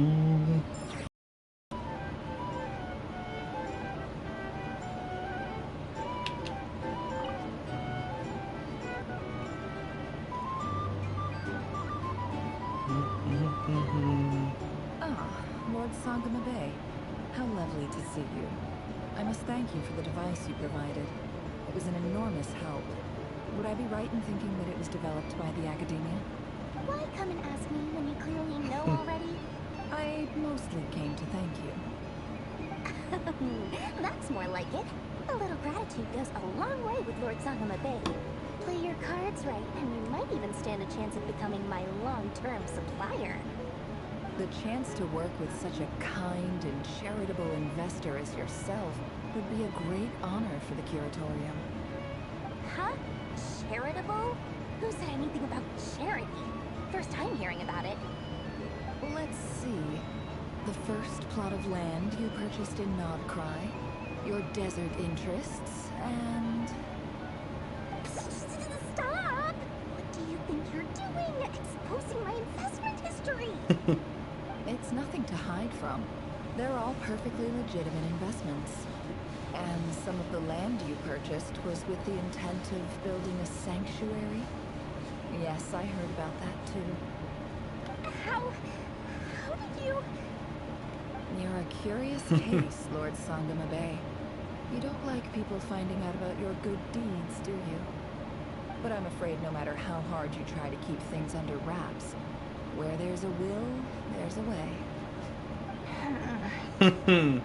You did it for Sumeru, didn't you?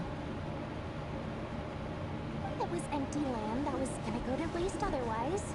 I figured if I built something there, it might at least get some use in an emergency. Disasters are capricious things. They strike without any warning. I've lost family to a disaster before, and I don't want to lose any friends or business partners if I can help it. My elder sister used to dream of finding a sanctuary. Somewhere with plenty of food, water, and medicine. Where everyone could live happy lives. It was something I looked into, but after discussing things with the Dendro Archon, I decided on a more effective strategy. The tech people handled the tech, and Moneybags provided the Mora. It just made the most sense. It's a pity that so few people know the truth about you. Everyone says that you view everything in terms of Mora, and all you care about is growing your own wealth. So, what's the problem with that? Everyone wants to be rich. It's human nature. So yes, I love Mora, and it's nothing to be ashamed of. But surely you have dreams of your own, beyond just making Mora.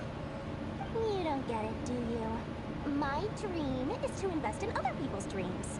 And, you know, make a nice little slice for myself along the way. Just thinking about it makes me happy. That sweet, sweet sound of Mora. Thank you. For the device? And the pendant. Oh, that. I was just returning a favor. Don't worry about it. Seems like we've both been away from home for a very long time. Yeah. So long that I barely remember what my family even looked like. That would be your mother, father, and sister? Yeah, though it's been years since my sister passed away. It's not like I want to forget them, obviously, but memory can be even more ruthless than the most calculating business person. Beyond a certain point, if something isn't helping you, it just gets rid of it. My sister can't help me now. Slowly but surely, her face is fading from my mind's eye. It's become a vague impression. Not everything will fade. When loved ones pass away, the beautiful memories are the ones that last the longest. Yeah, that's true. If you ask me, that's the one silver lining in all of it. Well, that, plus, I'm sure that life is much better now than it was back then. Oh, absolutely. I have tons of Mora, a big beautiful house, business is booming, and I'm as happy as can be. You've got a lot going for you too. Boss of the Curatorium of Secrets? I'm sure there's plenty of more to be made in that line of work. I appreciate the vote of confidence.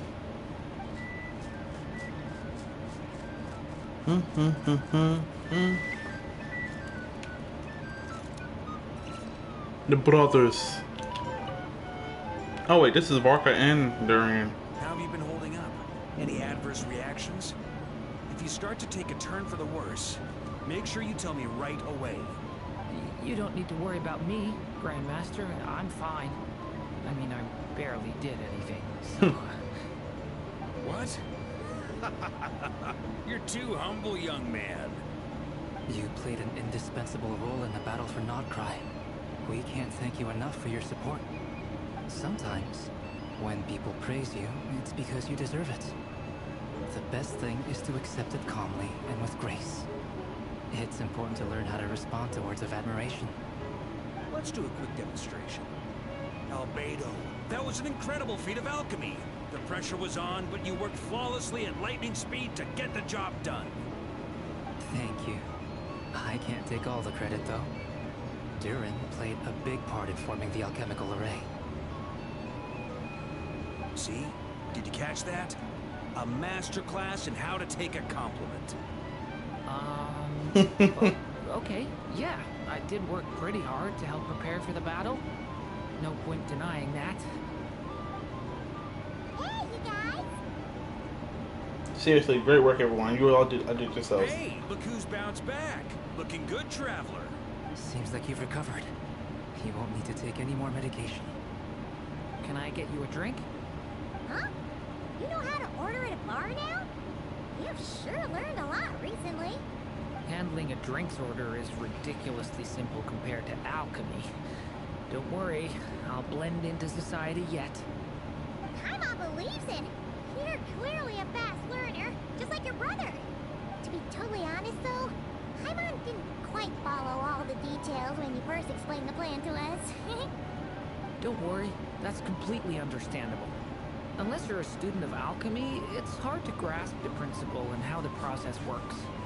To put it in the simplest terms, we saw how our enemy stole the power of Kuvaki, and that gave us the idea of stealing his power to turn it against him.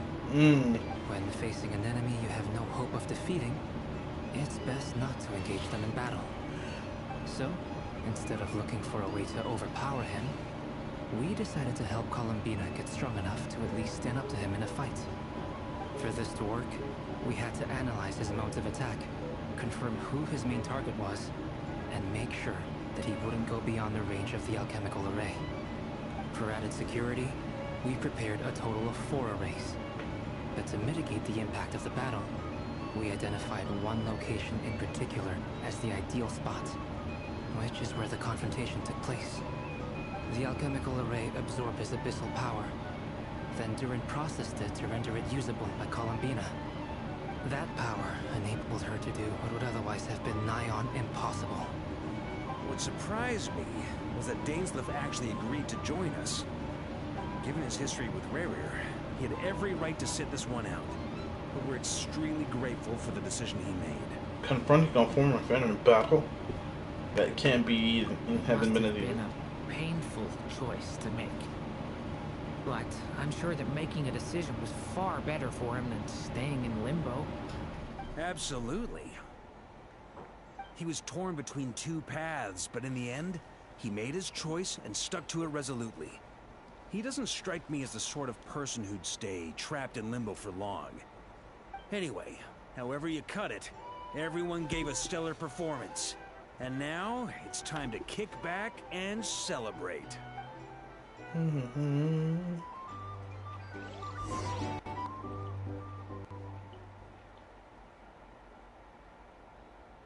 wonder what Columbina is.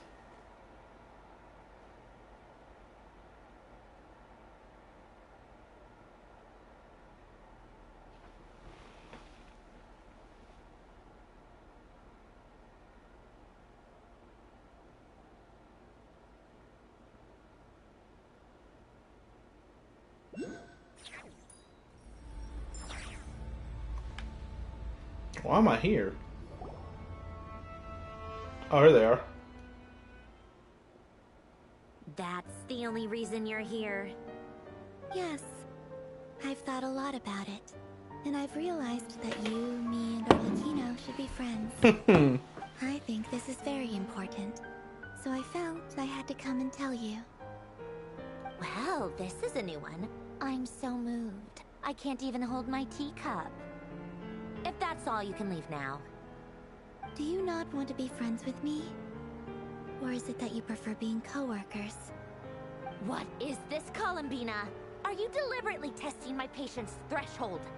Right now, my politeness module is active.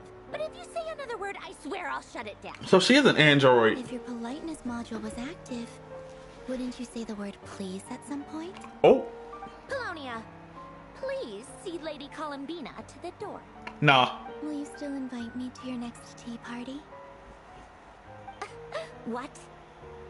Yes, I think you will. Bye-bye, dear Sandrone. Oh, they're so sisters. Hello. Catching up with a friend. I hope I'm not interrupting. Who let me in? Last time, the Wild Hunt escorted you out. Would you rather I handled it myself this time? We just wanted to, see how you were doing now that it's all over. Why? Out of concern for my safety? I hope you didn't seriously think that the Rapier of Solnari would be able to lay so much as a finger upon me, given how prepared I was. Mostly because you kind of helped us out, so we just wanted to check you were okay. I spy books and teacups. Robots are fixed, huh? I spy books and teacups on the tables. Afternoon tea, so we are interrupting. Oh, don't you worry about that. Tea time is already a write-off. The visitor before you managed to kill my appetite. If you're in the mood for tea, go ahead and help yourself. Otherwise, it's going to waste. My coasters are still missing in action, though. Use this notebook instead. Whoa! Pretty hefty notebook. Look at all those calculations. You can ignore those. They're just dumb scribblings. I doodle and write in my free time. Sometimes I remember the distant, dreamlike past. Sometimes I imagine the far-flung future. And other times, I grit my teeth and note down all the crazy nonsense going on in the present. Some people do the crosswords in the newspaper. This is my equivalent of that. Trying to predict the future is like daydreaming. And writing about the present just makes me furious. The past is my favorite. If nothing else, it's already set in stone, so I don't have to rack my brains trying to figure it all out. Huh. Although, having said that, the only vaguely interesting memory in my past is probably that guy they call Lord Artificer. Lord Artificer? You mean Adam Gillington? Who else? Pretty much all the mecha in Fontaine are his personal handiwork. Wait, are you saying you know him? Like, personally? As a friend? I mean, I guess we were friendly enough. So you actually met him, but he lived hundreds of years ago. Yep. In fact, I'm probably the only normal person left who knew him at all. We used to chat occasionally back when he was still around. Before he passed away, he asked me to destroy all his manuscripts. I honored his request, but I did read through everything first before destroying them. Respect. I mean, I couldn't let the genius of Lord Artificer Alain Guillotin disappear like that. Would have been such a waste. So, that's where the formulas in your notebook are from? I just told you. Those are my equivalent of crossword puzzles. They're just dumb formulas that I solve for fun when I'm bored. Alain's work was like epic poetry.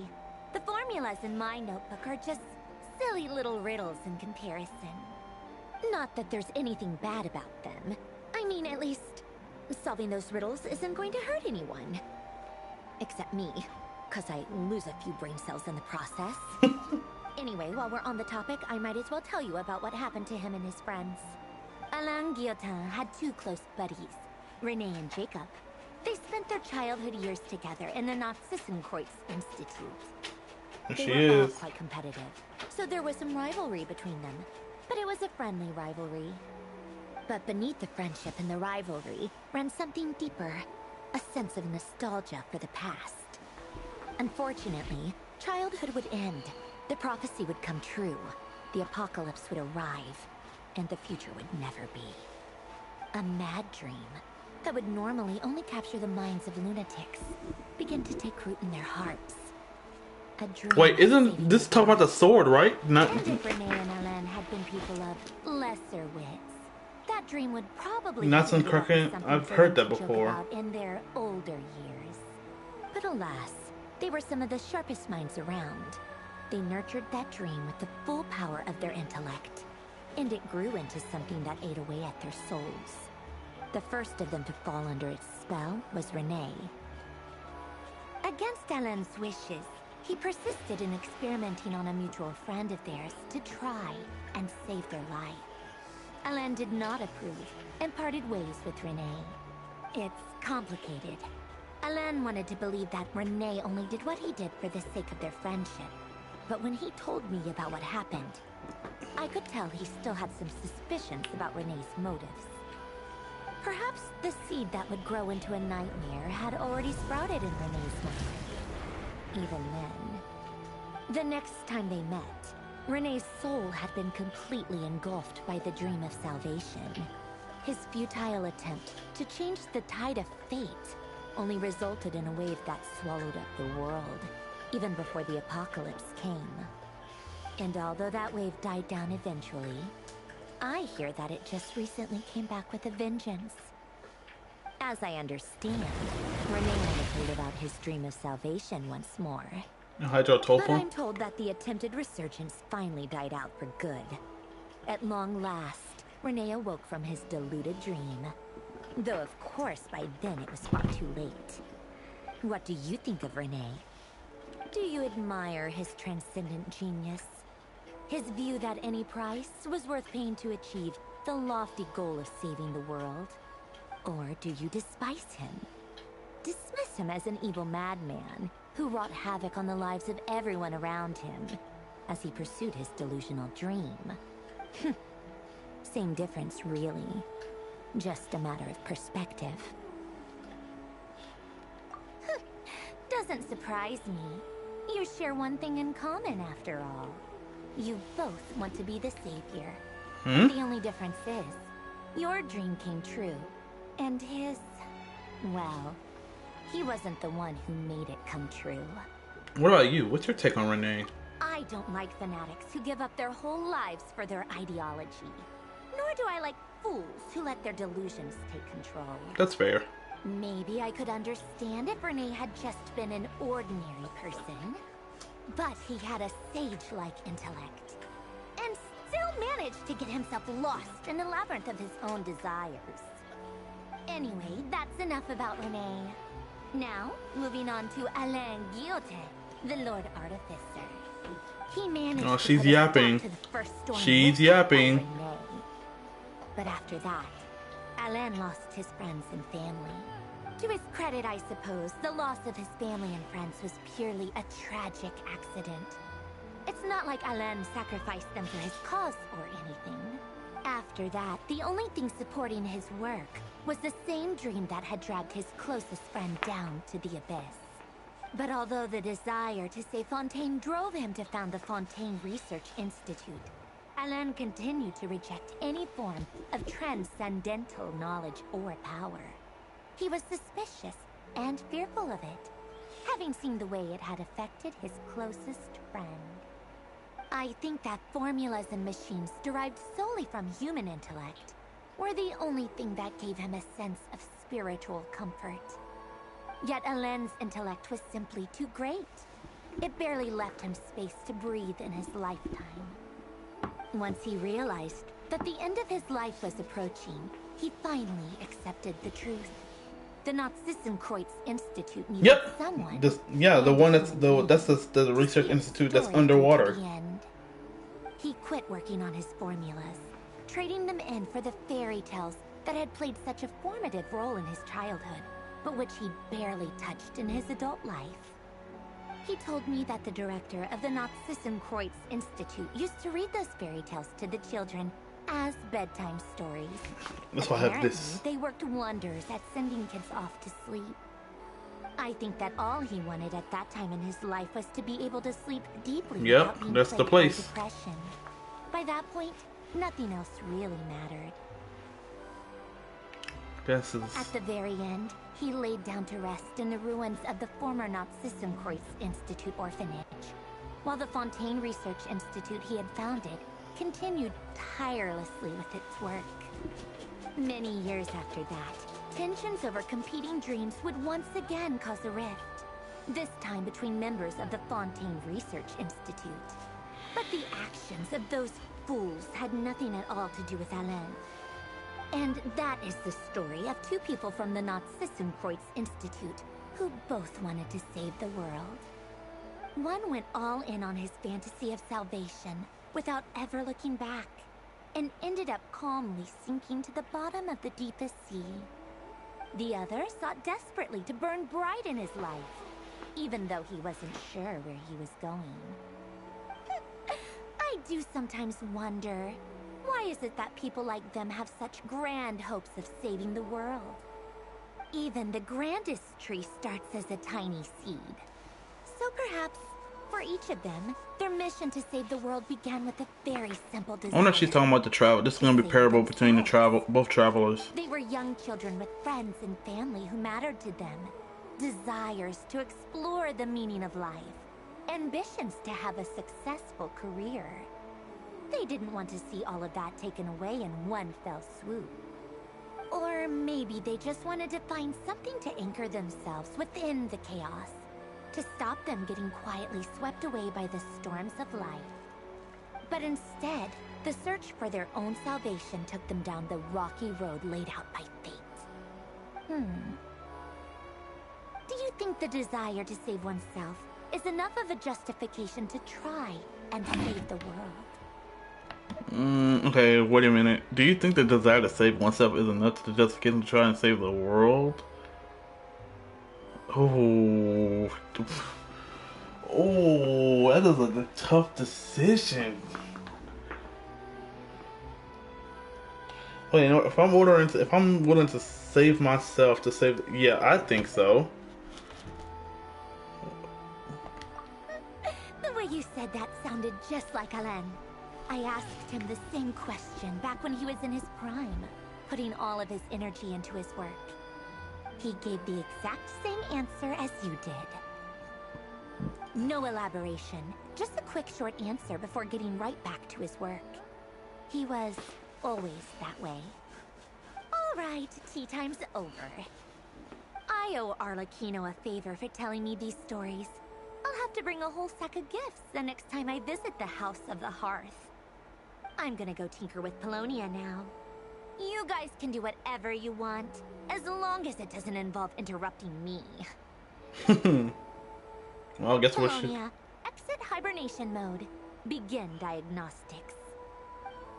I guess she considers us as friends now.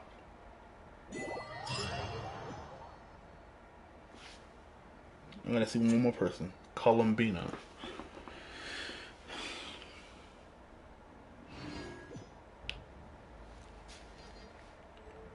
Wait, that was really it?